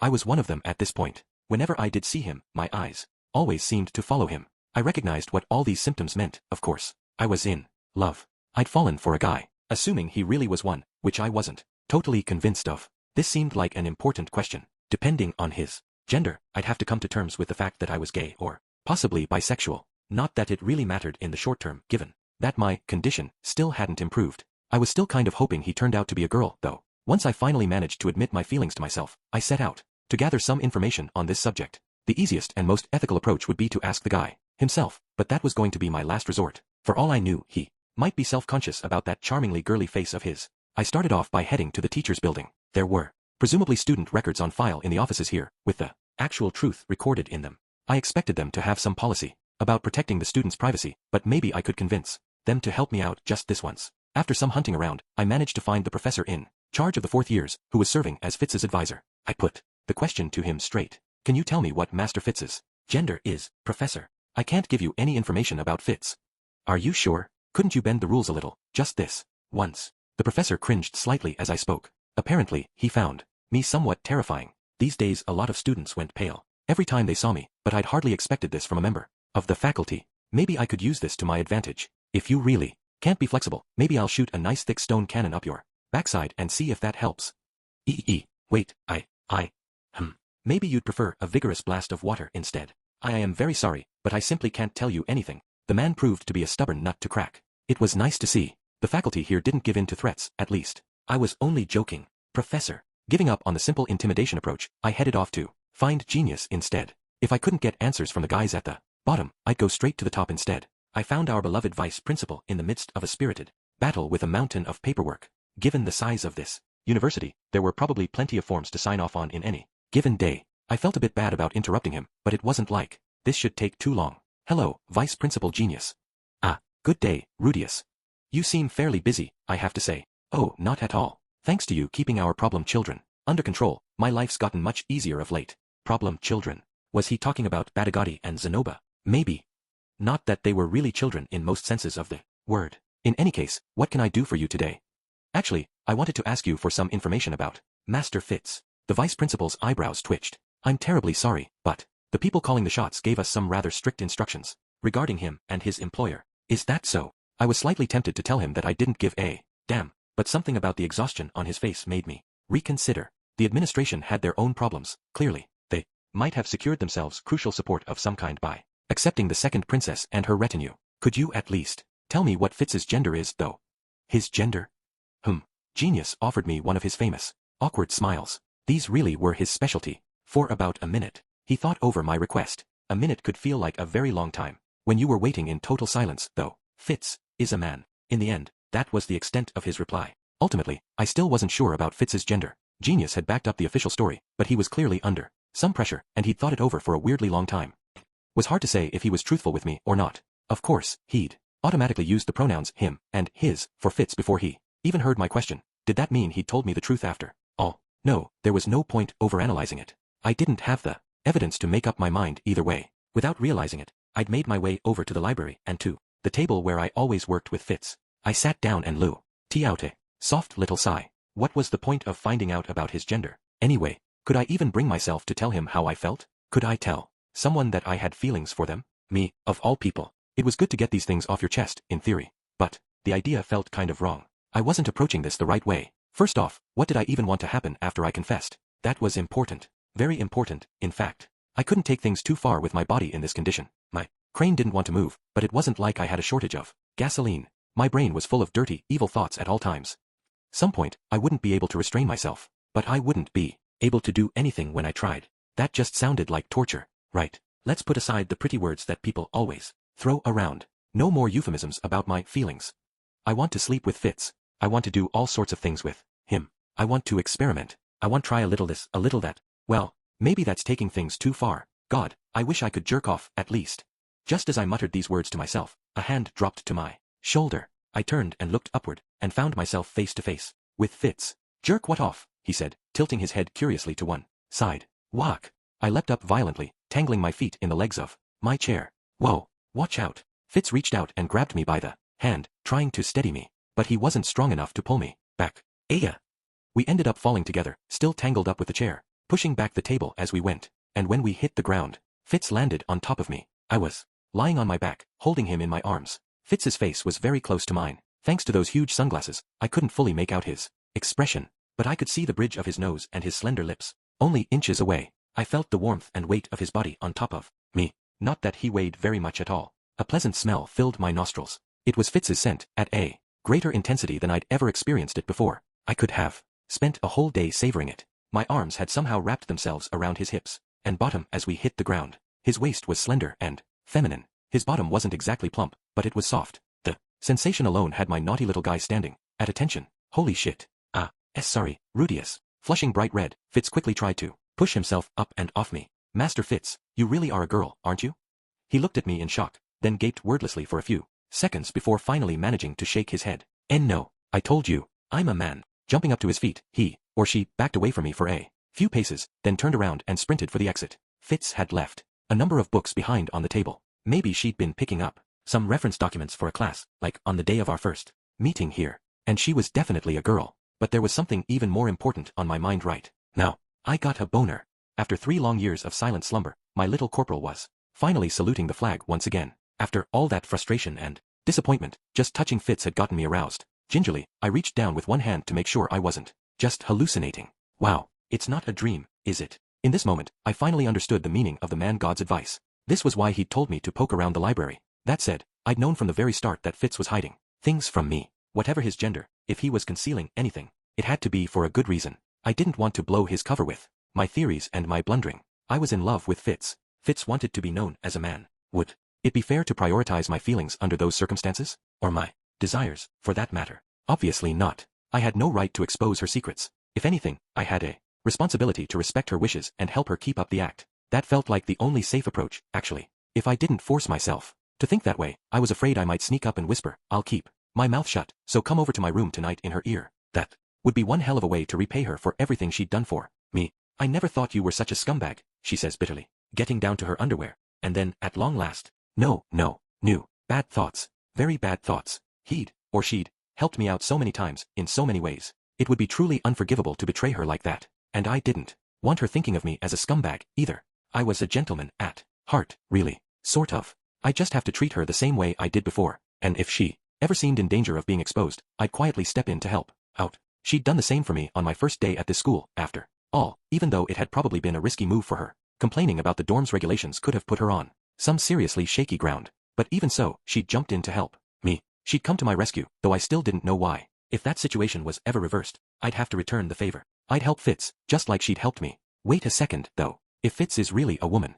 At this point, my mind went off on something of a tangent, and a few memories flashed vividly through my head. I was suddenly recalling all the dirty jokes I'd made in front of Fitz in the past. My one-liner at the slave market, the stuff I said when I captured Linnea and Persina.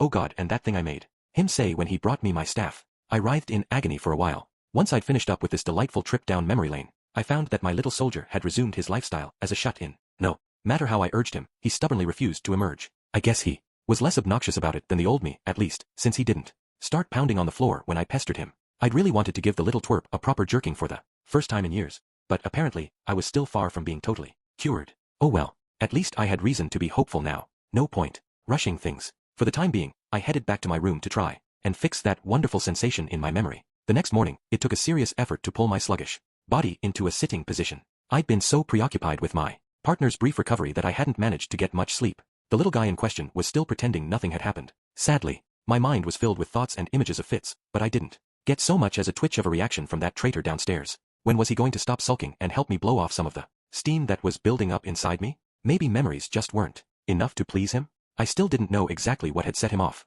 It might have been her scent, her voice, or the feeling of her body. Either way, something about Master Fitz was clearly the key to curing my condition. The man god was right on the money all along. I hadn't realized it for months, but the medicine I needed had been close at hand all along. Still, when I slowed down to think about this rationally, one major problem still remained. How was I going to get myself a prescription? Fitz couldn't reveal her real identity, and I didn't want to do anything that would make her uncomfortable or angry. See you. Ring. My condition was important, but so was keeping Fitz's trust. If I'd thought Fitz was a girl 6 months earlier, I might have courted her more aggressively, caring more about my own problem than her opinions. But now I had actual romantic feelings for her. I didn't want to repeat the mistake I'd made with Eris and get physical too early. I didn't want Fitz to walk out of my life without a word. I guess I'll just see where things go. Huh. So now I was the guy who was counting on the cross-dressing bodyguard of a princess to cure his impotence, huh? Sounded like an amusing concept for a show. If you're enjoying this, man god, how about throwing me a tip? With a sardonic little smile, I rolled out of the bunk bed which I still had to myself and stretched. I couldn't suppress a loud, long yawn. This was definitely going to be a long day. I walked over to the empty bucket I'd left in one corner of the room and filled it up with warm water. The face that stared up at me from inside it was relatively handsome. I'd inherited a mixture of Paul's bad boy womanizer look and my mother's softer features. By the standards of my old world, at least, the result wasn't bad. Although it wasn't what people in this one thought of as perfect. No matter how many times I looked at this face, I couldn't think of it as mine, but I'd gotten used to that by now. It was a better one than what I had last time, and that was good enough for me. Did it appeal to Fitz at all, though? That was the important thing. Okay, stop. There's no point even thinking about this. Fitz was a man, and I wasn't going to do anything to him. That was my official stance for now. As I began to wash my face, I noticed a hint of something on my chin. When I tugged on it, my skin stretched out a little with it. It was a whisker. A single soft, downy whisker. Guess I'm getting to that age now, huh? Humans didn't age too differently in this world, from all appearances. My dad wasn't a hairy guy, so it had taken a while for me to develop anything on my face, but I had hair growing in the other places you'd expect by now. I wasn't sure how that worked for people from the other races. Like Fitz. Were elves different somehow? Did he have hair down there yet? Something about that thought nagged at me for some reason. I felt like I was on the verge of remembering something, but it just wasn't coming to me. Whatever. With a shrug, I shaved off the stray hair on my chin. 2 days passed without any progress whatsoever. I had no contact with Fitz at all in that time. I wasn't going to risk doing anything suspicious, like trying to track him down. Nothing to see here, officer. Everything was the same as always. On the 3rd morning after the incident, however, I found Luke waiting for me in the hallway of the boys' dormitory. I didn't panic. I'd been expecting something like this to happen eventually. "Hello there, Master Luke," I said as brightly as possible. "What are you doing here at this hour?" Luke didn't seem too chipper himself. Something about the way he looked at me suggested he wasn't in the best of moods. "I need to speak to you regarding Fitz." As expected, but I had my response to this line of questioning worked out in advance. "I don't know what you mean." "Oh, is that a fact?" Luke's tone was challenging. Was he looking for more information on what had taken place the other day? Maybe he thought I wasn't sure about Fitz's gender, one way or the other. I had blurted out my thoughts when we were lying on the ground together, but she'd never confirmed the fact that she was female, and it wasn't like I'd grabbed her breasts or stripped her naked, Son Goku style. They might be hoping they could still hide the truth from me if they pushed the issue hard enough, and I was fine with letting things go in that direction, of course. Still, was it really that much of an issue if I knew Fitz's secret? Maybe it had something to do with the fact that I was technically a gray rat. I'd cut my ties with the Boreas family at this point, but I didn't know what they thought of Paul. Whatever the case might be, it seemed like a good idea to express my intentions very clearly now that I had the chance. Just to reiterate, Luke, I have no intention of making enemies of you people, and I don't know anything about Fitz or any secrets he might be hiding. You're willing to pretend not to know anything? Why? Well, I'm not connected to the Boreas or the Notos families at this point, and more importantly, it would be a little scary to get on Princess Ariel's bad side. A look of pure surprise flashed across Luke's handsome face, and he fell silent. Had I said something dangerous? Maybe it would have been smarter to keep up the pretense that I literally didn't know a thing. Anyway, that's all I've got to say. Right. Sorry to have bothered you. With this final exchange, I walked off and left Luke standing in the hallway. After finishing up my classes that same day, I headed over to Nanahoshi's rooms for our regularly scheduled experiments. For some reason though, I found Fitz standing just outside. As I recalled, she wasn't supposed to come help me out again for a few more days, until she had a break from her duties as the princess bodyguard. She wasn't off duty today, I was fairly sure of that. But she'd showed up anyway. She'd come to Nanahoshi's lab, rather than sticking with the princess. Presumably, there was a reason for that, and presumably, it had something to do with certain recent events, my close encounter with Fitz the other day, and my conversation with Luke this morning. Fitz and Ariel had no reason to take me at my word. If anything, they had plenty of good reasons to distrust me. That was a natural consequence of uncovering someone's secrets. In other words, Fitz was probably here to keep an eye on me. Maybe she wanted to confirm if I really meant the things I'd said to Luke. Heh, I'm too damn clever today, man. I'd been silent for a while, and Fitz's face was visibly tense. After a few minutes of this, Nanahoshi muttered, "What is this? Did you two have a fight or something?"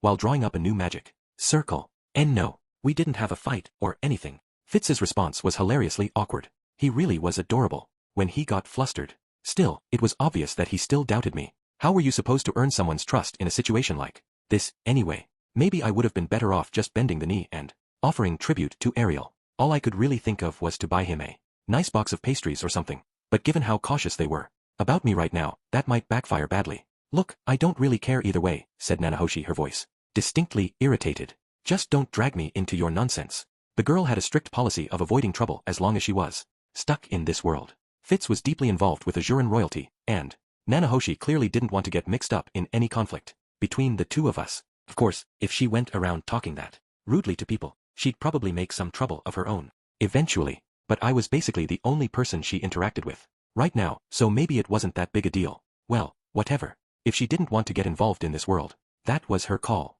I didn't really have any right to an opinion on the matter. I felt like it wouldn't hurt for her to try and be a little more outgoing, but she was currently spending every single day frantically drawing up hundreds of magic circles. It was hard to suggest that she set aside some energy for socializing. TCH. Normally, I carried out these experiments while chatting idly with Fitz or Nanahoshi, but today we were all silent. The only sound was the occasional click of the tongue from Nanahoshi. The atmosphere was strained, to say the least. Okay, that's it. We're done for now. After a few hours of this, Nanahoshi called it a day, her voice low and tired. Once again, we'd made no real progress. As we made our way back toward the dorms, Fitz and I still couldn't seem to start a conversation. I wanted to talk about something. I wanted to act like I normally did, but what was I supposed to say? If I opened my mouth without thinking, I was afraid I might ask to see her naked or something. Before I could hit on anything, we reached the fork in the road that led to the girls' dorms. Hey, Rudius. Fitz walked a few steps ahead, then spoke to me in an oddly tense tone. Yes. What is it? Her hand, which she'd been holding to her mouth,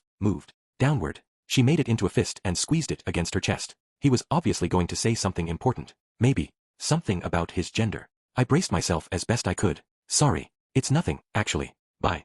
Okay then. See you. Fitz looked at the ground as he turned and quickly trotted off toward his dorm. Exhaling softly, I watched him go with an unpleasant hazy feeling in my chest. I decided not to cause him any trouble if I could possibly avoid it, but, to be honest, this was a little hard to take. Chapter 9. Rain in the Forest. Part 1. It was evening, but there were still 3 people in the student conference room.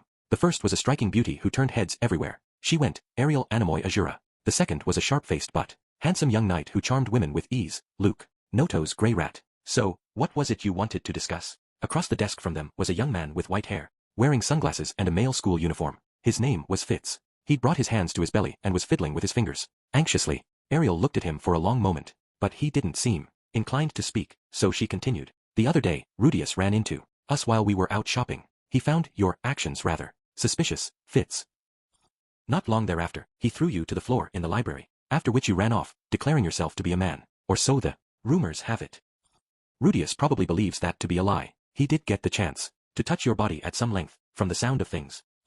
However, it seems he has no plans to tell anyone about your secret. He claims to be frightened of antagonizing me, but given his skills, that seems highly unlikely. I believe he's simply attempting to do right by a friend. Quite admirable, really.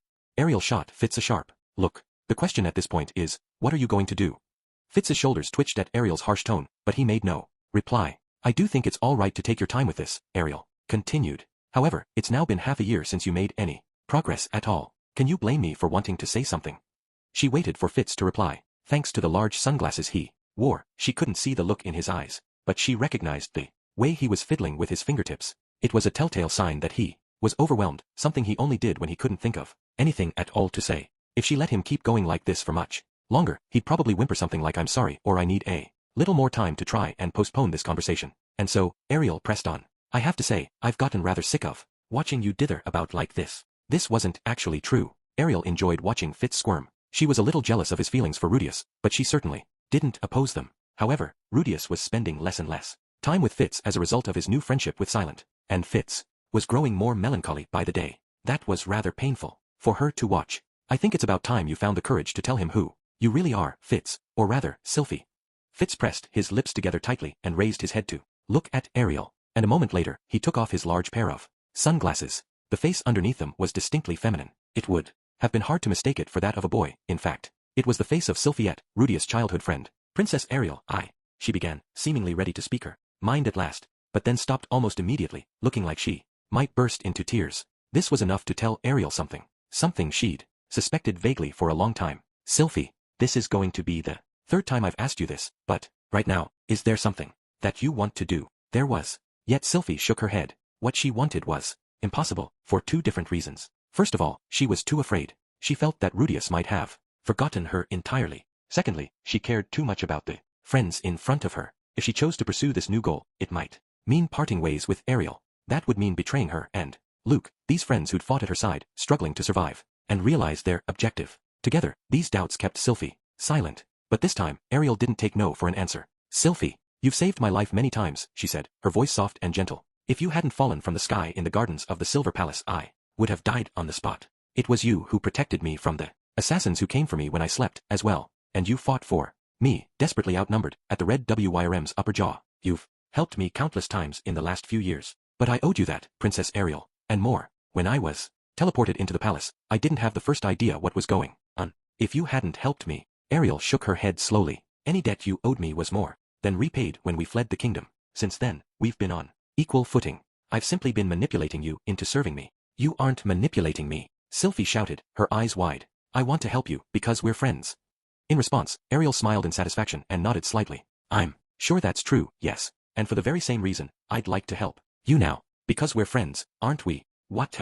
I know you, Sylphie. You're probably holding back for my sake, aren't you? But you aren't my servant, you're my friend. There's no need for you to put my goals first and ignore your own. If there's something else you want to do, then leave me and prioritize it.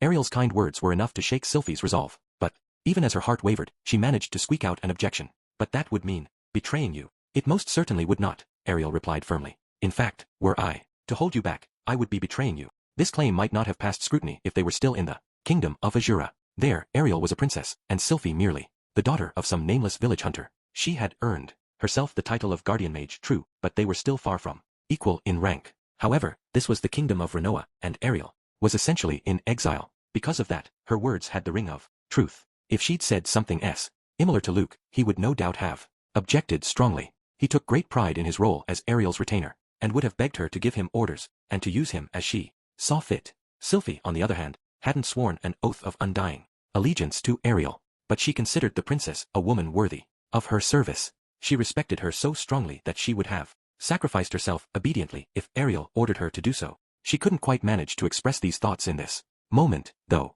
mainly because Ariel was speaking to her with such great kindness. Tell me, Sylphie, do you intend to make a traitor of me, after all that I've done for you? What? No. Surprised by Ariel's manipulative words, Sylphie looked up with wide eyes. The princess met her gaze with a stern expression. Sylphie found herself wanting to avert her eyes, but managed to resist the impulse. She couldn't help swallowing loudly. Though, show some courage and speak your mind. What do you want to do right now? Well, Sylphie pinched her lips together and squeezed her hands into fists. She knew what she wanted to do.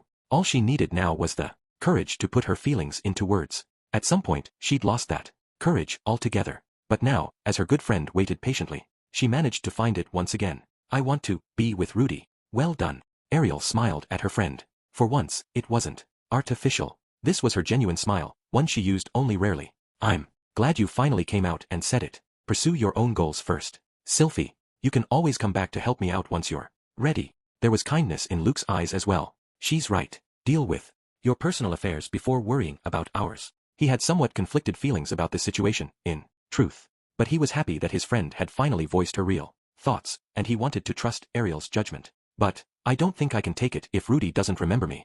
Ariel and Luke exchanged a look and smiled wryly. Let's think that part over now, shall we? With these gentle words from Ariel, an impromptu strategy conference was convened on the spot. Perhaps it would be best to keep things simple. Why not just tell him you're Sylphiette from Buena Village? I think that's inadvisable. If he really doesn't remember her at all after all this time, the name might not ring a bell. Luke and Ariel pondered each other's words for a moment. To be sure, there was a good chance that Rudius had forgotten Sylphie. It had been 8 years since they parted, which was more than long enough to forget a childhood friend. At the very least, Sylphie hadn't heard Rudius mention her name even once in the last year. It was hard to imagine her name alone would suffice to jog his memory. What could she do to make him remember her? That was the crucial question. Ariel tried to put herself in Rudius' shoes. She didn't remember the names of all the attendants who'd served her 8 years in the past, but there were a few she did recall. For example, Lilia, who'd left the court when Ariel was very young. Ariel couldn't remember the woman's face clearly, but she remembered the way she'd fought off an assassin to protect her. Sylphie, what kind of memories do you have with him? Memories? Yes. People remember us by our skills and the memories we share. That's the reason that nobles are constantly throwing parties to introduce themselves to each other. They memorize flowery speeches and practice complex dances in order to leave at least some impression in the memories of their peers. There are quite a lot of them, you see, so it's impossible to remember every single one you meet. Sylphie's skills were certainly distinctive enough. There weren't many people in the entire world who could cast spells silently, and none so young as Sylphie or Rudius. But even with the benefit of that enormous hint, Rudius hadn't thought of her. There were 3 reasons for this. Firstly, Rudius' tendency towards self-deprecation. He instinctively believed that anything he could do was easy enough for anyone else to imitate. Secondly, he had since run into Rudyard, Kishirika, Orsted, and Badigadi. His encounters with these overwhelmingly powerful individuals had left him with the impression that the world was full of people much stronger than he was. In his mind, it seemed reasonable for there to be plenty of silent spellcasters out there. And finally, there was Ariel herself. Sylphie's silent spellcasting might have seemed more unusual if she was only an ordinary student, but she was the guardian of a powerful princess. It made sense to Rudius that any mage who served as a royal bodyguard would be highly capable. Memories, huh? I did tell you about how I used to be bullied, didn't I? Yes. You told me you were picked on rather ruthlessly about the color of your hair. Incidentally, Sylphie had never revealed to Luke or the princess that her hair was originally green. She'd feared it might cause them to treat her with suspicion. It wasn't that she didn't trust them. The thought of admitting it was simply frightening, so she decided to pretend that her hair had been white all along. Once the lie was out there, it was hard to take back, and her hair showed no signs of changing back to its original color, so she didn't really have to. This was probably the ideal moment to reveal the truth she'd hidden from them until now. But the bullying she'd suffered in childhood had left its mark on her mind, and she couldn't bring herself to do so. The first time I met Rudy was when he saved me from those bullies. It's the strongest memory I have of him. I see. Ariel thought it over. Could they arrange to have Sylphie attacked by a group of ruffians, giving Rudius the chance to swoop in and save her? There was a problem with that plan, unfortunately. Sylphie was a powerful mage. You wouldn't know it to look at her now, but in real combat, she was decisive, quick, and deadly. Your average pack of thugs wouldn't last 5 seconds against her. In all likelihood, Rudius held his friend Fitz's strength in some regard as well. Were there any potential attackers available that were skilled enough to put her in real danger? The answer was yes, actually. Most of the adventuring clan Thunderbolt, known for its skill in combat, was currently staying in this city. For the right price, they could probably be convinced to pretend to assault Sylphie. However, rumor had it that they were on friendly terms with Rudius. Someone claimed to have seen Quagmire Rudius drinking tea with Soldat of the party stepped leader in a cafe recently. Elinali's Dragon Road and Cliff Grimoire had been there as well. Based on this fact, hiring Thunderbolt wasn't a suitable option. Choosing another random group of adventurers to play that role also didn't strike Ariel as advisable. Rudius probably had more acquaintances in that community than Ariel even suspected. Even if she tried to find a group that didn't know him, there was a good chance they'd have met somewhere before. That might make things complicated and messy. Someone might even end up getting hurt, and Ariel certainly didn't want to risk that. Do you have any other memories of him? Oh, yes. One other thing comes to mind. Sylphie's face went red, and she paused for a moment before continuing. At first, Rudy thought I was a boy, you know? One day it started raining while we were outside practicing magic, so I see over to his house to take a bath. But then he started tearing off my clothes.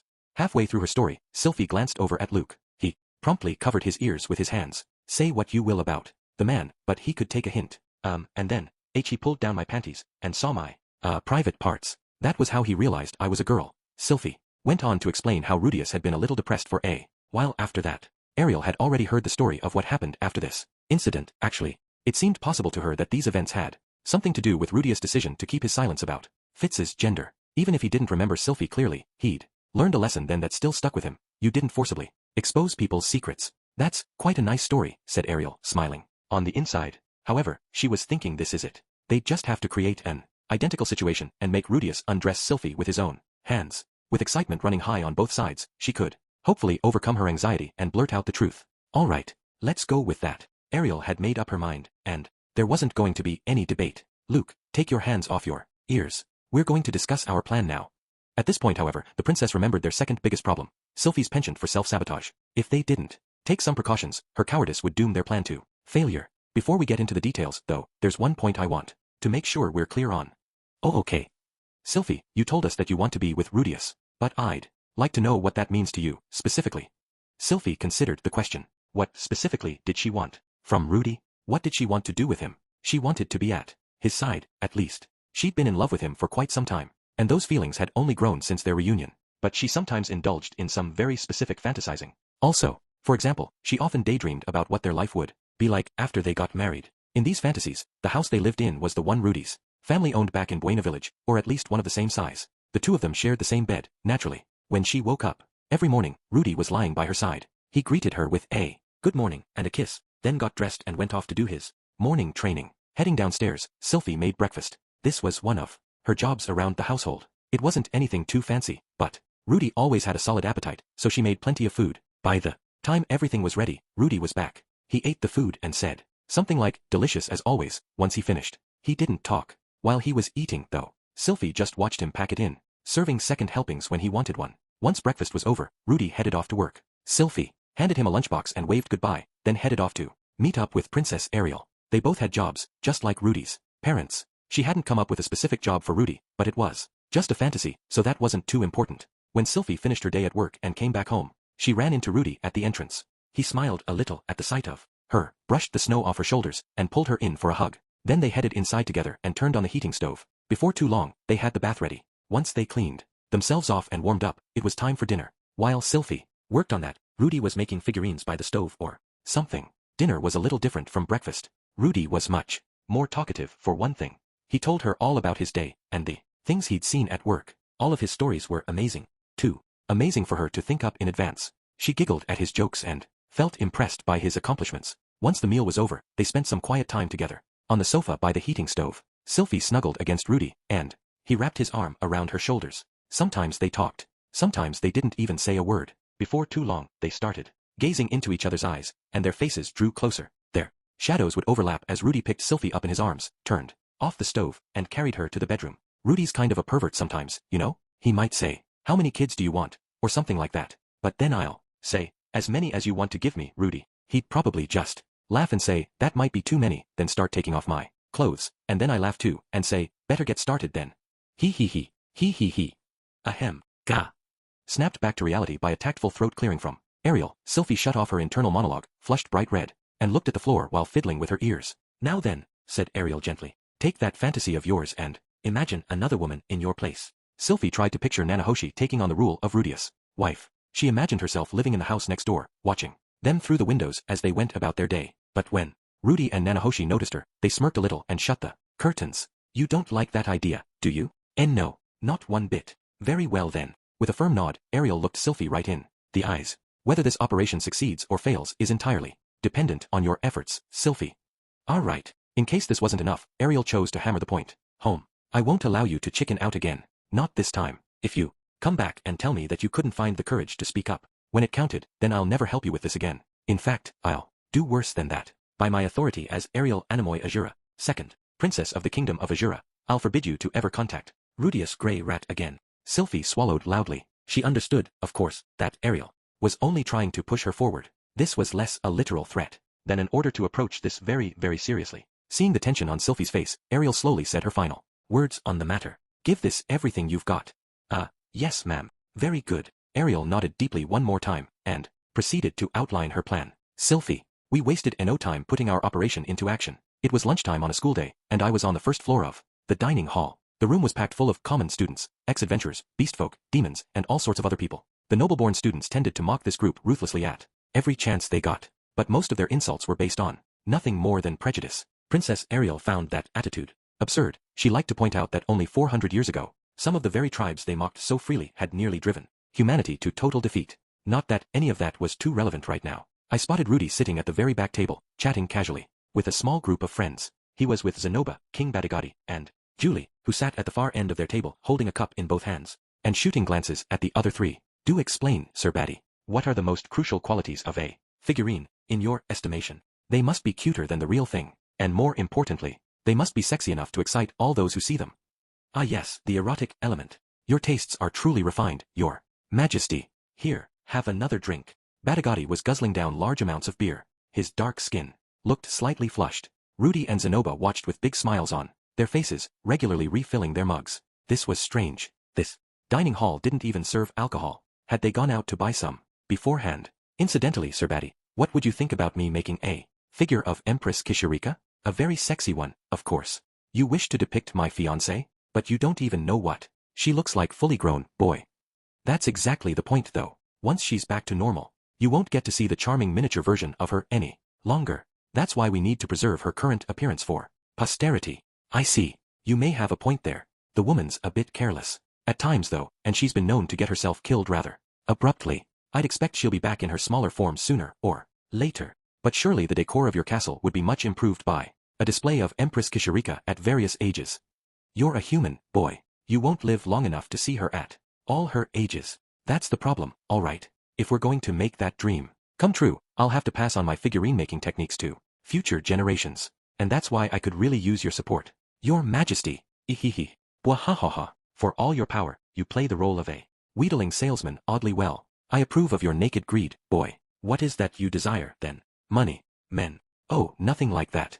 I was merely hoping you could put in a good word for me every now and then. Rudy had his evil smile on again. It really did make him look like a total villain. He didn't smile very often, but when he did, it tended to turn out like that. That was one thing that hadn't changed since I met him. There'd been someone who smiled like that in the royal court as well. A man I knew as Minister Darius. He was our mortal enemy, and the one who eventually drove us out of the country. But his smile looked like Rudy's, so I'd never flinched when he turned it on us. Maybe it was just something that came with being a clever person.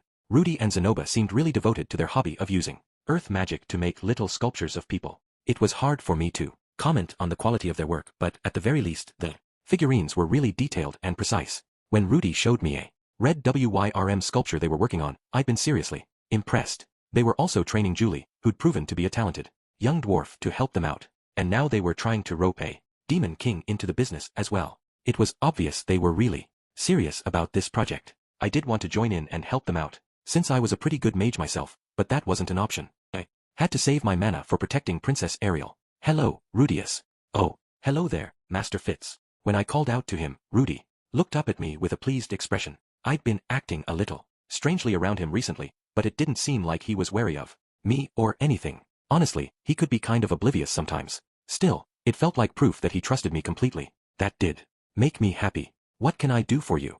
I hesitated for a moment. It was kind of hard to broach the subject with Zenoba and the Demon King watching me. Would you mind stepping outside with me for a minute? Not at all. Zenoba, can you handle the rest? Of course, Master. Leave all the details to me. Rudy and Zenoba sure were close these days. I couldn't help feeling just a little jealous. I led Rudy out of the dining hall and found a quiet, isolated spot to talk. Now it was time to get to the point. Go right ahead please, Rudy said. He looked so handsome when he had that serious expression on his face. It wasn't even fair. Actually, I have a pretty big favor to ask of you. You do? Well, rest assured, said Rudy, thumping a fist lightly to his chest. I'll do everything I can, of course. Hold on a second. I didn't even tell you what I'm asking yet. I'm not going to refuse you, Master Fitz. Well, not unless I absolutely have to. Wow, that was really sweet, actually. It made me feel terrible about deceiving him like this. It was bad enough that I couldn't even bring myself to tell him who I was. Okay, so, you remember how I told you Princess Ariel was spending a couple days at the home of a noble she knows? Well, they had this bodyguard there, and apparently she's really strong. Ah, you want help fighting this bodyguard, then? What? No. Oh, I see. That's good, then. I'm not much for fighting. Not much for fighting.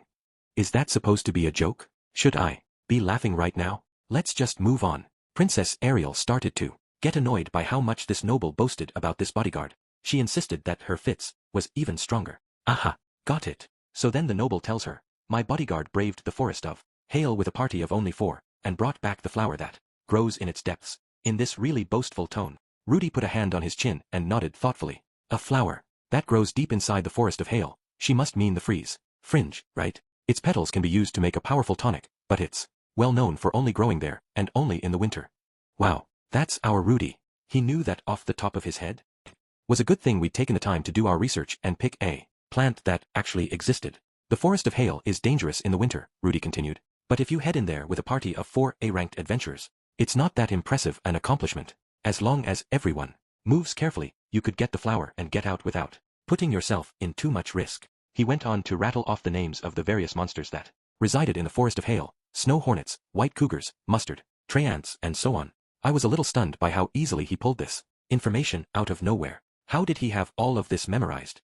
Right. Anyway, Princess Ariel couldn't bring herself to back down, so she told him Fitz could pull that off with an even smaller group. Not that she asked me first. Now I see. So that's the issue, is it? Rudy nodded with a look of satisfaction. I'll get in touch with an adventurer friend of mine, and have them sell you the flowers at a good price. That noble will never know you didn't go there yourself. What? That would just be cheating, Rudius. I'm supposed to get the job done myself. Power comes in many forms. Having connections is one of them. I've got tons of adventure friends, and I'm your friend. You're just putting the relationships you've built to use. That's a totally valid way to get things done. Oh wow, listen to him playing around with words. What is he even talking about? Sorry, I just can't do that. If word got out, I'd end up humiliating Princess Ariel. Okay then. Let's go get the flowers ourselves, then. Rudy changed his tune easily enough. The idea of facing that dangerous forest with a party of 2 didn't seem to intimidate him in the slightest. Or so I thought, until the next sentence left his mouth. Give me 3 days, and I'll round up some guys I know. This should be simple enough with a group of 10 or so helping out. Don't worry, stepped leaders in town right now. I'm sure I can get some of them to come along. Now I was completely lost. What? Rudius? No. Ariel said I'd go with a smaller party. Why would we bring 10 other people with us? Oh, don't worry about that. They'll just enter the forest a few hours before us coincidentally. Maybe some of them will be gathering materials there, and others hunting monsters for a job. They might happen to wipe out all the threats in our path, but none of them will touch the flowers. We'll grab those all by ourselves. Wow. Talk about sneaky. Was this just how adventurers did things? No. Rudy had been an adventurer for years, and he'd learned just how dangerous forests really were. He was just worried about me getting hurt, since I was an amateur at this sort of thing. Yeah, that had to be it. Probably. Look, do we really need all those other people? I bet you and me could handle it just fine on our own, Rudius.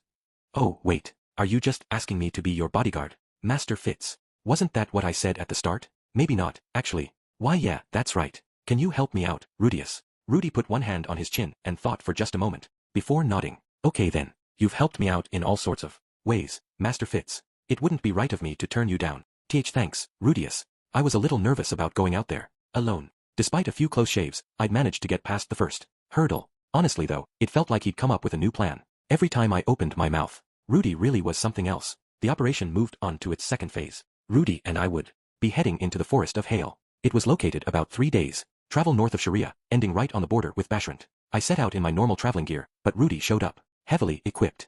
He was carrying an enormous knapsack, which was apparently stuffed full of emergency supplies and rations. I said I'd expected him to come along empty-handed, given how strong he was. But he replied, you shouldn't underestimate the dangers of any forest. There are some monsters out there that can dodge a stone cannon in mid-air. That sounded totally absurd to me, but when I pressed him on the point, he said there were tons of creatures like that in the forests of the demon continent. I'd assumed it was some kind of joke at first, but his face was totally serious. The monsters known to appear in the Forest of Hail were be-ranked threats at worst, though. I could probably handle them just fine. Sorry, Rudius. It feels like I made you do all the prep work. No need to apologize. That's part of the job when you're on a bodyguard mission. Wait, if that was how he was thinking about this, was he going to ask me for money at the end or something? Should I be paying you for your services, then? Don't be silly. I'm doing this because we're friends. I don't want anything from you. For some reason, Rudy really emphasized the word friends. I wasn't sure what that was supposed to mean. I mean, I could afford to pay you if you want. It's no big deal. Ariel did pay me a regular salary, if not a large one. I didn't have much to spend the money on, so my savings had been accumulating for a while. I could afford to rent Rudy for a couple days, at least. Oh, but he's supposed to be a king-tier magician now, right? Do I actually have enough? Heh, I don't come cheap, you know. Well, I guess you wouldn't, but for some reason I found myself remembering the slave market and picturing Rudy climbing onto a stage naked. Buying Rudy might be kind of fun. A funny feeling rushed through my lower half. I felt my face growing hot with embarrassment. Anyway, let's get started. Right. Together, we stepped forward into the Forest of Hail. At first glance, it looked like a perfectly ordinary wood of the sort found all across the northern territories. We were surrounded by tall trees packed with snow. However, there was some sort of magical abnormality in this area that caused hail to fall very regularly. When you stepped on the snow here, it made a distinctive crunching sound. The flowers bloom on a cliff on the far side of the forest. We'll head straight there while clearing the snow in our path. Follow me, and keep an eye on our surroundings, please. With this announcement, Rudy started to march steadily forward, melting the snow in front of him as he went. I tried to help out as well, but I couldn't get the hang of it. I had to assume he was using fire magic, given the limited range of effect, but it wasn't easy to continuously generate enough heat to melt a thick bed of snow. I could have done it if I wanted to, but it would have cost me way too much mana. Rudy spent his reserves of magic really lavishly. The snow here was deep enough to reach our shoulders, but he just kept clearing it as we moved along. At first, I was worried that the clouds of water vapor might attract monsters, but somehow he wasn't making any. When I asked him how he was doing it, he said that if you carefully controlled the temperature, you could get it just hot enough to make the snow melt without producing any clouds of steam. How much practice would it even take before you could do something like that? Focus, Sylphie. That's not really important right now. It was time to get started with the plan. Taking a deep breath, I pointed to the staff that Rudy carried. I remember bringing you this the other day, Rudius. It's an amazing staff. I've never seen a custom-made one with a colored magic stone outside the royal court before. Yeah, the young lady I was tutoring gave it to me as a gift on my 10th birthday. Rudy looked a little sad for some reason. Come to think of it, he'd never told me much about this young lady he'd spent years tutoring. It felt like he didn't want to talk about her. From everything I heard, she sounded like a really violent girl. Maybe he had some Bad memories from that time in his life. Do you think I could try holding it for a while? All I have is my beginner's wand, you know. I've always wanted to use a staff like that. Really? I assumed they'd give the bodyguard of a princess a nice staff if they wanted one. They said I didn't need one, since I could cast spells silently. Anyway, talk about cheap, huh? Of course, this wasn't the real reason I'd stuck with my little wand for so long. Rudy had given it to me as a gift, so it meant a lot to me. It was a common kind of rod, wand. I couldn't blame him for not recognizing it. Well, go ahead. Get a nice good grip on the shaft, there. Pretty thick, huh? For some reason, Rudy had a strange smirk on his face as he said this. Was there something funny about this that I wasn't seeing? Feeling slightly nonplussed, I squeezed Rudy's staff in my hands. Was a little awkward holding onto this thing. My hands were too small for it. Yeah, it's super thick. Are you supposed to hold this in both hands? Maybe. I think they wanted to make sure I could still use it once I grew up. Smiling to himself, Rudy resumed his forward march and snow-clearing duties. I followed closely after him, still holding his staff. Okay, so far so good. Time for the next step. Bringing the ring I wore on my pinky to my mouth, I whispered the keyword, Red Tower, as softly as I could. The small stone embedded in it changed from blue to red. This ring was one of the magical implements that Princess Ariel always wore on her person. When you spoke the keyword, its stone changed color, and so ID the stone in its companion ring. The effect didn't work over very large distances, but right now, the other ring in the set was waiting for my signal just outside this forest. Is this really going to work? I glanced nervously at the sky, and waited for the next stage of our plan to begin. Despite my anxiety, it happened soon enough. The sky began to grow cloudy with unnatural speed. Everything was going well so far. It didn't take long for Rudy to notice the change in the weather. Looking up, he murmured, rain clouds? That's strange. To himself. Rain almost never fell at this time of year in the northern territories. As a result, the protective gear most people wore wasn't much good against it. The heavy stuff we had on was made of snow, hedgehog fur. You could brush snow right off it before it melted, so it was really useful in the winter. Rain would soak right into it, though, and once it got drenched through, a single gust of Arctic wind would basically freeze you solid. It looks like it's going to rain, Master Fitz, Rudy called back to me, frowning. When something like this did happen, your only real options were to create a makeshift shelter on the spot or take refuge in a cave. The latter option was considered somewhat safer and more reliable. Rudy was very good at earth magic, of course, but he wouldn't want to keep spending mana just to keep us dry until the rain stopped. That was seriously tedious work, and so I had an alternative proposal to offer. Let's see. Looking at the map, I think there's a cave just ahead, so let's take shelter there. But before I could get the words out, Rudy shook his head and interrupted. Don't worry. I'll scatter those clouds in no time. He then lifted his hands toward the sky. Oh crap. In that instant, I realized I'd made a serious mistake. Rudy was a Saint-tier water magician. Manipulating the weather was second nature to him. Princess Ariel had told me that she'd hired 2 advanced-tier water magicians for this job, but they'd be no match for Rudy. He'd probably get rid of those clouds in no time at all. What do I do? What do I do? If it doesn't start raining, the whole plan falls apart. Acting on reflex, I started to channel mana into the staff I held in my hands. I could feel it amplifying my power to a remarkable degree. Maybe I could do this after all. Still pointing his hands upward, Rudy tilted his head in puzzlement. He was probably confused by the cloud's stubborn refusal to dissipate. What he didn't know was that I was fighting to keep them together. I don't know if Rudy wasn't giving it his all, or if the staff gave me an edge, but the two of us were basically canceling each other out, which meant the 2 advanced-tier magicians outside the forest could maintain control. Whispering silent prayers to no one in particular, I channeled more and more mana upward. I visualized the rain clouds growing fatter and spreading across the sky. I did it just like Rudy had taught me, gathering moisture, cooling it until it condensed, and letting it fall. Rudy frowned again. A moment later, the first cold drops of rain fell upon us. Sorry, Master Fitz. Looks like I'm not performing well today. He looked a little upset at this development. Understandably. That's okay, Rudius. It's probably because I was holding your staff. Even without my staff, I should have been able to scatter those easily enough, he muttered, studying his hands. I guess I haven't done this much lately. Am I just rusty? Or maybe I got the idea he suspected those rain clouds might have been intentionally created. Still, it probably hadn't even occurred to him that I might have actively interfered with his attempt to dispel them. Oh well, there's not much we can do now that it's coming down. There's a cave up ahead, isn't there? Let's take shelter there. Why yeah, good idea. I nodded forcefully, and we started moving again at once. Our snow hedgehog gear sucked up the water like a sponge. Before too long at all, we were both freezing cold. All according to plan. There it is. Finally, shivering and soaking wet, we stumbled into our shelter. It was a small, natural cave, no more than 10 meters deep. And it was also our real destination. Chapter 10. Rain in the Forest. Part 2. I knew there was something fishy about this from the start. Master Fitz had been acting strangely ever since he hired me, and then events had taken a really odd turn. Those rain clouds had gathered unnaturally fast. Sudden downpours in the winter were very, very rare up here. There was a good chance someone created that storm using magic. But what would the point of that be? Why, just make it rain on us? Did they want to make it harder for us to complete our goal? Who would do that? The noble Princess Ariel was arguing with, maybe, to what end? Well, to keep Fitz from getting the flower, presumably. But if that was the goal, why just harass us with some lousy weather? You could always make it rain arrows instead. Had Master Fitz picked up on any of this? There was a tense look on his face, which suggested the answer was yes. But he also seemed oddly calm, considering. Maybe he'd been expecting something like this to happen. If that was the case though, I couldn't understand why he hadn't warned me up front. Could he be planning to assassinate me? That didn't make much sense either. He could have killed me quite a few times by now, if she wanted to. What the hell was going on here? My thoughts were troubled as I worked on setting up a fire we could use to dry our wet clothing. Fortunately, I'd brought along some pre-cut firewood just in case something like this happened.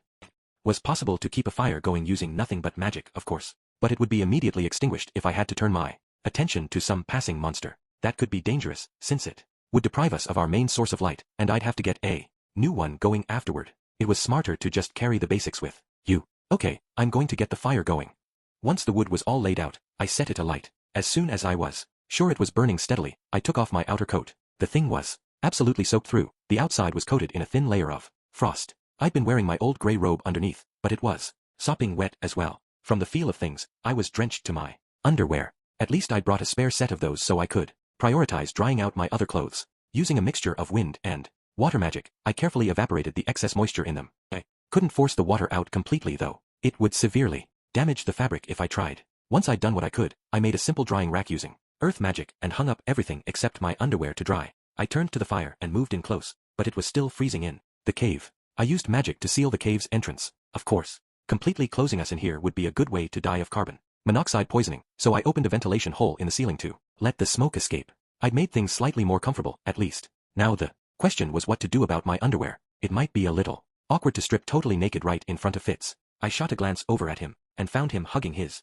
shoulders, trembling like a leaf, and whimpering softly. He'd taken off his outer coat, but was still wearing his cloak and everything underneath it. The guy was going to give himself hypothermia at this rate. Shouldn't you take those off to dry? Was the sentence I had in mind, but I cut myself short. Fitz might claim to be a young man, but I suspected he was actually a girl who was hiding her real identity. Stripping in front of me might not be an option, but this was a genuinely dangerous situation. What now?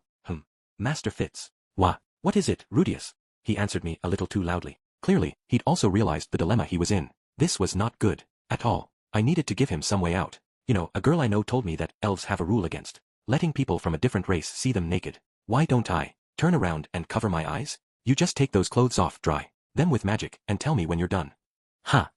Fitz sounded more than a little surprised. That made sense, given that I'd made up the whole thing on the spot. If there really was a taboo like that, then it was one that Elinalize violated every single day of her life. However, the misinformation I was choosing to believe here should be very convenient for Fitz, as long as he just played along. I slowly turned around, closed my eyes, and began to listen carefully. No reason not to enjoy the sounds of him stripping down. At least, my imagination would do the rest. For some reason, I wasn't hearing anything. His clothes were wet, yeah, but even so, taking them off and drying them out with a spell should have produced at least some faint hint of a sound. This was really odd. Did he have some way of changing his clothes without making any noise at all? Come to think of it, there had been a girl at my elementary school who could change into her swimsuit without taking her clothes off first. That was a pretty cool trick. That school wasn't equipped with actual changing rooms, so the boys and girls were forced to change clothes together in the classrooms. Those were good times, in retrospect. Later, once the internet got popular, I stumbled across an explanation of that stealthy clothes changing method. I developed a certain interest in tricks of that sort. My interest in this matter was purely academic, of course. It definitely wasn't a sexual thing. Probably, if Fitz hadn't taken off his clothes, he'd probably be freezing right about now. With that excuse in mind, I slowly turned around. My eyes met Master Fitz's at once. He still had his sunglasses on, but I could tell he was looking at my face. I didn't look away this time, mainly because his face was alarmingly pale. Master Fitz. He was still clutching his shoulders with both arms, trembling more fiercely than before. There was no color in his face at all. It was obvious that he was chilled to the bone. In winter, temperatures in the northern territories were constantly well below freezing. Just walking along outside robbed your body of its heat very quickly. Hell, I was still pretty cold myself. The temperature in the cave was slowly rising, but with those wet clothes on, Fitz was basically giving himself an ice bath. This was incredibly dangerous. Please, you've got to change out of those clothes. Do you want me to make you a little stall or something? Or maybe I could just leave the cave? Yeah, that's fine. I'll get out right. Wait. As I turned toward the entrance, Master Fitz called out to me. He stared at me for a moment, still trembling, and then, standing up, on quivering legs, he slowly walked over and looked at my face. He was just looking at me, like there was something he wanted to say, but what was it? What was he trying to tell me? You're going to catch cold, Master Fitz. Why yeah, he replied, his voice shaking. Why you're right. I was beyond flustered at this point. I couldn't begin to understand what he was thinking. You've got to get those clothes off. It's dangerous. Getting too cold can kill you. Yeah, I guess I'm going to die at this rate, Fitz nodded, but showed no sign of taking off his clothes. Not that I was hoping. He'd strip naked while I watched, of course. I know nothing. Master Fitz is a boy. Definitely not female. That's my official stance on the matter. Damn it. I really needed to close my eyes now, right? I can't take these off myself. You do it for me. What the hell was he talking about? Well, if you can't get them off, I guess I'll have to do it. What the hell was I talking about? Crap. My hands were already moving forward. I touched his shoulders first. They were cold, and slender, and soft. His body felt very delicate in my hands. Okay, she certainly felt like a girl. And of course, I was a man. Generally speaking, it wasn't okay for a man and a woman to get naked in front of each other until they'd reached a certain level of intimacy. That was as true of this world exactly as it had been in my old one. You, Master Fitz, to be honest, I'm aware of the fact that you're a woman. Okay, but if you don't take my clothes off, I might die, right?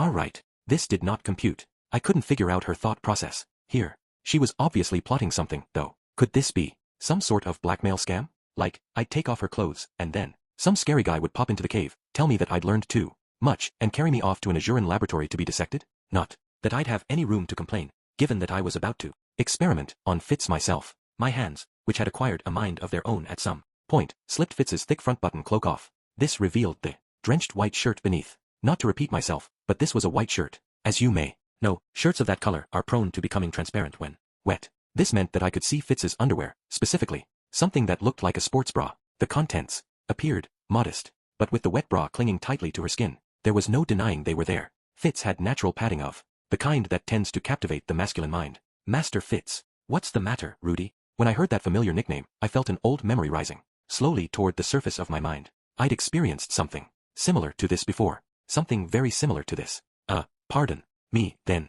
Go ahead. Fitz's face was bright red all the way to the tips of her ears. Somehow, even that felt weirdly familiar. I peeled off her white shirt, exposing the pale skin underneath. For a moment, I just stared at her delicate shoulders and her slender neck. She was thinner than I'd expected. Seeing her up close, and touching her directly, was having an effect on me. Some invisible knight was lifting my sword steadily upward as part of some holy ceremony. What was it about Fitz? I couldn't put my finger on it, but something about her got me so excited. I had to fight down a sudden urge to push her to the ground right then and there. Ignoring my desires as best I could, I reached down to Fitz's belt. After a few clumsy, clattering seconds, I managed to undo it. I reached out to grab her pants by the waist, and then an image from the past flashed into my mind. I'd done something like this before, years ago. I was 5 or maybe 6 years old, but I hadn't forgotten. When I pulled down Fitz's pants, I exposed a pair of white panties. Unlike the first time around, I hadn't pulled her underwear down as well. That said, the panties were so drenched with rainwater that they were bordering on see-through.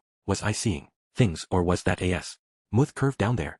I swallowed loudly. Fitz silently pulled her legs up out of her pants, then sat down in front of me with her legs splayed out to either side. I sat down on my knees right in front of her. The floor of the cave was rugged and rough, so my shins started hurting immediately. I reached out to her once again. She still had those drenched white gloves on her hands. Let me get those too. As I stripped the gloves off, I found that one of her hands was marked by an old scar. I recognized this hand. How had that happened again? Right. She'd stuck her hand into a stove once and burned herself. I remembered wondering if that accident had anything to do with her struggle to learn fire magic. Rudy. Fitz wasn't looking me in the eye anymore. Her gaze was turned slightly downward at a different part of my body. The tent I'd pitched a few minutes earlier was still going strong. Fitz really was a miracle worker. There's still one thing left. I knew she wasn't talking about her bra or panties. By now, I'd finally caught on. I reached up for her sunglasses and took them off. Beneath, I found a familiar face, one I'd expected to see. Back in the day, I'd thought he would grow up to be a real lady killer. My plan had been to latch onto him like a remora and snatch up some of the girls he passed over. That was how pretty she'd been, even when she was a kid. And now, she had grown even more beautiful than I'd imagined. Her features still had a hint of childishness about them, maybe. But beautiful was the only description that applied. Her eyes were sharp and clear. Her nose was a little long, and her lips were slightly thin. I thought I saw a resemblance to her fellow elf, Elinalize, but somehow, her face was more approachable and endearing. Maybe she'd inherited that from her human ancestors. Master Fitz. Yes, Rudy. The way she tilted her head to listen, even as she blushed, hadn't changed at all. Why the hell had it taken me so long to figure this out? Her hair. Yeah, her hair color was different. She'd had green hair before, but now it was pure white. But of course, people's hair changed color all the time. You could just bleach it if you wanted to, for one thing. Is your real name Sylphiette, by any chance? Yes. Fitz, or rather, Sylphie, smiled shyly and nodded. Yes, it is. I'm Sylphiette. Sylphiette, from Buena Village. After only a few seconds, she was overcome with emotion, and her smile crumpled and disappeared. Before she broke down completely, she managed to lean forward and throw her arms around me. I finally said it. Her body was very, very cold. We stayed like that for a few long minutes. I was still shocked, to say the least. But at the same time I was starting to feel like everything finally made sense. Sylphie was sobbing and sniffling quietly while squeezing me tightly in her arms. It was pretty similar to how this had played out last time, actually. It looked like she was still a crybaby. Her body was still soft, too. She was so slender you'd think there wasn't an ounce of fat on her, but when you hugged her, it felt like you had your arms around a cloud. Did she use fabric softener on herself in the bath, or what? I waited for you all that time, Rudy. I stayed in Buena Village, and I worked really hard. I knew that much was true. Paul had already told me all about how Sylphie had spent her time once I went off to tutor Eris, saying nothing for the moment. I just stroked her head. She reacted by squeezing me even more tightly. After a moment, she raised her face to look at me. Her tears and runny nose had left it something of a mess. I wasn't sure what to say to her. Sylphie knew what she wanted to say, though. She looked me right in the eyes and said her piece. I've always loved you. All I could do was stare down at her in stupid blank surprise. I loved you so much back then, Rudy, and now I love you even more. Don't leave me again, please. I want to stay with you forever. My mind short-circuited. I was quite literally stunned. Of course, Sylphie had been really attached to me back in the old days. You might say I'd arranged it that way, really, but things were different now. I'd spent a year learning to trust and respect Master Fitz as my friend and equal. She was her own person, standing on her own 2 feet. I had real respect for her. Were her feelings for me just some lingering trace of my attempts to brainwash her as a kid? It seemed possible. Still, I'd come to genuinely trust and rely on Fitz. She was a smart, knowledgeable person who listened to my problems and helped me think them through. I wasn't the only one who held her in high regard, either. Princess Ariel placed great trust in her as well, and she was telling me that she loved me. A warm, pleasant feeling swelled inside my chest. It was still hard to wrap my head around the fact that Sylphie and Fitz were the same person, but I was still so happy that I felt like dancing. For a moment, I found myself thinking about Eris. Had I ever actually told her that I loved her? We'd talked about becoming a family at one point, but she'd been the one to bring that up. I couldn't remember what I'd said. What about Sarah? No, things had never gone that far with her. I wasn't sure if I really had loved Sarah, honestly. I definitely liked her, and I tried to get her into bed, but I felt like love wasn't quite the right word for what I'd felt. Okay then, how about Fitz, or Sylphie, rather? What did I think of her? To be honest, I wanted to take some time to think it over carefully. I wanted to double-check my own thoughts and work out a clear, precise answer. But unless I gave her an answer right now, she would probably disappear on me, like Eris had. I found myself taking Sylphie by the shoulders and setting her an arm's length away. She tried to resist, but it was a pretty feeble effort. I love you too, I said. Sylphie's face was a total mess at the moment, but that was all right. I stroked her gently on the head, then brought my face to hers. Her lips were very soft, also slightly slimy from all the snot, though that didn't matter right now. By the time kiss was over, Sylphie had finally stopped crying. She just looked up at me in a daze, her face still flushed bright red. I'd lost the ability to speak myself. Words weren't really necessary at this point, fortunately. Now that we'd confirmed our feelings for each other, the next step was obvious. When you're in love, you're supposed to make love, right? Not to be crass or anything, but my little buddy had gone 2 years without any form of release, and he was about ready to explode. Sylphie didn't object when I made my move. She let me lay her down gently on her back on the camping blanket I'd brought along. Felt like she'd been prepared for this to happen from the start. Honestly, maybe she'd organized this whole mission just so she could tell me the truth in total privacy. But this wasn't the time to be thinking about any of that. Right now, I just had to make sure I didn't screw everything up again. Is this your first time, Sylphie? Yeah, it is. Is that a problem?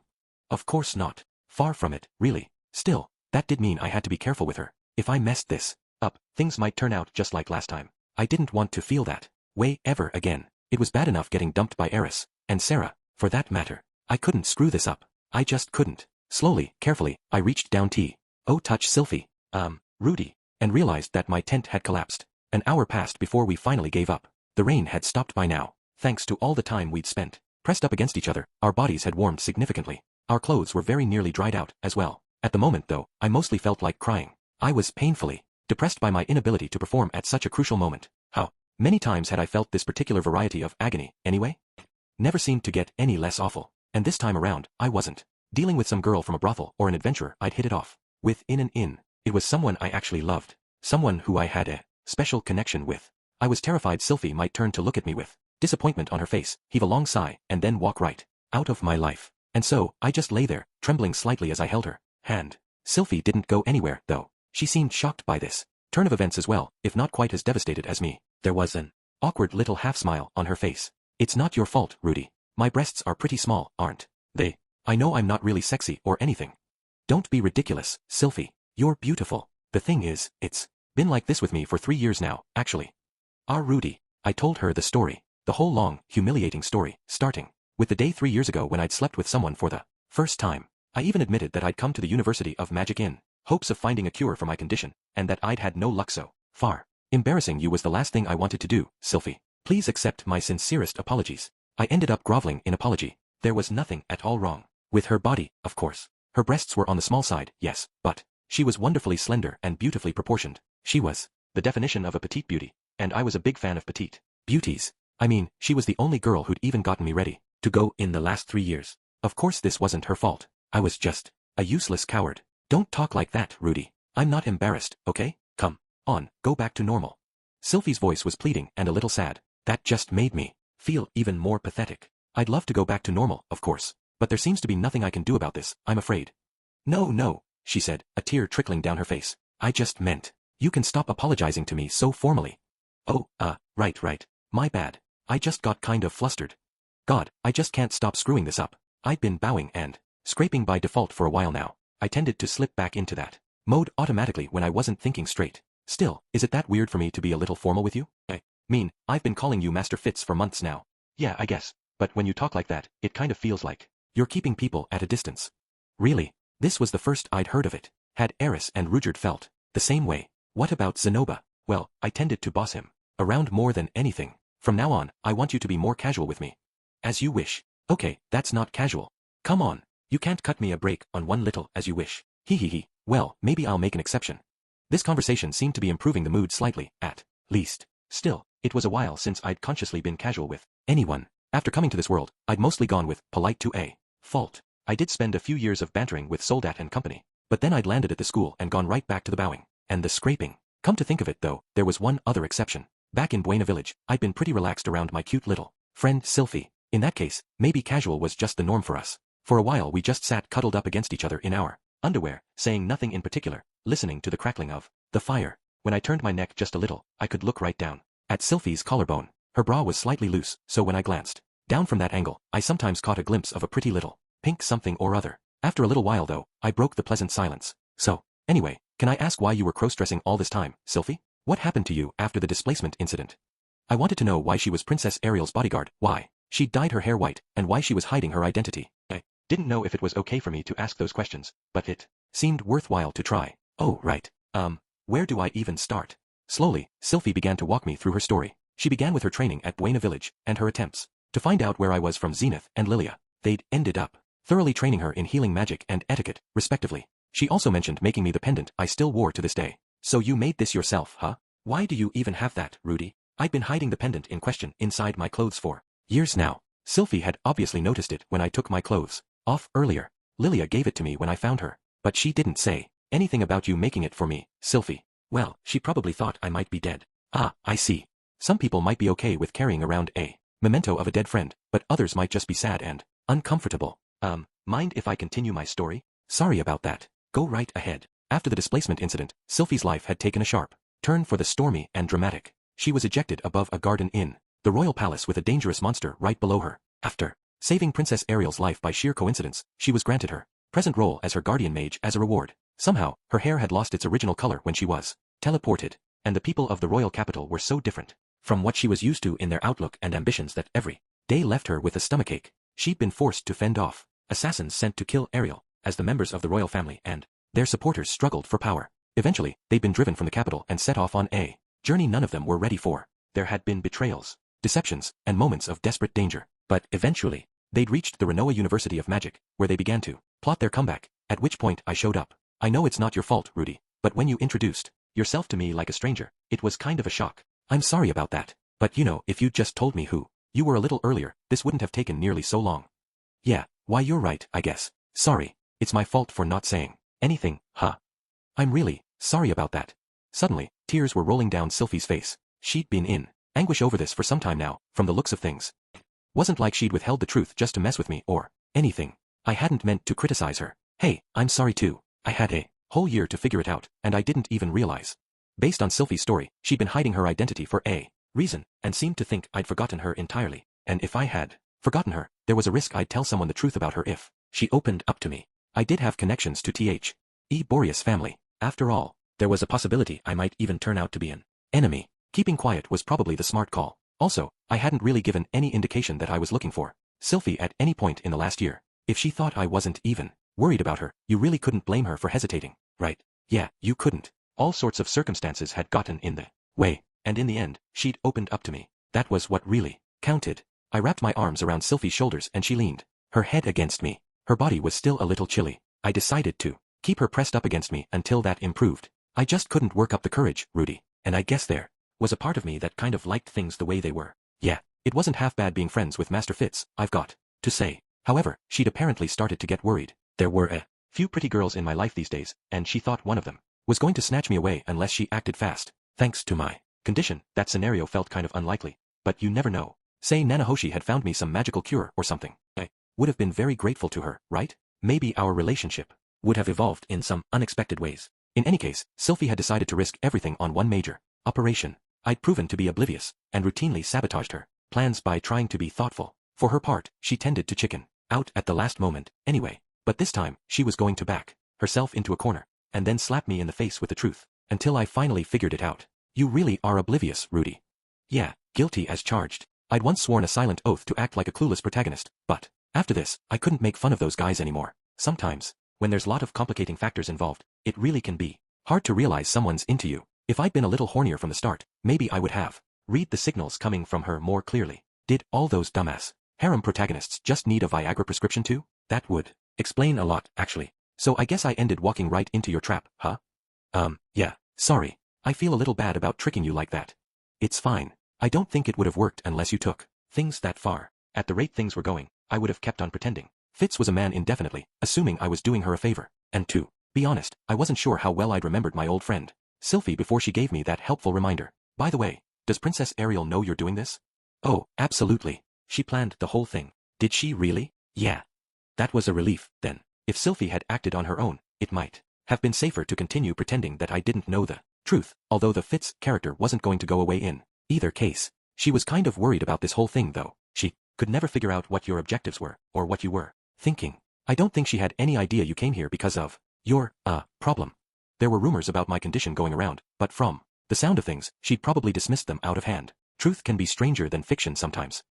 In that case, maybe I should join her team after all. Honestly, I still wanted to avoid getting mixed up in dangerous power struggles, but if it would help Sylphie, I'd offer them whatever support I could. Princess Ariel's done a lot for me, so personally, I'd be happy to have you on her side, but you don't want to get mixed up in Azuran politics, right? Don't force yourself, Rudy. Sylphie smiled shyly at me once again. Her cuteness really was amplified by 100 when she didn't have those giant sunglasses on. For the second time today, I felt a surge of heat down in my groin. Unable to restrain myself, I leaned over and licked her ear. Ah. Whoops. Pardon me. Sylphie's shriek of surprise scared my rowdy little friend back into hibernation. I really couldn't seem to control my own libido lately. Still, it was a relief to get any movement at all down there. It seemed like I was on the road to recovery. All thanks to Sylphie, of course. Thank you, Sylphie. Ha. For what? Sylphie tilted her head at me in confusion. We hadn't made it all the way yet, but this was good enough for now. Rome wasn't built in a day, right? Chapter 11. The final push. It took 3 days for me and Rudy to make it back to the city of Sharia. In that time, we talked about all sorts of things. One of the major topics of conversation was what Rudy had gone through in the last few years. He'd apparently been abandoned by a young lady named Eris, which had left him kind of traumatized. Ever since then, he'd been having trouble performing with women. I'd heard a few rumors about this Eris Boreas grey rat at the royal court, actually. People said she was uncontrollable and violent, more like a wild beast than a well-bred girl. From what Rudy told me, she probably wasn't quite as bad as I'd imagined her, but still, he'd escorted her from the demon continent all the way to Azura, And then she just tossed him aside because he wasn't good enough? That was just unbelievable. I told Rudy that if I ever met her, I'd give her a piece of my mind. But he went white as a sheet and told me that was a very bad idea. If nothing else, Eris was a highly skilled swordswoman. I can't say hearing all this made me feel very happy. At the end of the day though, it was only thanks to Eris dumping Rudy that we'd been reunited here. At least some good had come of it. Had Rudy really come here because of his condition though? Wasn't he investigating the displacement incident? Well, maybe he'd just been pursuing two goals at once. Finally, we arrived back at the front gates of the university. By this point, I was back in my usual attire, the costume I wore when I was Fitz. Okay then, I said. I'm going to go report to Princess Ariel, I guess. Sure, said Rudy, with a slightly embarrassed smile. I'll see you soon, right? It took a moment for me to figure out exactly what he meant by that. Then I put the pieces together, and my face got very hot. I was blushing all the way out to my ears again. Yeah, of course.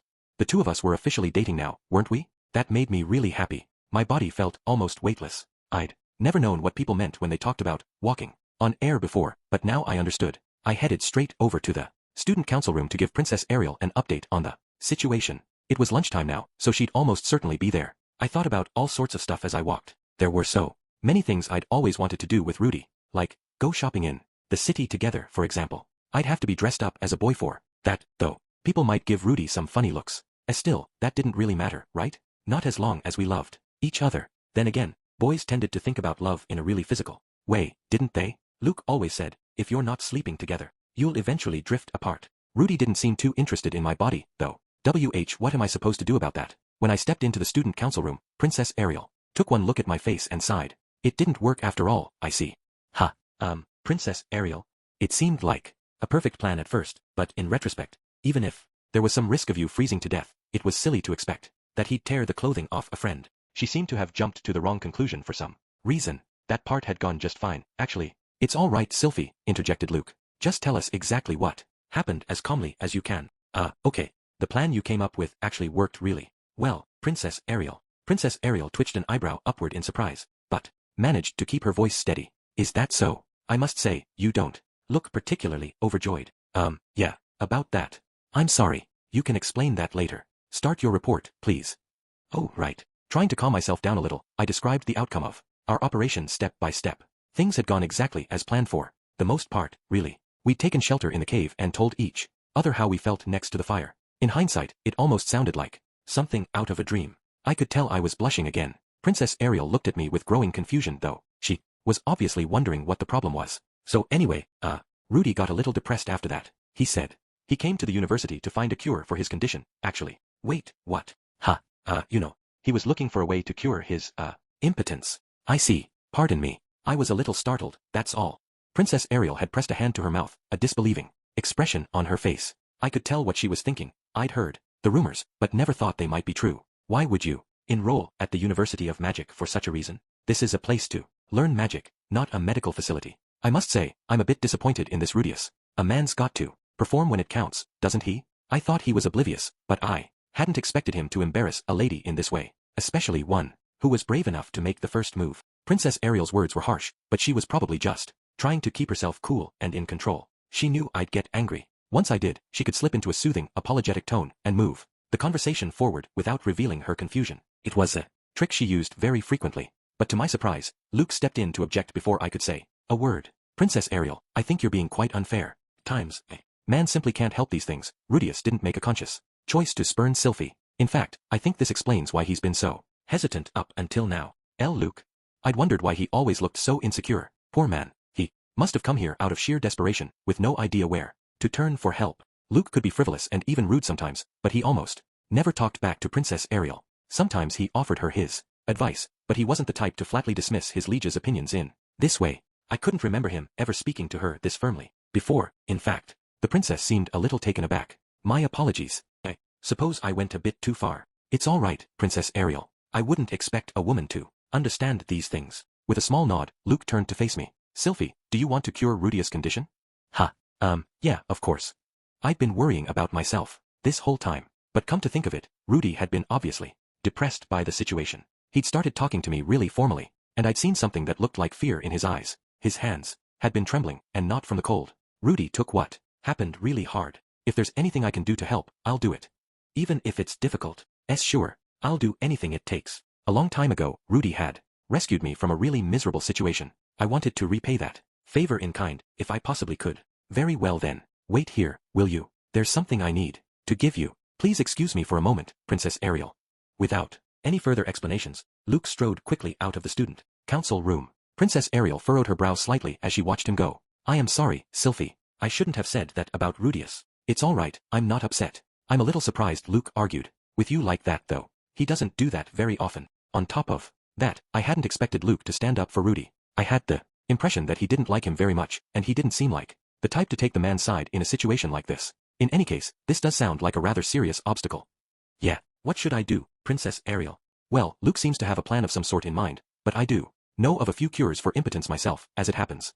Really? Indeed. It's one of those little things you're taught as a member of the royal family. That made some sense. When a princess got married off to someone, it was really important for them to have children. Even if their husband had a problem like Rudy's, they'd still need to find a way to make that happen. I was taught about this when I was rather young, and I'm afraid I didn't pay that much attention. I do remember a few things, though. In general, you start off by getting them drunk. Really? I found myself remembering what I'd seen in the dining hall the other day. Rudy, Zenoba, and King Batagati had been drinking together, and they were all in a really good mood. I didn't have experience with alcohol myself, but I knew that it made easier for people to behave more boldly than usual. It put you in an altered state of mind, basically. But if Rudy's condition was already abnormal, maybe that meant it would make him normal instead? Princess Ariel went on to list a number of specific methods for seducing men. Rather than physically curing impotence, most of her tips seemed to be about arousing an otherwise disinterested target. Still, I didn't doubt they'd be effective. The royal family of Azura made sure its members were well educated in all sorts of things. After that, you say you're feeling hot and slip your dress down your shoulder just a little. Would that really work? Oh, I imagine it would. You're extremely cute, after all. Once the mood's right, all you really need is a good finishing line. By the time Luke returned, we'd worked out the general outlines of a plan. He listened to us talk for a few seconds in silence, then abruptly interrupted. What sort of a fool complains about the heat in this frigid weather? Your whole approach is misguided. Anyway, Sylphie's not curvy enough to tempt a man with her body. Ah. I found myself at a loss for words, and Princess Ariel shot Luke a reproachful look. Did you have to put it so bluntly, Luke? The poor girls worried sick about this. Princess Ariel, the men of the Noto's grey rat family are traditionally attracted to women with large breasts. As a case in point, I myself feel no attraction to Sylphie whatsoever. The Noto's grey rats loved busty girls. That was common knowledge among anyone who associated with the Azuran nobility, just like the Boreas family's unnatural love of beastfolk. So you're saying I can't seduce him with my body? You can try. It just won't work. I have to admit, hearing that stung a little. Luke's insults usually didn't bother me at all, but right now I had no confidence at all in my own attractiveness. However, if you convince him to drink this, you've got a chance. Luke handed me a small bottle that fit neatly in the palm of my hand. I looked down at it in confusion. What is this thing, Luke? A powerful aphrodisiac that invigorates and arouses anyone who drinks it. An aphrodisiac. Luke nodded deeply. It was made years ago, in the Fit-Toa region, from the petals of the Vatyrus flower. The method of its manufacture was known only to the mayor of Roa, who monopolized its sale. Following the Fit-Toa region's disappearance, all production ceased. I'm afraid no one knows how to make it anymore. This is very rare stuff, in other words. Its current street price exceeds 100 gold coins per bottle. Back when Luke bought it, it had been worth about 15 Azuran gold coins. He'd bought 5 at the time, and had already used 2 of them himself. The effect was supposedly remarkable. I'd thought to hold onto this for a rainy day and sell it if I ever found myself in urgent need of money. But I'll give it to you, Sylphie. What? You're just going to give me something this valuable? That's right. With a small nod, Luke proceeded to list off several things I needed to be aware of. Once a man took this stuff, his libido essentially went into overdrive. If I couldn't keep up, it was best for me to take some as well. Also, both of us using it would probably mean our first time wouldn't be the gentle, romantic occasion I might have pictured. Luke, thank you so much. Think nothing of it, Sylphie. You've saved my life often enough. Luke and I had formed an odd friendship of sorts over the years. I was deeply grateful for that now. There was another person in the room, however, and she didn't like being left out of anything. You two get along so well, don't you? I suppose I ought to chip in as well. Smiling like a saint, Princess Ariel handed me 2 Azuran gold coins, which might not sound like much, but it was enough to buy almost anything I wanted in this city. But Princess Ariel, this is your personal money, isn't it? That's right. Everything I got for this month. Since arriving at the University of Magic, we'd put a lot of effort into securing financial resources, and we had a good stash of money by now. But those were our war funds, reserved for our future plans. We kept it separate from our day-to-day spending money. Princess Ariel was well aware that both she and Luke tended to get careless with their spending, so she'd agreed to strictly limit their access to our funds. Now that things have reached this point, this is about the most I can do to help you. You've done so much already, Princess Ariel. I'm sorry for all the trouble. Heh, as benevolent as always, Your Highness. The three of us had gotten a little carried away, in retrospect. We were all feeling very proud of ourselves for putting our friendship first. Still, this episode did bring us closer together. That's got to count for something, right? The three of us had united to stand fast against a common enemy, my new boyfriend's erectile dysfunction. Good luck out there, Sylphie. Thank you both so much. I'm going to do this. Energized for the long battle ahead, I walked confidently out of the student council room. I was heading for Sharia's commerce district, for a liquor store, to be precise. Night had fallen, and I was standing in a hallway with 2 bottles of pricey liquor in my bag. To be perfectly honest, I didn't know much about alcohol. I'd never even drunk the stuff before for one thing, and I had no idea what Rudy liked. However, I felt confident that stuff this expensive couldn't be too bad. I'd also changed into a new set of underwear before coming over. I was wearing the set that Princess Ariel had picked out for me a little while ago. It felt like a good time to give my steel silk bustier the night off. Of course, I also had a certain small bottle in the pocket of my uniform. Okay, everything was ready. I was going to be fine. Still, I had to give myself a minute to take a few long, deep breaths. Mom and Dad, give me your blessing, please. I'm going to become a woman tonight. Once I'd finally steeled my nerves, I reached out and knocked on the door in front of me. Was there any chance that Rudy would be off with Zenoba at this time of night? No, this was going to be fine. He'd said he was going to rest up tonight. Yes. Oh, Sil, Master Fitz, come on in. When Rudy opened the door, he looked surprised to find me standing there. At his invitation, I stepped into his room. I also took the liberty of closing and locking the door behind me. What's the matter? Rudy asked, his voice gentle. We'd both agreed it would be best to take a night to recover from our trip, but here I was anyway. I came to spend the night, actually. Oh, okay. Well, why don't you sit down then? I got the impression Rudy wanted to make a comment about this, but he kept it to himself and just offered me a chair instead. His expression actually looked a little discouraged. I wasn't interrupting anything, was I? This was going to work, right? I sat down slowly, took off my sunglasses, and took the 2 bottles of liquor out of my bag. I set them down on the table along with a little snack I'd made, some mixed nuts with spicy flavoring. I'd also picked up some smoked meat in case Rudy didn't care for them. What's all this? Well, I thought we could celebrate our reunion or something. You know, right, of course. Yeah, we really should commemorate the occasion, huh? Scratching at his cheek, Rudy sat down as well. At this point, I realized we didn't have any cups. That was kind of a problem, unless we were going to start guzzling it straight out of the bottle. Did I need to go back and get some? Don't worry, I've got cups. I do have some possessions, you know. Somehow reading my mind, Rudy stood up with a wry smile and took a pair of cups from a shelf at the side of the room. They were gray and had a perfectly smooth surface. Were these made of some sort of rock, maybe? They felt a little heavy in your hand. Apart from the weight, though, they looked like something an Azuran noble might have owned. These look expensive. I made them myself with earth magic, actually. Guess that makes them priceless. No kidding? Wow, that's incredible. It made sense, though. He really was good at this sort of thing, wasn't he? I opened the first bottle and poured some of the amber-colored liquid out into our cups. Rudy narrowed his eyes slightly as he watched. That looks like pretty strong stuff. Yeah, I don't know anything about liquor, but I brought some expensive ones. You sure that's a good idea? Oh, it's fine. This is a special occasion, after all.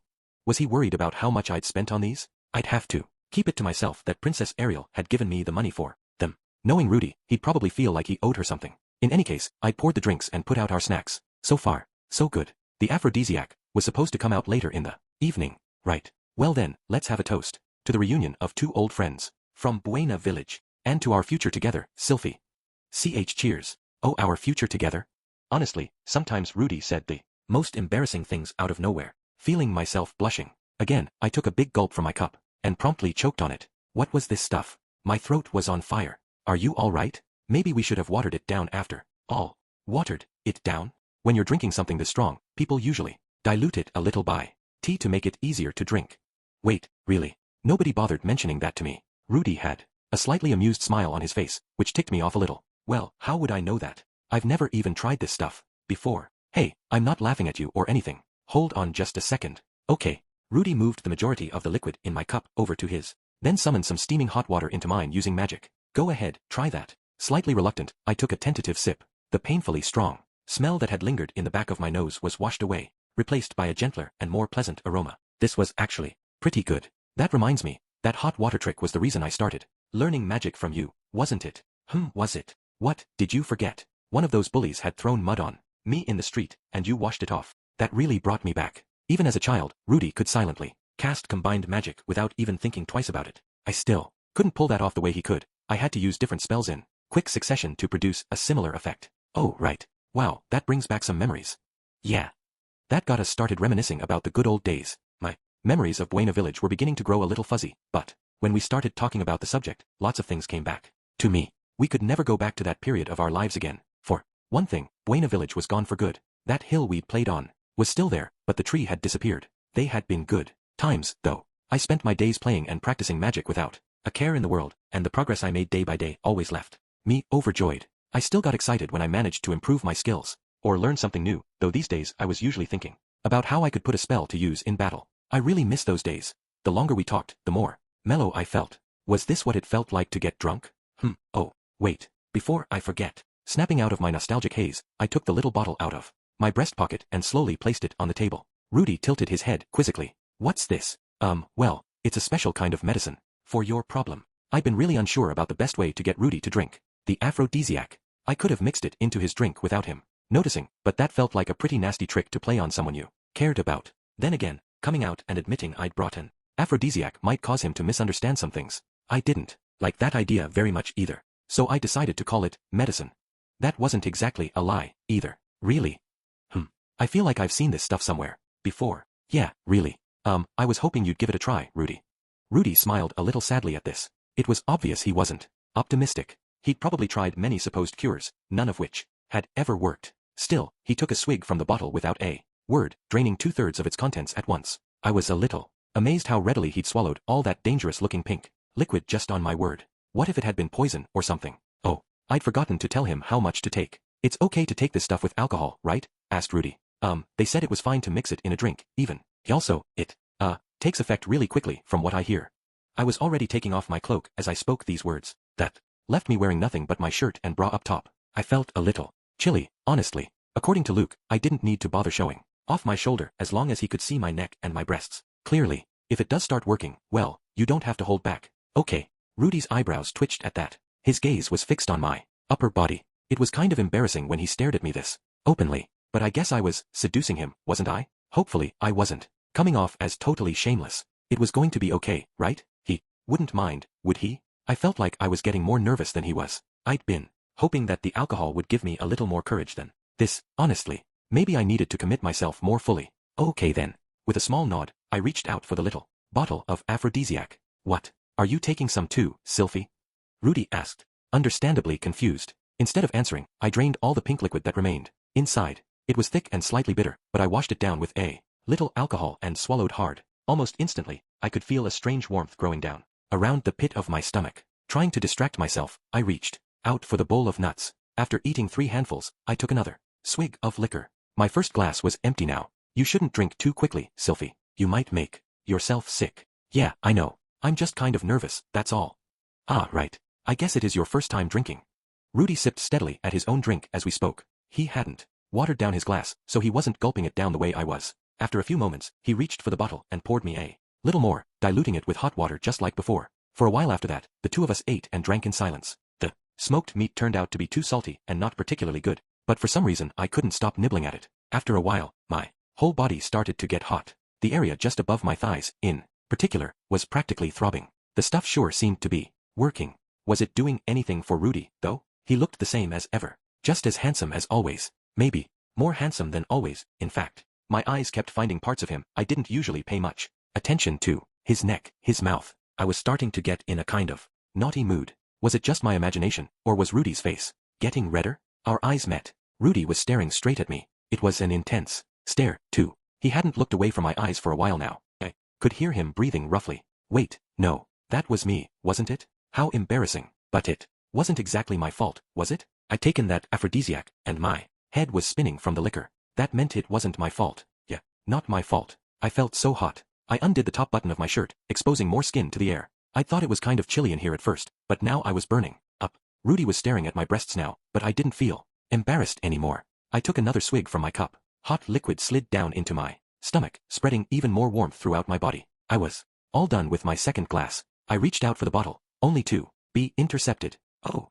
Rudy had reached out and grabbed my hand. His grip was strong enough that I knew he wasn't planning to let go. Not that I had any intention of running from him, of course. Sylphie. Staring at me with bloodshot eyes, Rudy rose to his feet. He circled around the table to come beside me, still grasping my hand. And then, a little hesitantly, he tugged me upward. I let him pull me up out of my chair, making no effort to resist. You, can't contain yourself, huh? Rudy nodded silently. He slipped a hand around my waist and caressed my bottom, then pulled my body tightly to his. Something very hard was pressing up against me. It worked. Oh wow, it worked. The moment had finally come. It was time to break out the CLO sing line I'd worked out in advance with Princess Ariel. Oh okay, then, go ahead and eat me up, Rudy. The instant those words left my mouth, he pushed me onto the bed. And then, Rudius. I opened my eyes and stared up at the underside of the top bunk. I was in my room, and I remembered the events of last night clearly. Not too long after we started drinking, I'd suddenly gotten so aroused that I couldn't even control myself. I'd practically thrown myself on Sylphie. That medicine she'd brought over was amazingly effective. I'd never known such a thing existed, but I couldn't shake the feeling I'd seen the stuff somewhere before. Oh, right. It was that aphrodisiac I'd seen a merchant selling in the city of Roa, wasn't it? This was the first time I'd ever tried the stuff, but it was incredibly potent. My little man had popped out of his room in a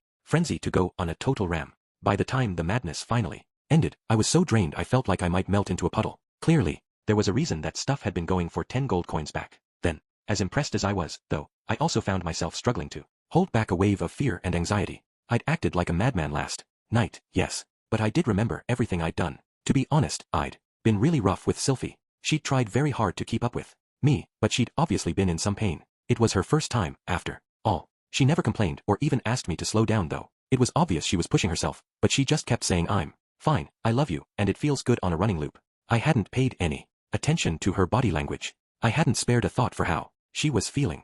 The way she'd whispered in my ear just got me more excited. I hadn't taken it easy on her at all. This was only the second time in my long life that I'd slept with someone. I wasn't at all confident that I'd done a good job. In fact, I was convinced I behaved even worse than I did on my first time. Even worse than I'd behaved on that night. And the morning after that. Eris wasn't lying next to me in bed. Slowly, I looked over to the side. My eyes met someone else's. Good morning, Rudy. Sylphie was there, smiling bashfully at me. I reached out slowly and touched her hair to confirm that she wasn't a hallucination at least. Sylphie closed her eyes and let me stroke her head with a look of pleasure on her face. Her hair was short, but it was also wonderfully silky. I let my hand keep moving, first, down her neck and to her slender shoulders. They felt so delicate every time I touched them. But I wasn't finished, of course. I brought my hand down to her breasts and squeezed. Hiya. Wah. Rudy. Sylphie flinched in surprise, shot me a look of protest. She didn't move away though. Her face went red. But she let me continue. Sylphie's chest was truly modest. There wasn't much to grab hold of. Still, there was definitely a distinctive softness cradled in my palm. For a moment, I saw the ghostly image of an old man giving me the thumbs up and shouting the wise words, all breasts are created equal, in my direction. Thank you, wise old hermit. Long time no see. Sylphie was lying there next to me, all right, no doubt about it. And thanks to the softness of her body, my monolith was rising toward the skies once again. Imposing and manly, it towered above its surroundings, as it was always meant to do. Gazing down at it in awe, I was convinced of something very important. I'm cured. I hugged Sylphie. I hugged her very tightly, and I started crying, just a little. Rudy? What do you think? My body's okay, right? Perhaps a little confused by my sudden dramatics, Sylphie tentatively asked for an explanation. But if she had any memory of last night, she had to know that question didn't need to be answered. Thank you. Instead of telling her something she already knew, I just expressed my gratitude. It was the only thing I could do in that moment. My mind was full of happiness and embarrassment. I was afraid I might say something extremely idiotic if I tried to talk right now. Something like, thanks for the meal. Or, the service was top notch. Or, God help me, you're viewy cute.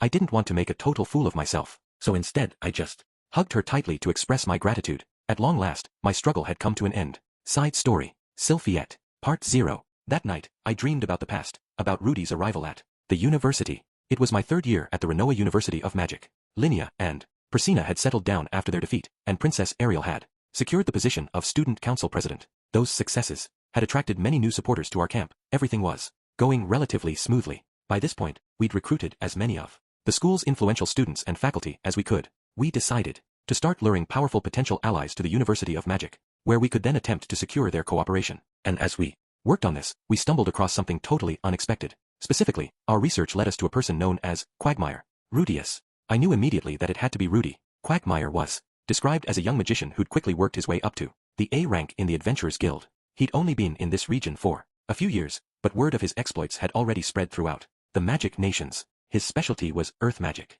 It was hard to judge how powerful he truly was from the rumors, but most said he could summon a bog without speaking a word. The silent spellcasting was the detail that convinced me it had to be him, and in hindsight, he'd used mud-based magic the very first time we met too. Rudy could use Saint-tier water magic, so people tended to expect him to rely on that, but he'd favored using clever tricks like blasting himself around with shockwaves or summoning bogs to slow down his opponents. I explained to Princess Ariel that Quagmire Rudius was almost certainly the boy who'd taught me magic, my old friend who'd been missing for many years. Well, if he's the genuine article, it would certainly be nice to have him on our side. At the time, Princess Ariel was obviously skeptical about Rudy. That was understandable. The rumors going around about him sounded really fishy. They went something like this. Rudius Greyrat was born in Buena Village, located in the Fit-Toa region of the Kingdom of Azura. While only 3 years old, he began studying under the King-tier water mage Roxy Magurdia, although she was only Saint-tier at the time.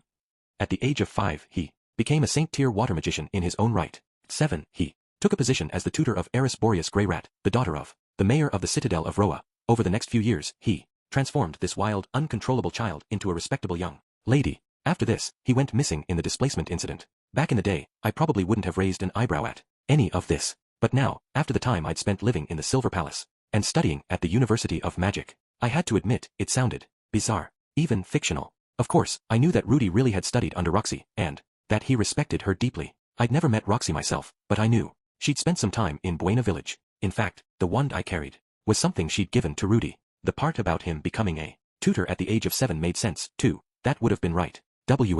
And he was shipped out of the village by his parents. Trust me, Princess Ariel, this information is accurate. It's definitely him. Perhaps so, but I must say, in all honesty, that these rumors are rather difficult to believe. Princess Ariel and Luke hadn't been convinced by my claims. They trusted that I wasn't deliberately lying to them, but they didn't fully buy the story either. I couldn't blame them. I knew Rudy personally, and it sounded crazy even to me. In any case, would such a remarkable magician really lend us his aid, let alone one with ties to the Boreas Greyrats? I still wasn't that familiar with the tangled web of alliances and rivalries that defined the noble families of Azura. I'd only spent a year at court, and there was just too much to learn. But I did know a good deal about the various Greyrat branches. The Boreas family was loyal to the first prince. That made them our enemies. And if Rudy was working for them, there was a good chance he was our enemy, too. That said, it seemed fairly obvious that he'd cut ties with them some time ago. Otherwise, it wouldn't make much sense for him to be wandering around the northern territories as an adventurer. I'm sure he'll help us out if I ask him. My voice wasn't particularly confident. I couldn't even convince myself that it was true. Luke snorted in amusement. With a chest that flat, you're not going to win over any Notos man. I covered my chest with my arm and shot Luke an angry look. He was always like this. He never missed a chance to mock me about the flatness of my chest. According to him, women without proper breasts weren't even women, which meant I was the definition of unattractive. I'm not sure what he wanted me to do about that. I had elf blood in my veins, and elves just aren't voluptuous. To be fair, Luke usually softened the blow in the end. I suppose that's the reason that we're friends, though. It was nice to know that he thought of me as a friend. Still, the constant insults about my appearance weren't exactly doing wonders for my self-esteem. I knew my looks were unremarkable compared to Princess Ariel's, but that was a really high bar to clear. That's not even what I meant, Luke. Well, what did you mean then? Surely you don't intend to reveal your true identity to him. Ha. Oh, you're right. I was supposed to be Silent Fitz now. I couldn't go around blowing my cover. What now? Still, I'm very happy for you, Sylphie, said Princess Ariel with a smile. It must be wonderful to find someone you've been looking for all this time. Really, the princess was a kind person. Sometimes she could be very stern, and she did spend a lot of time cooking up all sorts of sneaky plots, but deep down she had a good heart. I knew that by now. But even so, I wasn't expecting what came next. I'll make a special exception. You can reveal your identity to this Rudius. Ha. What? She's willing to unmask Silent Fitz? But Princess Ariel, our whole plan might fall apart. I was conscious of the importance of the role I played in our overall strategy. Fitz was the living embodiment of Princess Ariel's power. He was a man of mysterious origins and remarkable magical skills who stayed silently by her side, obeying her every order.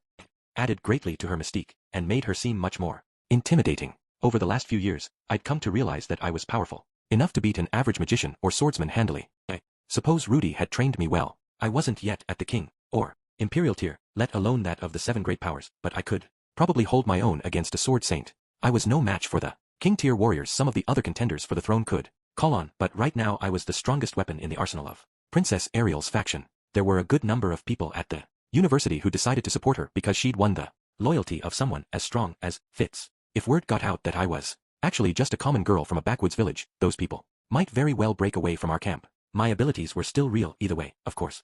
But people Don't always think about these things too logically. You've done a great deal for me already, Sylphie. Surely I owe you an emotional reunion with your friend, at the very least.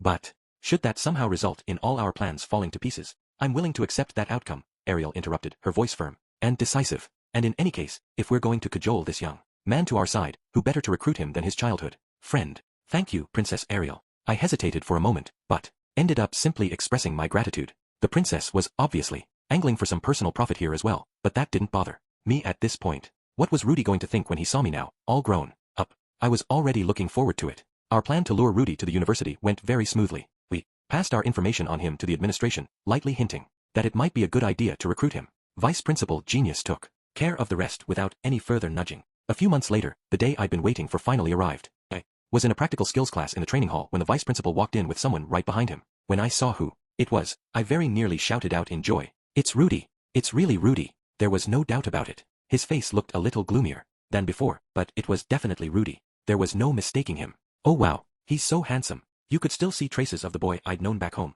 but he'd done a lot of growing up. His movements were smooth and steady too. It was obvious he'd done a lot of training. The robe he wore was slightly tattered, but that just added a nice hint of danger. You could tell he'd been through many battles in that thing. He carried his staff with practiced ease. As he walked into the training hall, Rudy looked all around him, studying his surroundings carefully. It was something he'd been doing ever since we were kids. I thought I was going to marry him back then, but maybe he's out of my league. The longer I stared at him, the hotter my body grew. Seized by a sudden impulse, I took a sharp step forward, ready to run over, calling out his name, Ru. But just as I started to speak, I froze on the spot. A very beautiful woman had just stepped into the hall behind Rudy. Wait, is that Rudy's wife? She was an elf, from the looks of things. Something about her kind of reminded me of my dad. Her face was elegant and dignified. She looked a bit like a queen, or maybe a wealthy noblewoman, and she was hanging all over Rudy. He seemed a little exasperated by her behavior, but he didn't complain or push her away. Ha, ha. As I stood there watching, stunned and bewildered, I lost my chance to run over and greet him. A few minutes later, I was called over to help administer Rudy's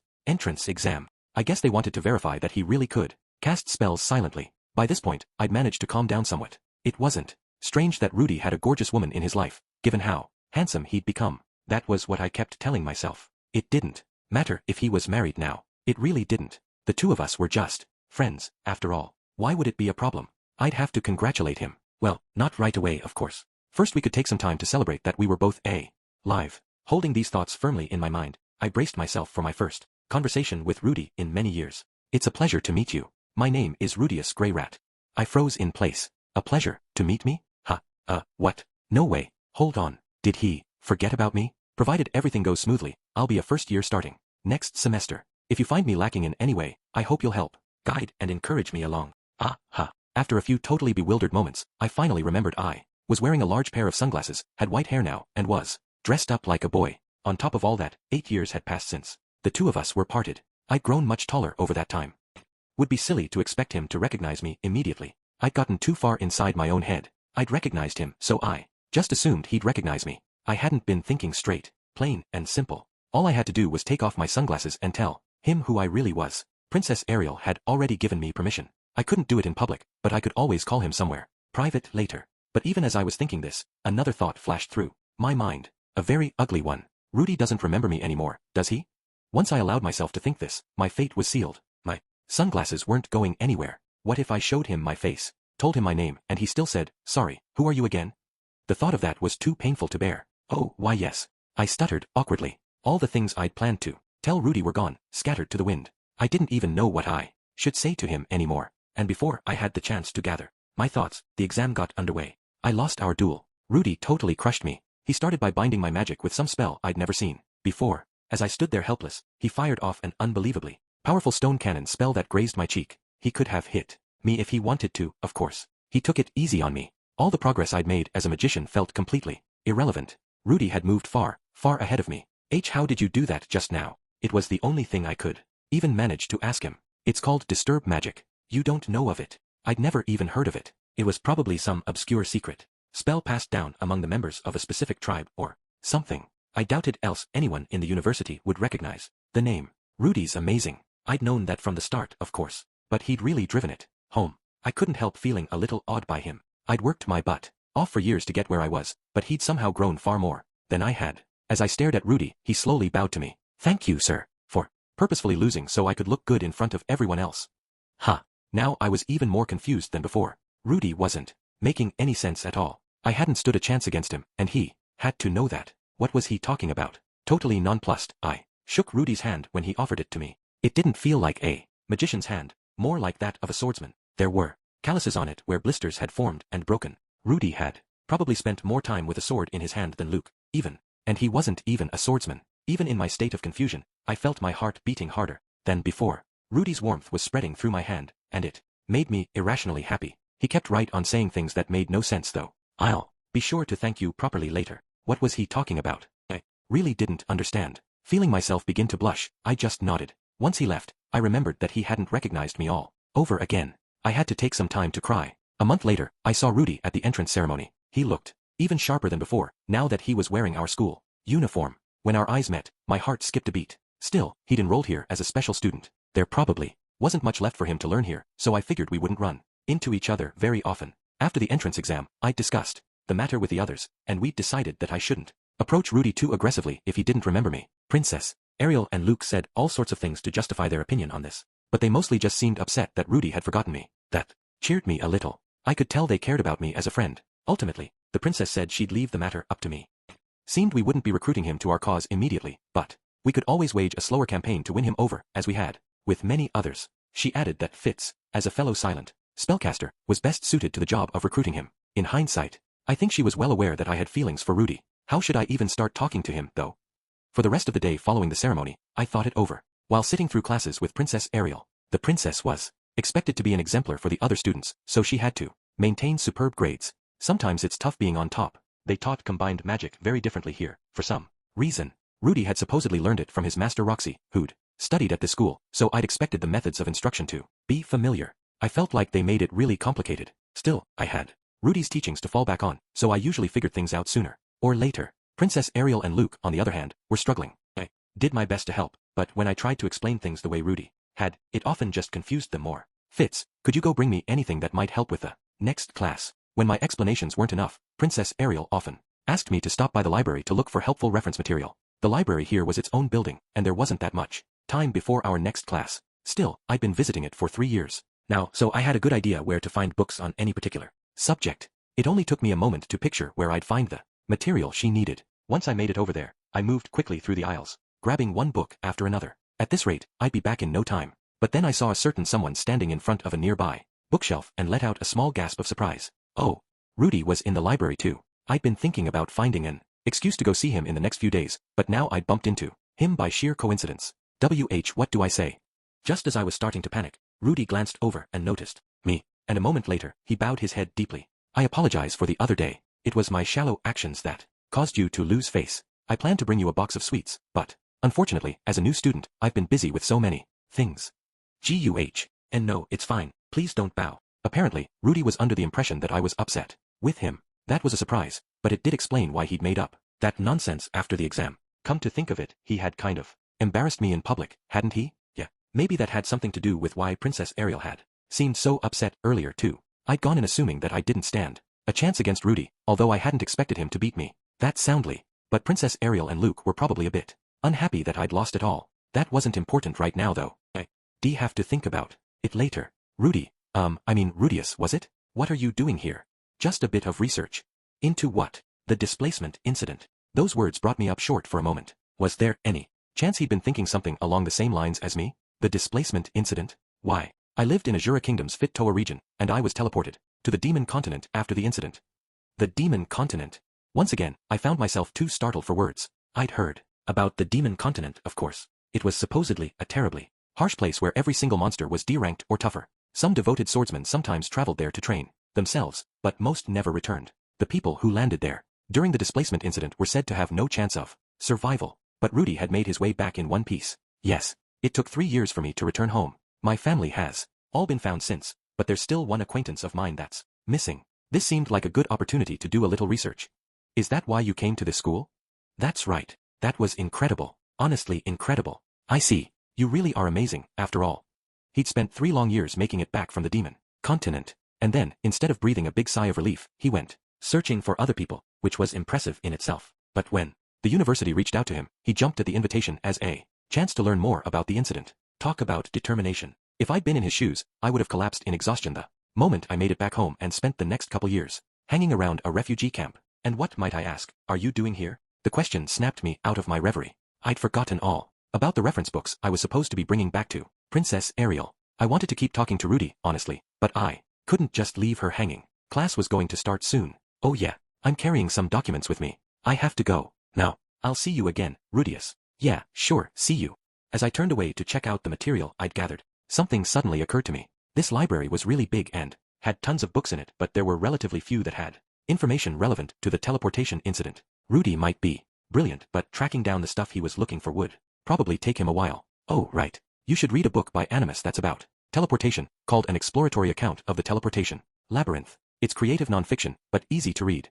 Just for starters, I recommended him a book that had helped me understand teleportation. It was simple enough that even a child could learn the basics from it. And it also mentioned some specific details that were often torn out of the more advanced books on the subject. Feeling slightly pleased with myself, I left the library behind. That evening, I was washing a load of underwear. Princess Ariel's underwear, specifically. There was a reason that this job had fallen to me. First of all, the princess underwear was made of extremely expensive fabric, and the fact that they had been worn by an Azuran princess added considerably to their value. In other words, you could sell them for quite a lot of money on the black market. There'd been an incident not long after we enrolled here, actually. Some of her panties had been stolen after we sent them off to be washed. Of the 5 that were washed for disappeared, 3 of these were subsequently sold, and the male student responsible kept one for his own private purposes. Some of the more innocent girls in our dormitory had shrieked in disgust when this incident came to light. But for Princess Ariel, who'd grown up in the royal court of Azura, and myself, who'd served as her attendant for a brief time, it wasn't really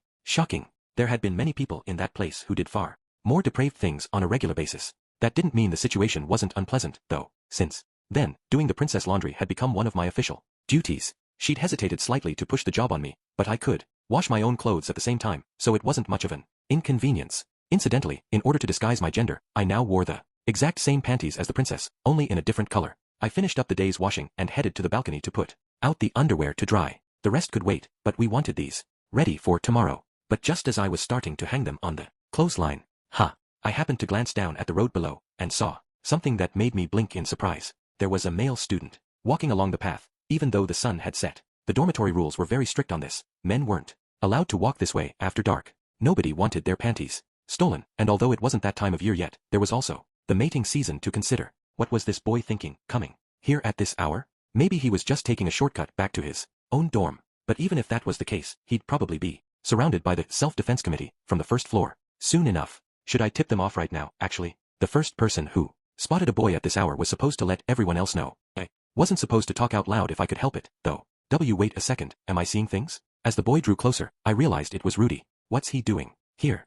In my surprise, my hands slipped. The pair of panties I was holding fluttered downward through the air, right toward Rudy. The instant they flitted by his face, he caught them with a quick snap of his hand. He's so fast. He never let down his guard, did he? The sheer speed of that reaction told me something about what it took to make it across the demon continent alive. After a few seconds, Rudy seemed to realize that what he was holding was a pair of underwear. He looked upward, spotted me, and lifted the panties as if to say, "You dropped this." It was a slow, casual gesture, very different from his reflexive movement earlier. Oh, of course. He just enrolled today. He doesn't know. Rudy was a special student, and they all got a room to themselves. I'd heard they were also exempted from all sorts of typical dorm duties, including attendance at the meetings where we explained the local rules. I needed to warn him right now. If he stood outside our dorm, holding a pair of panties, somebody was definitely going to get the wrong idea. Gaia, panty thief. My fears became reality almost instantly. A girl screamed from below. The self-defense committee that lived on the first floor came running out, and Rudy was quickly surrounded. Well, it's Rudy, though. Maybe he'll be able to wriggle out of this. Rather than intervening immediately, I succumbed to some optimistic thinking. I was somewhat interested in seeing how Rudy would handle this situation. Would he just take them all down like he beat those bullies back in Buena Village? Or maybe he'd come up with some clever excuse and talk his way out of it? There was also the scare them off with some magic approach, and the classic make a run for it. I watched and waited in anticipation, but Rudy didn't do much. A girl named Goliath had seized him by the arm, and he just looked at her unhappily. Seeing him like that reminded me of the way I'd been bullied back in Buena Village. All of a sudden, there was a cold feeling in the pit of my stomach. What the hell am I doing? Silently cursing myself, I leapt from the balcony, landed on the ground, and ran over to the group. Oh, what's this? You plan on resisting? How gutsy for a panty thief. You really think you can fight this many people? It was dark, so the others didn't seem to realize, but Rudy had fixed his legs to the ground with earth magic. I didn't understand the reason why, though. Maybe there wasn't one. I mean, this was Rudy. It was hard to imagine his legs were shaking or anything, but even as that thought crossed my mind, I remembered something from my childhood. When Rudy chased off Somo and those other bullies, his legs had been shaking, and then, a little later, after he found out I was a girl and things got kind of awkward, for a while, he trembled slightly as he said, "Man, I feel like you're really cold lately, Sylphie." Yeah, he was scared because he thought I hated him, just like a normal boy. Oh, I realized something in that moment, something I should have noticed before. I'd been acting like Rudy was special just because he was talented. I'd always felt like he was years and years older than me, but we were actually the same age, weren't we? I found myself recalling a question my dad had asked me once, and the promise I'd made in response. "Sylphie, are you just going to sit around letting him protect you forever?" No, I was going to help Rudy. I was going to be strong enough to stand at his side. I was going to support him, no matter what. I'd promised that to myself. That was the whole reason I'd worked so hard all this time, right? But he was in trouble right now, and I hadn't done a thing. Worse, the whole mess was my fault. Wait, don't do anything to him. I pushed my way into the middle of the group, and then mounted a forceful defense of Rudy. It might have been the first real conversation I had in this school, except for my talks with Ariel and Luke. That was how consistently I'd stuck to the silent fits act. However, the girl holding Rudy's arm, Goliath, proved to be very stubborn. She kept insisting he was a criminal, even though he hadn't done anything wrong. It's surprising that you'd go this far to defend someone. What you say must be true. Still, the fact remains that this boy violated the dorm rules. We'll make an example out of him by punishing. What? The instant I heard the word punishing, something snapped inside me. I wasn't about to let them make an example of someone I cared about just because he'd been unlucky. I pulled out my rod, pointed it at Goliath, and channeled mana into it. Didn't I just say he did nothing wrong? Enough. Now let go of his hand. F fits, sir. Or would you all like to be sent to the medical office? I'd learned how to make threats like this from Luke, back in the kingdom of Azura. He always said that bluffing was an important skill, so I'd worked hard at it. During our journey from Azura to Renoa, I'd given it a try a few times when we ran into groups of bandits. Luke always teased me that my voice was too childish for it to accomplish much of anything. This time, though, it seemed to have the intended effect. TCH, fine, I understand. Goliath finally let go of Rudy's arm and left, grumbling loudly. With their effective leader gone, the other girls disappeared as well. Phew, that girl. If only she'd listen. I'd seen what Goliath was like by now, and she wasn't a bad person or anything. But beastfolk like her tended to be really serious about following the rules and enforcing them strictly. They weren't at all flexible about stuff like this. None of that mattered right now, though. I had to apologize to Rudy. This was basically my fault, after all. Sorry. If I hadn't dropped that underwear, this would never have happened. You haven't done anything wrong. You helped me. Rudy's voice sounded a little odd somehow. The usual stiffness in his voice had disappeared. I looked at his face and realized he was looking at me a little differently, and then all the pieces came together. Rudy was wary of me until now, wasn't he? His attitude had seemed a bit strange from the start. Now that I thought about it, he was always bowing to me, for one thing, but now I understood why. It made sense, of course. I was Silent Fitz. Now, not his old friend. Why wouldn't he be wary of me? It seemed like I'd earned a little trust now, though. That makes me kind of happy. None of this would have happened if I hadn't screwed up, but it felt like the two of us were a little closer now. I took the opportunity to explain the dorm rules to Rudy, warning him about this road being off limits after sunset. Just as I'd suspected, it seemed like nobody else had told him any of this. He nodded deeply as I spoke. "I'm truly grateful to you, Master Fitz." And with those words, he bowed his head again. It felt a little weird seeing him acting all grateful to me. Back when I was being bullied, our positions had been totally reversed. Had I ever thanked him so politely? Something about this struck me as weirdly funny. Ahaha, it feels kind of weird to hear you thank me. Oh, why is that? I very nearly said well, because the first time we met. At the last moment, though, I hesitated. Did I really want to reveal my identity? Anxiety swelled inside me at the thought. If he said, "Sorry, I don't remember you right now," that would really hurt. I convinced myself that it didn't matter anyway. So what if he didn't remember me? We could start over fresh, with a blank slate. I could leave the past aside and get to know the person he was now. That sounded good enough to me. And so, all I said was, "That's a secret." Rudy just blinked in confusion. I returned to the dorm after that. Naturally, I had Rudy return the panties first. Since he'd caught them in mid-air, they weren't dirty or anything, but Rudy was a man. I was a little uncomfortable with making Princess Ariel wear underwear that he'd held in his hands. I guess I should wash them again, huh? Holding up the panties under a hallway light, I froze in place. They weren't Princess Ariel's after all. They were mine. Rudy had been holding these for quite a while, hadn't he? It took some time before I managed to stop writhing in embarrassment. It would be another month or so before the two of us started researching the teleportation incident together. When I awoke from my dream, I found Rudy by my side. Warg. I couldn't help giving a little yelp. Fortunately, it didn't wake him. He was sleeping soundly with a peaceful expression on his face. I'd seen him like this a few times back in Buena Village, but this was the first time I'd gotten a chance to watch him sleeping as an adult. An adult, huh? The word called to mind what we'd done last night. When I looked under the blanket, I found that both of us were completely naked. The pleasant fog of drowsiness gave way to embarrassment, and I was suddenly conscious of a lingering soreness between my legs. We actually did it. It was something I dreamed of for years, if not in graphic detail, but now it was reality. The more I remembered from last night, the more I wanted to squeeze a pillow to my chest and roll around kicking my legs in mingled embarrassment and ecstasy. Gah! In the course of covering my face with both hands, I accidentally bumped an elbow against Rudy's shoulder. For no particular reason, I gently pressed my cheek against that shoulder. Rudy looked slender at a distance, but he actually had a surprisingly muscular body. He was big enough to swallow me up completely in his arms. Stop it. I really needed to get these stray thoughts under control. My face was going to set something on fire. I pulled away from Rudy, but as I moved, he furrowed his brow. He was grimacing in his sleep, almost like he was in pain. When I took his hand in mine, though, his expression softened. At this point, he finally opened his eyes, and after staring at the ceiling for a few seconds, he slowly turned over toward me. Good morning, Rudy. When I spoke to him, a clear look of relief spread across his face. Roughly 2 seconds later, he reached out to me and grabbed my breasts. Hiya. Wah. Rudy. I didn't punch him or anything, mainly because I kind of liked the way it felt. After groping me for a little while, Rudy hugged me tight and murmured, I'm cured, in a voice full of feeling. I didn't understand what he meant immediately, but there was something else on my mind, too. Rudy? What do you think? My body's okay, right? I asked my question tentatively, my heart racing with anxiety. I felt like everything was probably fine now, but I still wanted to hear the answer. Thank you.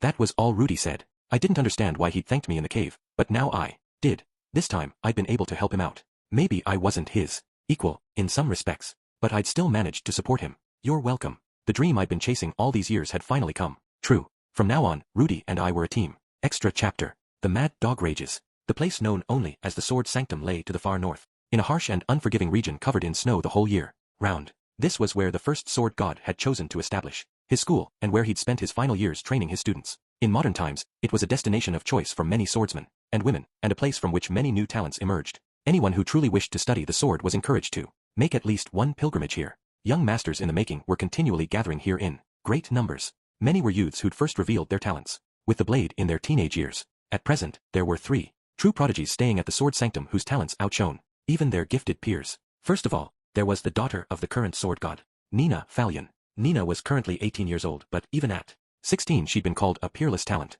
She'd already earned the rank of Sword Saint. Most believed she was certain to become a Sword King before the age of 20, and a Sword Emperor by 25. No other student in the sanctum was thought of so highly. Second, there was Nina's cousin, Gino Britz. Gino was a second son of the Britz family, a branch of the Fallion clan that led the Sword God's School. At present, he was 14 years old. He'd earned his current title of Sword Saint at the tender age of 12, and remained the youngest student to hold that rank. While he was still a step behind his cousin, there was no telling which of them would ultimately prove superior. And finally, there was Eris Greyrat. Eris was a 17-year-old who struck terror into the hearts of everyone she encountered, a mad dog known to viciously savage anyone who annoyed her. She'd come to this place 2 years ago, accompanied by her teacher, the Sword King Ghislaine. This girl was utterly uncompromising in every respect. Every single day, she subjected herself to a brutal, death-defying training routine, torturing her own body relentlessly. Her arrival at the Sword Sanctum had been a very memorable one, so much so that it remained a popular topic of discussion, even years after the fact.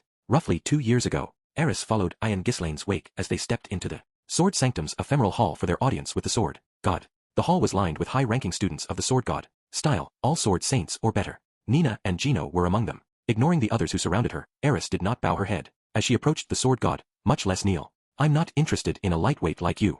And the first words she spoke to Gol Fallion, known to be the strongest living swordsman, were unthinkably rude. What? How dare you insult the master? On your knees, girl. Do you know nothing of our precepts? What are you teaching this little fool, Lady Ghislaine? The Sword Saints began to stir, their faces twisted with anger. But then the Sword God said, sit, and they fell silent. Gol Fallion was going to cut this insolent mutt down. All of them believed this. No one had ever spoken to him so arrogantly and left this place alive. Even Ghislaine, who was infamous for her insolence, was looking at Eris with a shocked expression. Her ears and tail were standing on end, but for some reason, the Sword God was simply grinning. He alone understood what the little beast in front of him was seeking in this place. He alone understood why she would insult a man she'd just met. why she was trying to provoke him. And so, there was a smile on his face as he spoke to her. I like the look in your eyes, girl. Tell me, who is it you want to kill? Eris answered immediately and decisively. The dragon god. The dragon god Orsted. Everyone in the room recognized the words dragon god, but none of them had heard the name Orsted before, with one, and only one, exception. Ha ha ha ha ha. Slapping his knees, the sword god laughed, uproariously. Well, hell, compared to Orsted, I guess I am a lightweight. You want to kill that old bastard, huh? And here I thought I was the only one. The other swordsmen in the room took in this bizarre spectacle, with bated breath. The sword god was laughing. He'd been insulted, to his face, provoked by a young girl, and he was laughing. It was incomprehensible. But the sword god understood something they didn't. This girl wanted to kill the dragon god Orsted. That meant she wanted to become the strongest single person in the world. But you know, suddenly his laughter stopped. For a moment, silence fell over the ephemeral hall. Talk's cheap, girl. Can you do it? I will, Eris replied at once. There was no hint of hesitation or doubt in her voice or in her eyes. The corners of the sword god's mouth twitched upward. Good. Let's see your sword, then. Gino, dance with her. Ha! Why yes, sir. Gino Britz rose to his feet at his uncle's call, his heart beating quickly. This girl wasn't much older than he was, but somehow she'd made his uncle laugh with her insolent jokes. Now he had the chance to humiliate her. This kid's my youngest student, said the sword god. You've got a couple years on him, and he's still soft as hell, but he ain't half bad with a sword. Without a word, two of the other sword saints tossed wooden swords to Gino and Eris. All right, we'll start at the Rhea. The instant she caught her sword, Eris swung it viciously down at Gino. Caught totally unawares, he had no time to defend himself. The wooden blade struck his right wrist, and his sword fell from his hands. Before he could even understand this, much less surrender, Eris knocked him down with a second blow. The sheer violence of her attack was such that Gino felt he'd been cut down with a real sword. He lost consciousness at once. Wah! Most in the ephemeral hall were too shocked even to speak. This was absurd. Unthinkable. Adieu. I was supposed to begin with the combatants facing each other at the center of the hall. Gino hadn't even been looking in Eris' direction. The sword saints thought her sudden attack an act of unspeakable cowardice. Nina was one of them, of course. It enraged her to see her cousin and fellow pupil brought down by such a cruel sneak attack. There were 4 in the room, however, who saw the situation differently. 1 sword king, 2 sword emperors, and the sword god himself. Ah, yeah, see what I mean? The kid is soft, isn't he? No kidding. Eris shook her head disdainfully, letting her short hair swing back and forth. But her eyes were carefully watching the movements of everyone else in the hall. The girl was ready and waiting for one of them to take a run at her. She was fully aware of her surroundings, and her body was tense to move at any moment. The sword god had not condemned her actions. He'd simply called his fallen student soft. If you let down your guard while you held a sword in your hands, there was no one to blame but yourself for the consequences. Only a fool would disregard the possibility of an immediate attack. This was the unspoken message. Right. You're up next, Nina. This time, go face off at the center of the hall first. Nothing wrong with sneak attacks, girl, but I'd like to see how you handle someone who's ready for you. As the sword god spoke, Nina rose to her feet, and one of the sword saints tossed a wooden sword to her. When she caught it, she glanced back over at the man who'd thrown it. The sword was oddly heavy. It had a metal core. The sword saint who'd thrown the weapon nodded almost imperceptibly. Kill this impudent outsider. Quivering slightly, Nina nodded back. Nina was a sword saint in her own right. She'd taken lives before. To use a wooden sword with a metal core was cowardly, perhaps, but this girl had been the first to violate the rules of propriety. Given the humiliation Gino had just suffered, she deserved her fate. The two of them faced each other at the center of the hall and assumed their stances. Begin. At the signal from a nearby sword saint, Nina swung her blade. She'd practiced the forms of the sword god style tens of thousands of times. Her execution was flawless. She was going to strike down this impudent red-haired girl with the very style she'd insulted so brazenly. Her anger and determination made her even swifter than usual. The two swords met. With a dry crack, Eris' wooden sword shattered into 1,000 pieces. Nina's victory was at hand. All she needed to do now was land a ruthless strike on the girl's head as she stood there dumbfounded. But just as she was reveling in her victory, a fist slammed into her face. The next punch caught her on the chin, and as she staggered backward, a sharp kick sent her flying to the ground. All of a sudden, the girl was on top of her. Before Nina even knew what was happening, her arms were pinned beneath Eris' legs. Looking up, she saw a demon with murder in its eyes swinging its fists down at her. Stop. Stop. That's enough. By the time the sword saints called the fight, Nina had taken perhaps a dozen punches to the face. Her nose was bleeding freely. Several of her teeth were broken, and she was totally unconscious. Puddle of steaming liquid spread out on the floor beneath her lower body. Eris stood slowly and picked up Nina's suspiciously heavy wooden sword. Humph. With a snort, she kicked her unconscious foe over to where Gino lay. Do you have anyone who isn't soft? Here. How dare you? This time, the sword saints lost their temper. Cries of coward went up from all around the hall. Those Ranked Sword King and above, however, looked down on their angry students coldly. They understood who was in the right here. Eris had been fully justified once again. A true duel didn't end when a sword was broken. It ended when the swordsman was sorry, girl. Guess I underestimated you a bit. I'll play with you myself. But when the sword god himself stood, the two sword emperors in the hall looked at him with surprise on their faces. Surely there's no need for you to handle this personally, master. Ghislaine could. Ah, but I suppose the girl is her student. Shall I, then? Ignoring their words, the sword god picked up his weapon. Blade was real. At the sight of this, Eris kicked off the ground, jumping backward to where she'd left her own sword. She seized the partner that had accompanied her throughout her travels, and pulled it quickly from its sheath. Don't get too worked up, girl. I'll give you a handicap. Oh, hey, nice sword you got there. Ain't that one of Julian's? I don't know. A member of the Migert tribe gave it to me. Ah, okay. Well, this here's a Julian too, as it happens. The sword god drew his sword deliberately. Its blade shone with an eerie golden light. This was one of the 7 sword god blades.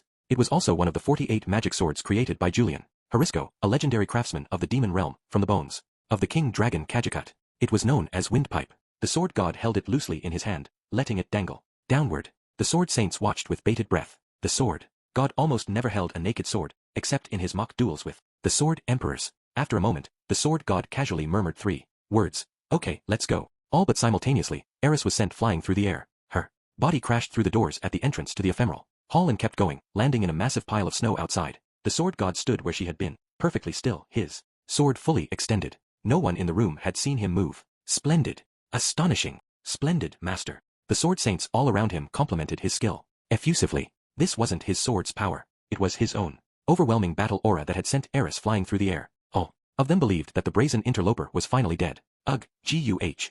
But then they heard groaning from outside the hall, and the signs of something stirring weakly in the snow. Had she somehow survived a strike from the sword god? No, that wasn't it. He'd simply taken it easy on her. But of course, there was no need for Galfalion to take that stray dog seriously. Now they would simply banish her from the sanctum and toss her out into the snow. And yet, the sword god's next words betrayed their expectations. Ghislaine, tend to Eris' injuries. As of this moment, she's a sword saint. I'll train her, starting tomorrow. The smiles faded from the faces of the sword saints. This meant the girl would become a direct student of the sword god himself. There had been no student so highly honored since Ghislaine herself. That's absurd. Sword saint is a special title, granted only to those who master the sword of light technique. That's girls nothing more than a wild, vicious. One man raised his voice in objection, only to fall silent when the sword god turned his blade toward him. She took down 2 kids who know the sword of light. That's good enough for me. But master, look, you don't get to be a sword god by memorizing something or other, right? I'm a special guy, but there's nothing special about my title. Why should yours be any different? My apologies, Master Falion. The sword saint fell silent. He'd realized that he was speaking out of simple jealousy. All those of his rank knew that such emotions only slowed their blades. This was a misunderstanding on their part. However, the sword god's combat style was fueled by raw emotion and desire. When made use of properly, even the ugliest of motivations could make your sword swifter and more deadly. But of course, Galfalion had no intention of spelling out such crucial truths for every student who wandered through his halls. Those who needed to be told these things would profit nothing from the knowledge. And thus, in a rather memorable fashion, Eris attained the rank of sword saint. Present day. Nina had hated Eris from the start. Understandable, perhaps, given the girl had beaten her so severely that she'd pissed herself in front of her fellow students. She'd been shamed, humiliated. Eris was nothing but a wild dog who wandered in off the streets. When her sword wasn't up to the task, she lashed out with her fists, like an angry child. Such behavior was unworthy of any student of their style, much less a sword saint. This was Nina's firm opinion on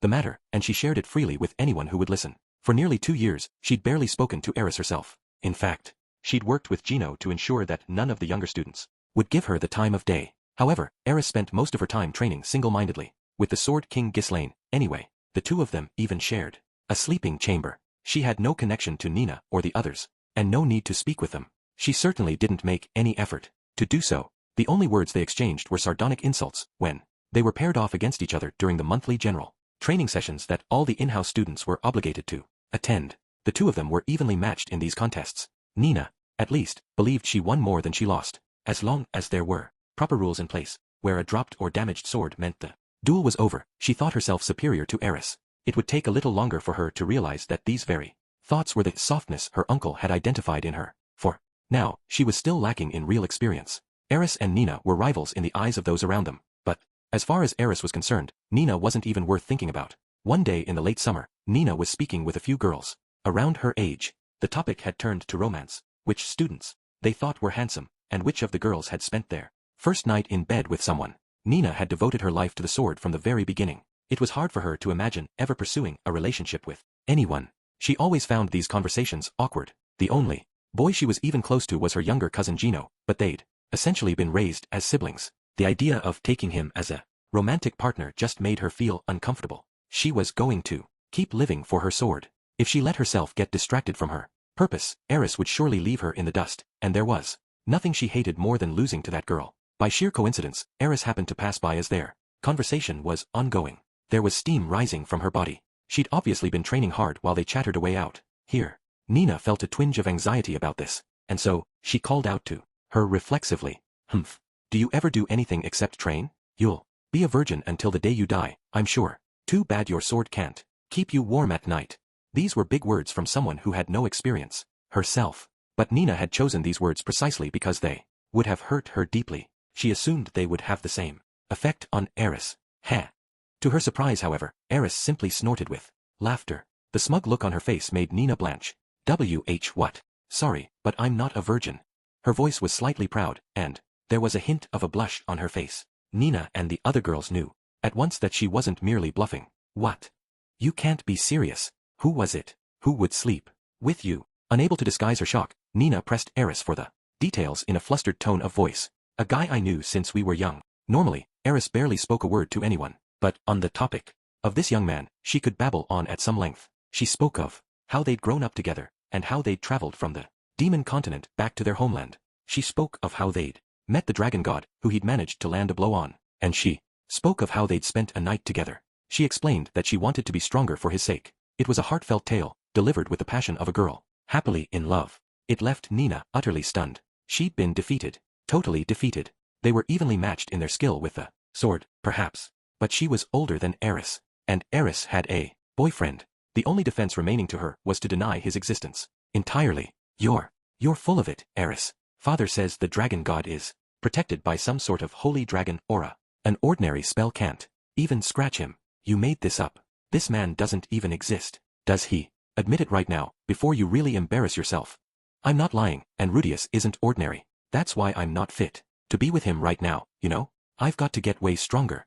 As she spoke, Eris clenched her hand into a fist. There was a fire burning in her eyes now. She turned suddenly from Nina and the others and walked right back toward the tempering hall, where she'd been training up until now. Nina watched her go in astonished silence. Eris was the last person she would have expected to be ahead of her in this department. The news about this boyfriend had left her reeling. That wild dog had a partner in her life, and Nina didn't. That sounded ridiculous on its face. It had to be a lie, surely. This Rudius didn't really exist. On the basis of this assumption, Nina used her next day off to travel to the nearest town, where she paid an information broker to look for information on Rudius Greyrat. She fully expected, or hoped at least, that he'd find nothing, given that Rudius had to be fictional.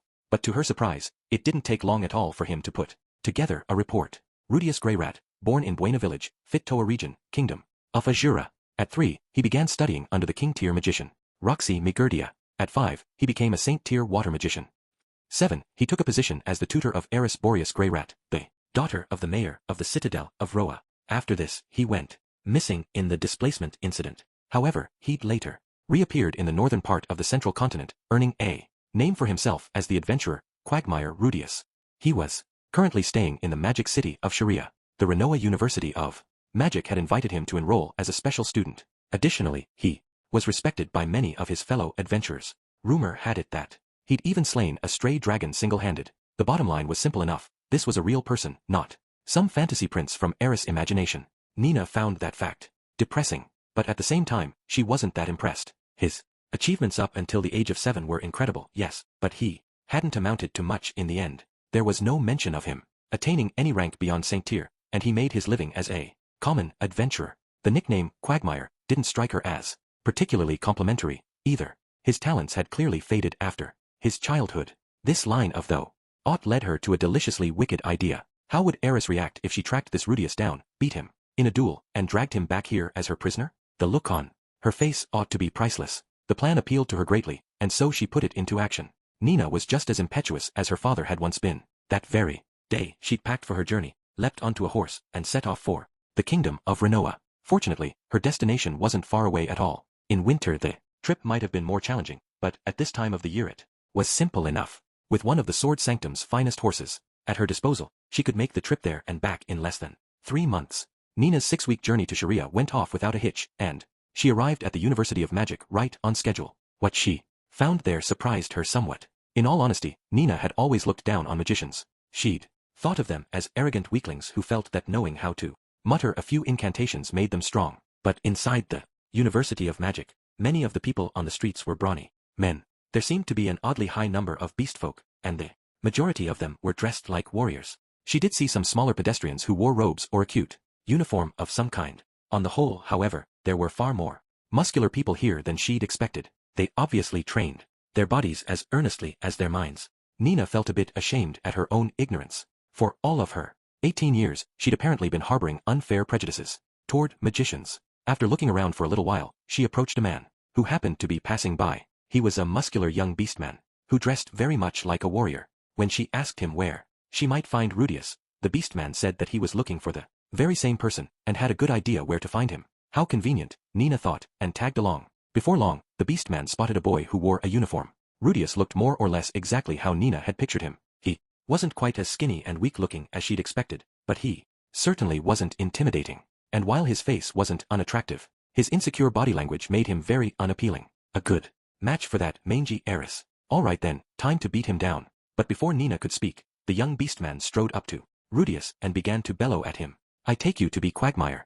Rudius, the A-ranked adventurer who cut down a stray WYRM single-handedly. I challenge you to a matrimonial duel, sir. Nina was startled, to say the least. The beastman hadn't mentioned anything about challenging Rudius to single combat. You know, I've actually got piano practice today. Rudius, for his part, declined the duel in the least manly possible way. But the young beastman spouted off some confusing justifications, jumped right in front of him, and instantly attacked. Nina assumed Rudius would be torn apart in a matter of seconds. This beastman was clearly a competent fighter, although perhaps not on her level, and Rudius was a magician. Every swordswoman in the world knew that his kind was helpless up close. There was nothing a mage could do when someone got the drop on them. And yet, things somehow turned out very differently. Rudius defeated the young beastman in no time at all. The fight lasted all of 3 seconds, by Nina's count. If you blinked your eyes, you might have missed it.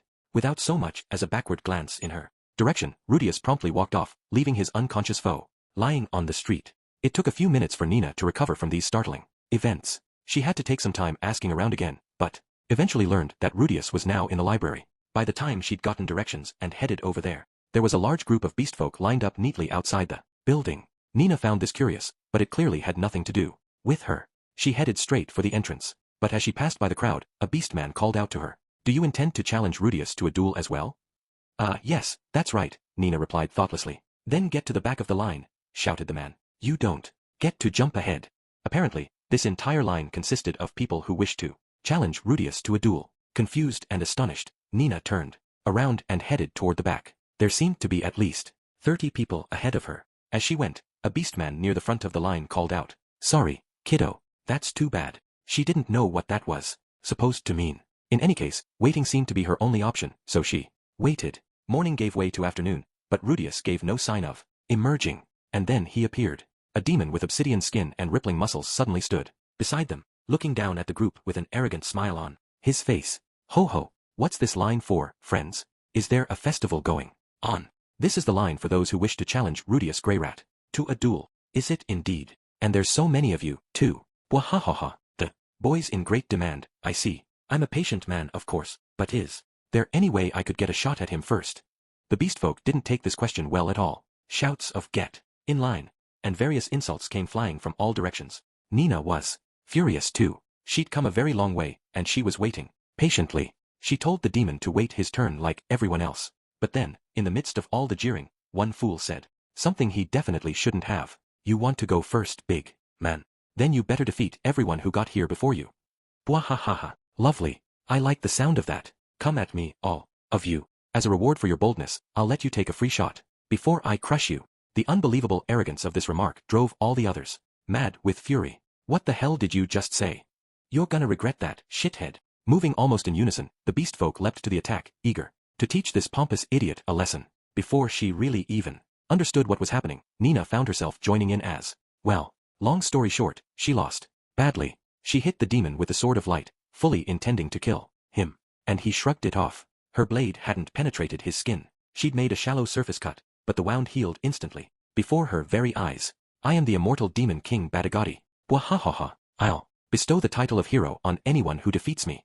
Compared to many of the others, Nina's effort was fairly respectable. But the demon king was on a whole different level. Before she could even think up some sort of plan, he'd caught her, smacked her brutally to the ground, and broke her beloved sword apart. As she lay there groaning in pain, her mind was full of terror and bewilderment. Why was she fighting a demon king in the middle of some school for magicians? What was a ruler from the demon continent even doing all the way out here? Everyone else was thinking the exact same thing, of course. Mere moments after Nina fell, Badagati finished off the entire group of beast folk. Somehow, although most were injured, none seemed to be dead. He'd taken it easy on them. The moment she realized this, Nina shed bitter tears onto her quivering fists. But no matter how deep her frustration, she couldn't do a thing now that her sword was lost. What the hell? In that exact instant, Rudius had emerged from the library. He spoke with the demon king for a time, after which they moved elsewhere. Grimacing, Nina forced herself to stand and dragged her battered body after them.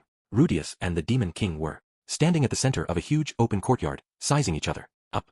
They appeared to be talking about something. Sometimes she could hear snatches of booming laughter, but it was impossible to make out any of their discussion. The duel finally began after a strangely quick-footed boy brought a staff to Rudius. Nina saw the whole thing from start to finish. Not that it took very long. Rudius took his staff, unsealed it, mouthed a few words, and pointed it at his foe. And a split second later, the demon king's entire upper body exploded violently. The man had defeated an opponent Nina couldn't even compete with. The man her hated rival loved, the man she'd assumed to be worthless, had destroyed a demon king with a single attack. An heiress was trying to ascend to his level. Faced with these facts, Nina's mind went blank with shock. She didn't remember what happened after that. Before she knew it, she was back on top of her horse, heading for the sword sanctum. But when she made it back there, and saw Eris swinging her sword with single-minded focus, Nina felt something. Something that she hadn't felt before. After that fateful day in Sharia, Nina Fallion turned over a new leaf. She devoted herself to her training with even greater vigor than before, and began to carry a second sword, in case her first was ever broken. She stopped mocking Eris for her tendency to lash out with her fists. She grew more distant from the other girls her age, who she'd never truly been that close to, and when she looked at Eris, whose determination never seemed to flag, her gaze was not so harsh as it had once been. In time, the two of them would become true rivals. But that's a story for another time. Incidentally, rumor has it that the sword god, who'd been sharpening his sword excitedly after hearing of the demon king's arrival, sheathed it with a disappointed expression after Nina reported what had happened.